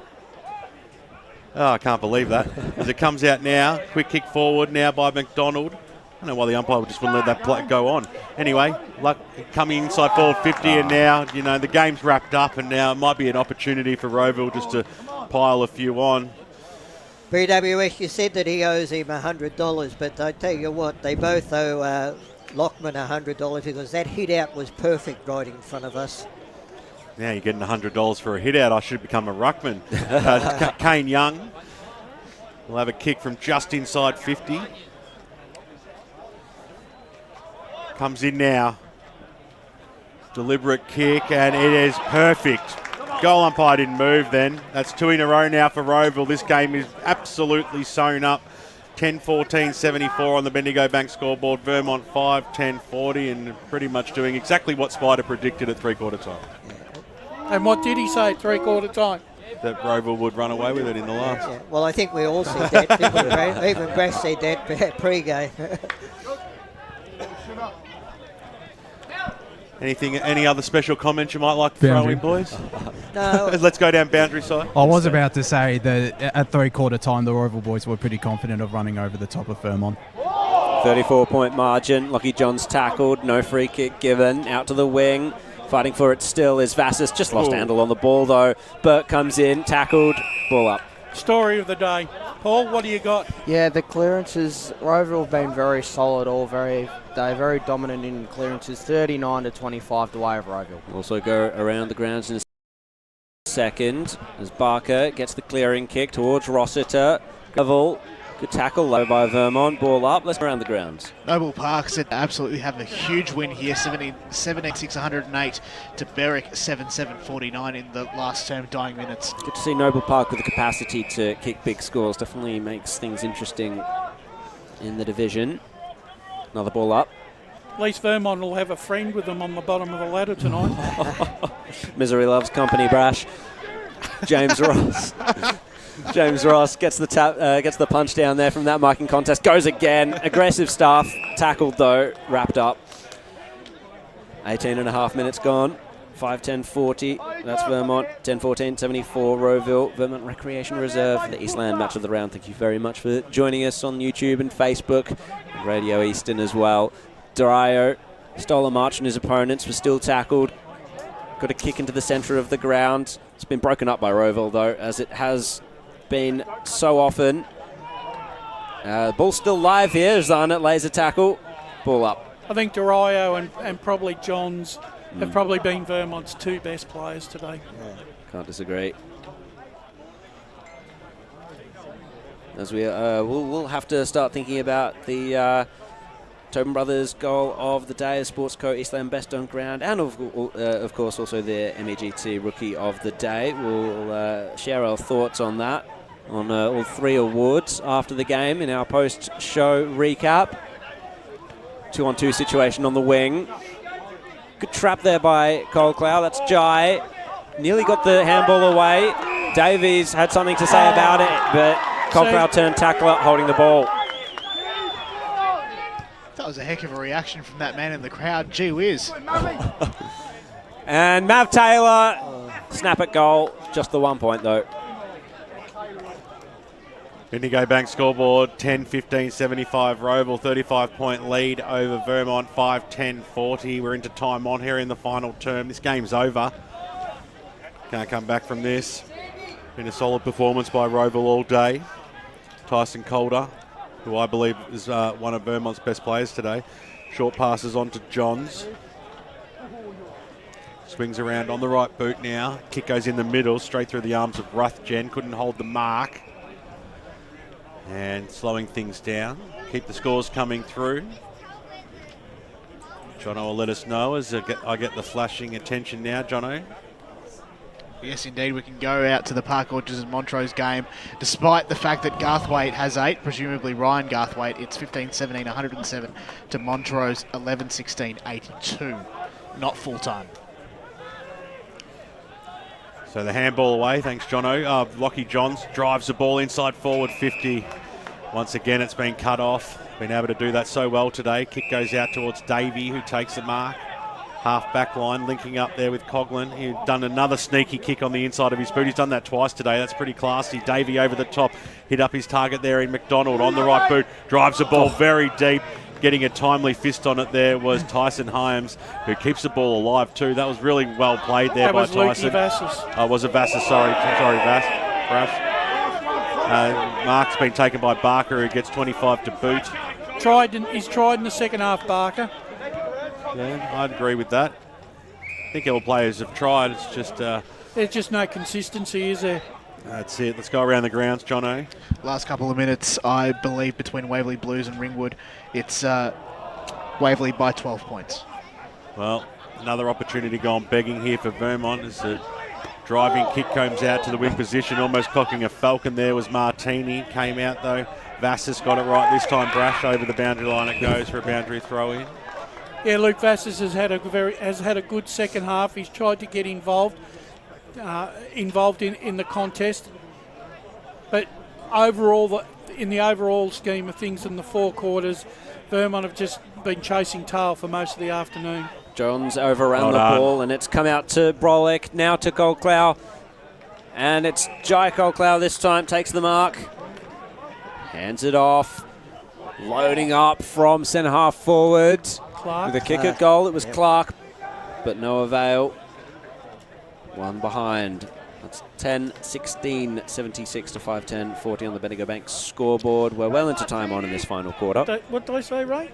That Rowville by 6 goals? Yes, Yeah. you did, yes. Wilcox to... Pat yourself on the back of the siren, Brash. I should be a bloody clairvoyant, shouldn't I? Oh, we've already got one of them. We do indeed. And he's not that good. So Ruthgen lays the tackle. Now what's he Still going to... going hard. What's the umpire saying here as Liam Coughlin was taken down? It's just a ball up. Yeah. The umpiring's been very good today. I was going to say that. Well done. The umpires have done very well. Ross, the captain, now the ruckman, taps it down. Johns was hunting it. Hands it off to Fitzpatrick. Steps round one onto the right, top of the goal square. Ooh. The high flyers are there, but so's the post. The ball hit it. Just the 1 point. rushed. 5:11:41 to 10:16:76 on the Bendigo Bank scoreboard. We are well into time on BWS. Wood goes short. Donald takes the mark. Donald goes to his teammate there in off, sorry. Ray, how do you think Ben Wise will be looking at this result? I know he'd be happy with the 4 points. Would he be a little disappointed with the second half? Look, I suppose he would, but he'd be so happy with the first half that I think that, you could overlook that third quarter. I mean, their last quarter's been okay. And look, there was going to be a stage, as I said, when Vermont were going to come back. That's football. And how do you think Adam Parker will think about this game? What do you think he needs to think about? Well, I think they've got to go back to the drawing board. I don't. They've been pushed off the ball since the start of the game. That's a big thing I can see. Ball's in the Vermont forward line here. A little scrambly kick goes out wide. If Rossiter is going to play centre half forward or full forward, which I know he is, he's got to find a way to get into the contest more, because you can't afford to be running around having 6 or 7 possessions, and then when you get your opportunity to kick goals, you can't afford to miss. From the stoppage here, snap around the body. This is going goalward. That was a fantastic goal by Jenkins.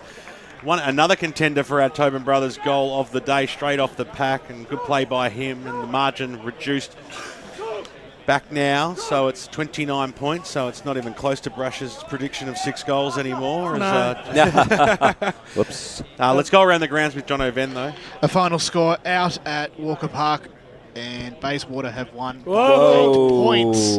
And it looks like Mooralbark are also going to win their game against North Ringwood. They're currently 86 to 63.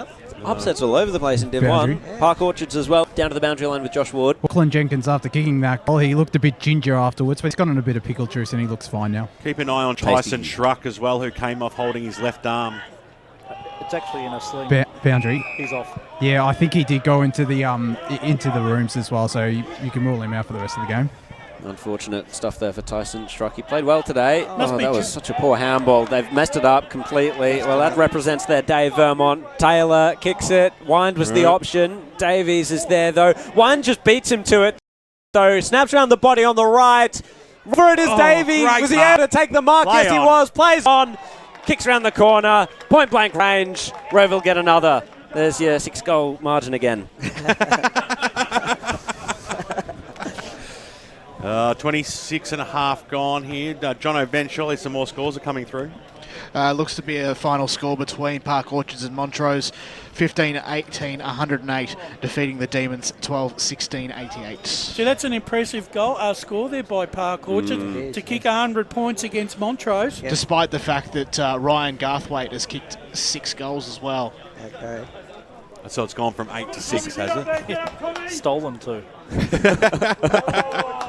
As it comes out, I'm only going with what you're saying. I apologise. Sorry, mate. Yeah, no, that's all right. Just don't do it again. I put the blame squarely on Blake Tennant, BWS. Martini couldn't get anywhere because he was wrapped up by Durea. You just didn't hear it properly, Van. He was whispering it. I reckon there's about 2 minutes left. Time for Rowville to kick a point, you might say, Brash, as it comes out now to Wood. Wood, little scrambly kick, gets it over the top there. Brolick gets it around. Snap around the body there by McDonald. And he kicked the point that Brash has been after. Marching back out to a straight 6 goals. Bendigo Bank scoreboard, 27 and a half gone, 47 to 83. Giving the old Oracle a run for his money today as Wilcox brings it in, Joe. Thank you, BWS. Well, it was turned over immediately. Well read by Lockman. He's had a very good game, Lockman. Yes, I've been very impressed with him. He's a good sized player, very versatile. His disposal's good as well. Joey Fisher sets himself, goes for the fly. Couldn't get a hand to it though, and it's come out to Dario. Looping handball over the top. Fitzpatrick wrapped up in the McDonald tackle. I've loved Cooper McDonald's game as well. I've been disappointed with Fitzpatrick today. A player of his calibre, he really hasn't given much run for Vermont. Ross taps it down to Johns. Onto the right, 2-on-2 situation. More will come. Rathjen out the back. He's got Eichhoff for company. Eichhoff fighting hard still. Couple of tackles wrap up. That's LaPlanche. for Rowville. Once again, Eichhoff was able to bump Rathjen off the Keep ball. him out of the contest. And take him out of the contest.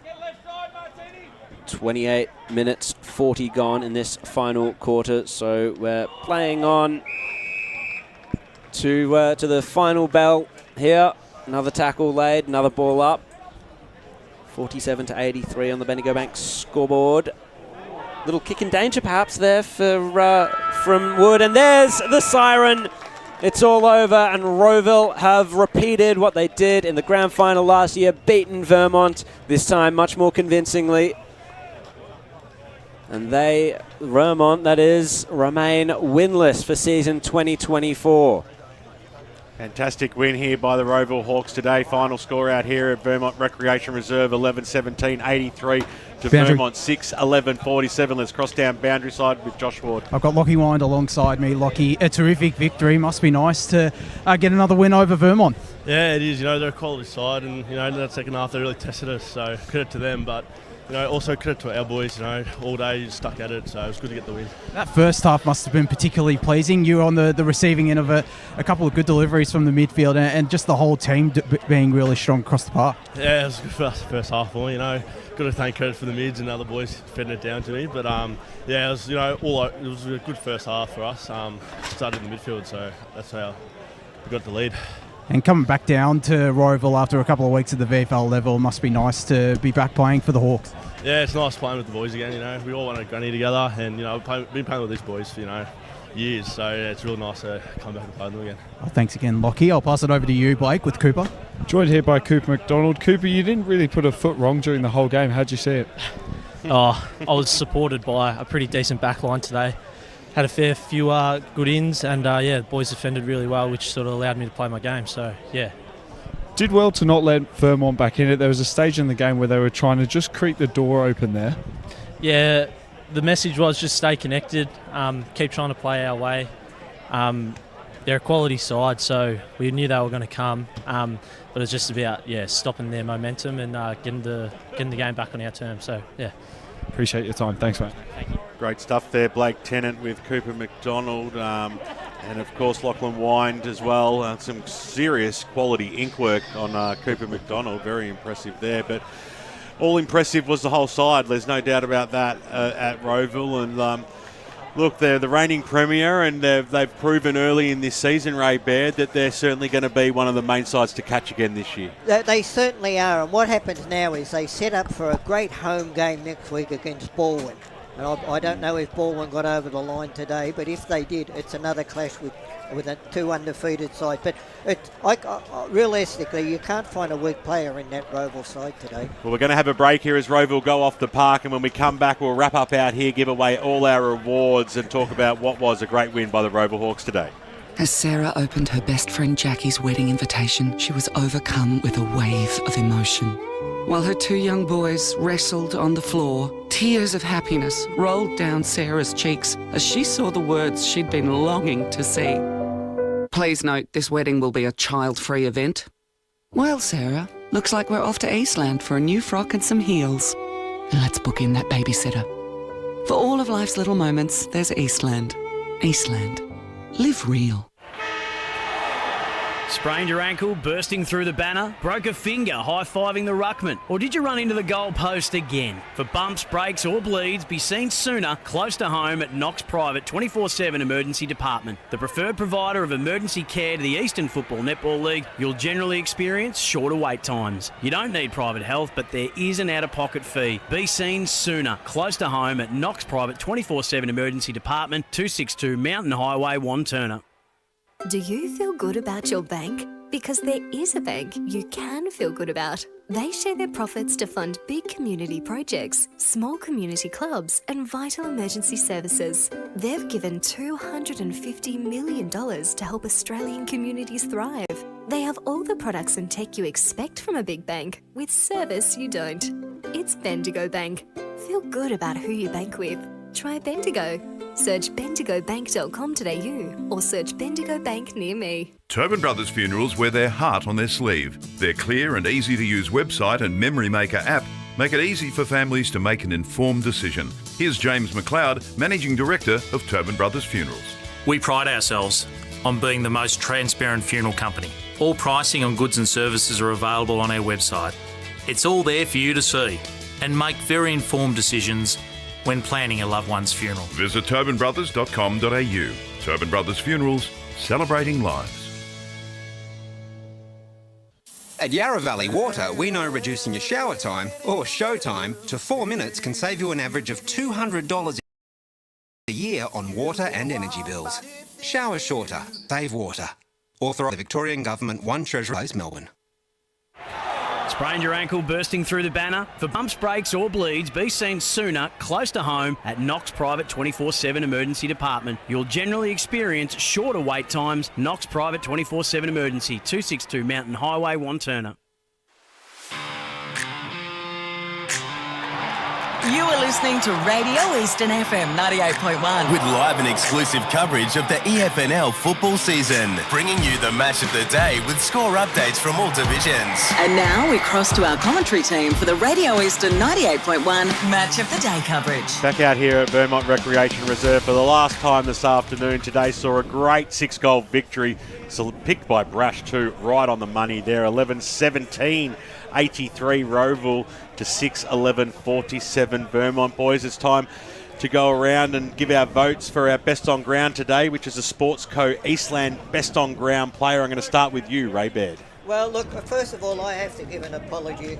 Tom Lockman, I had great raps on him. I thought, with shower makers out of that side, for a young fella who's only played in the seniors this year, coming up from the twos last year, he put in a fantastic effort.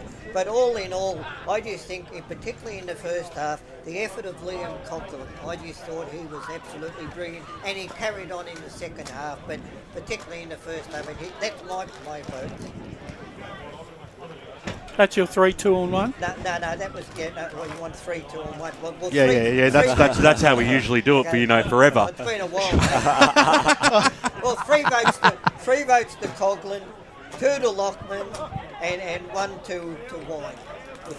He was just giving you his sixpence. So. Thank you very much to Ray Baird. I'll leave Brash alone for a little bit. Let's go to our boundary riders. Blake Martin, your 3, 2 and 1 today.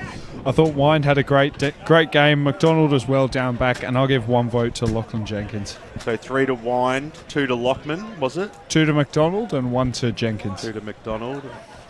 As we are writing it down, just making sure that we get the tally right. Josh Ward. 3 votes, got to go to Cooper McDonald. Superb on return. Yep. Lockie Wind with 2 votes. And I'll go I'll go Tom Lockman for the 1 vote. He was 2. You're reading my mind there, Josh.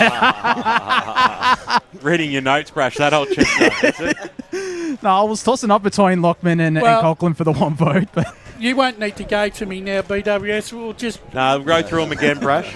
3 to Cooper McDonald, 2 to what's his name? 2 to Wine, 1 to Lockman. Yeah, and 1 to Lockman. No worries. Paul Yaconi. 1 vote to Coughlin, 2 to Wind, and 3 to Cooper McDonald. Thanks very much, Paul. How did you see it, Jared?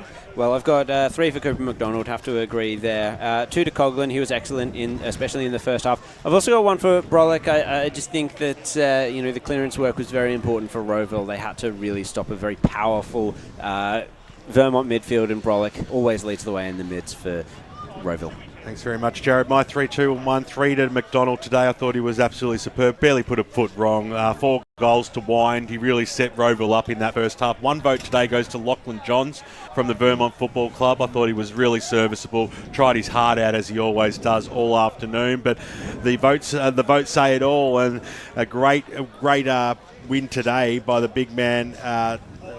McDonald today. We're in the number 11, Cooper McDonald. He wins the Sportsco Eastland Best on Ground and a $50 Sportsco voucher, which is a great buy as well. You can go down and get whatever you want down from one of their stores anywhere, but you go to Eastland because that's the place to get it from, really, at the end of the day. Tobin Brothers goal of the day contender. Had a couple marked down. I thought Josh Clark's goal was fantastic for Rowville, but then also Lachlan Jenkins from Vermont as well. How do we see that one go, boys? I reckon Clark's goal in that third quarter.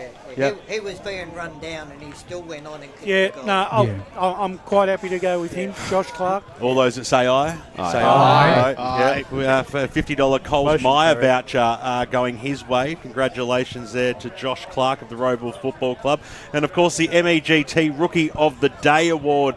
The number of players who are eligible for this award today, and they are Angus Strawn, Lachlan Rathjen, Josh Davies, Henry Smith from Vermont, Callum Verrill, Brock Colclough from Rowville, Matt Martini, Tyson Schruck, and Braden Lepanchi.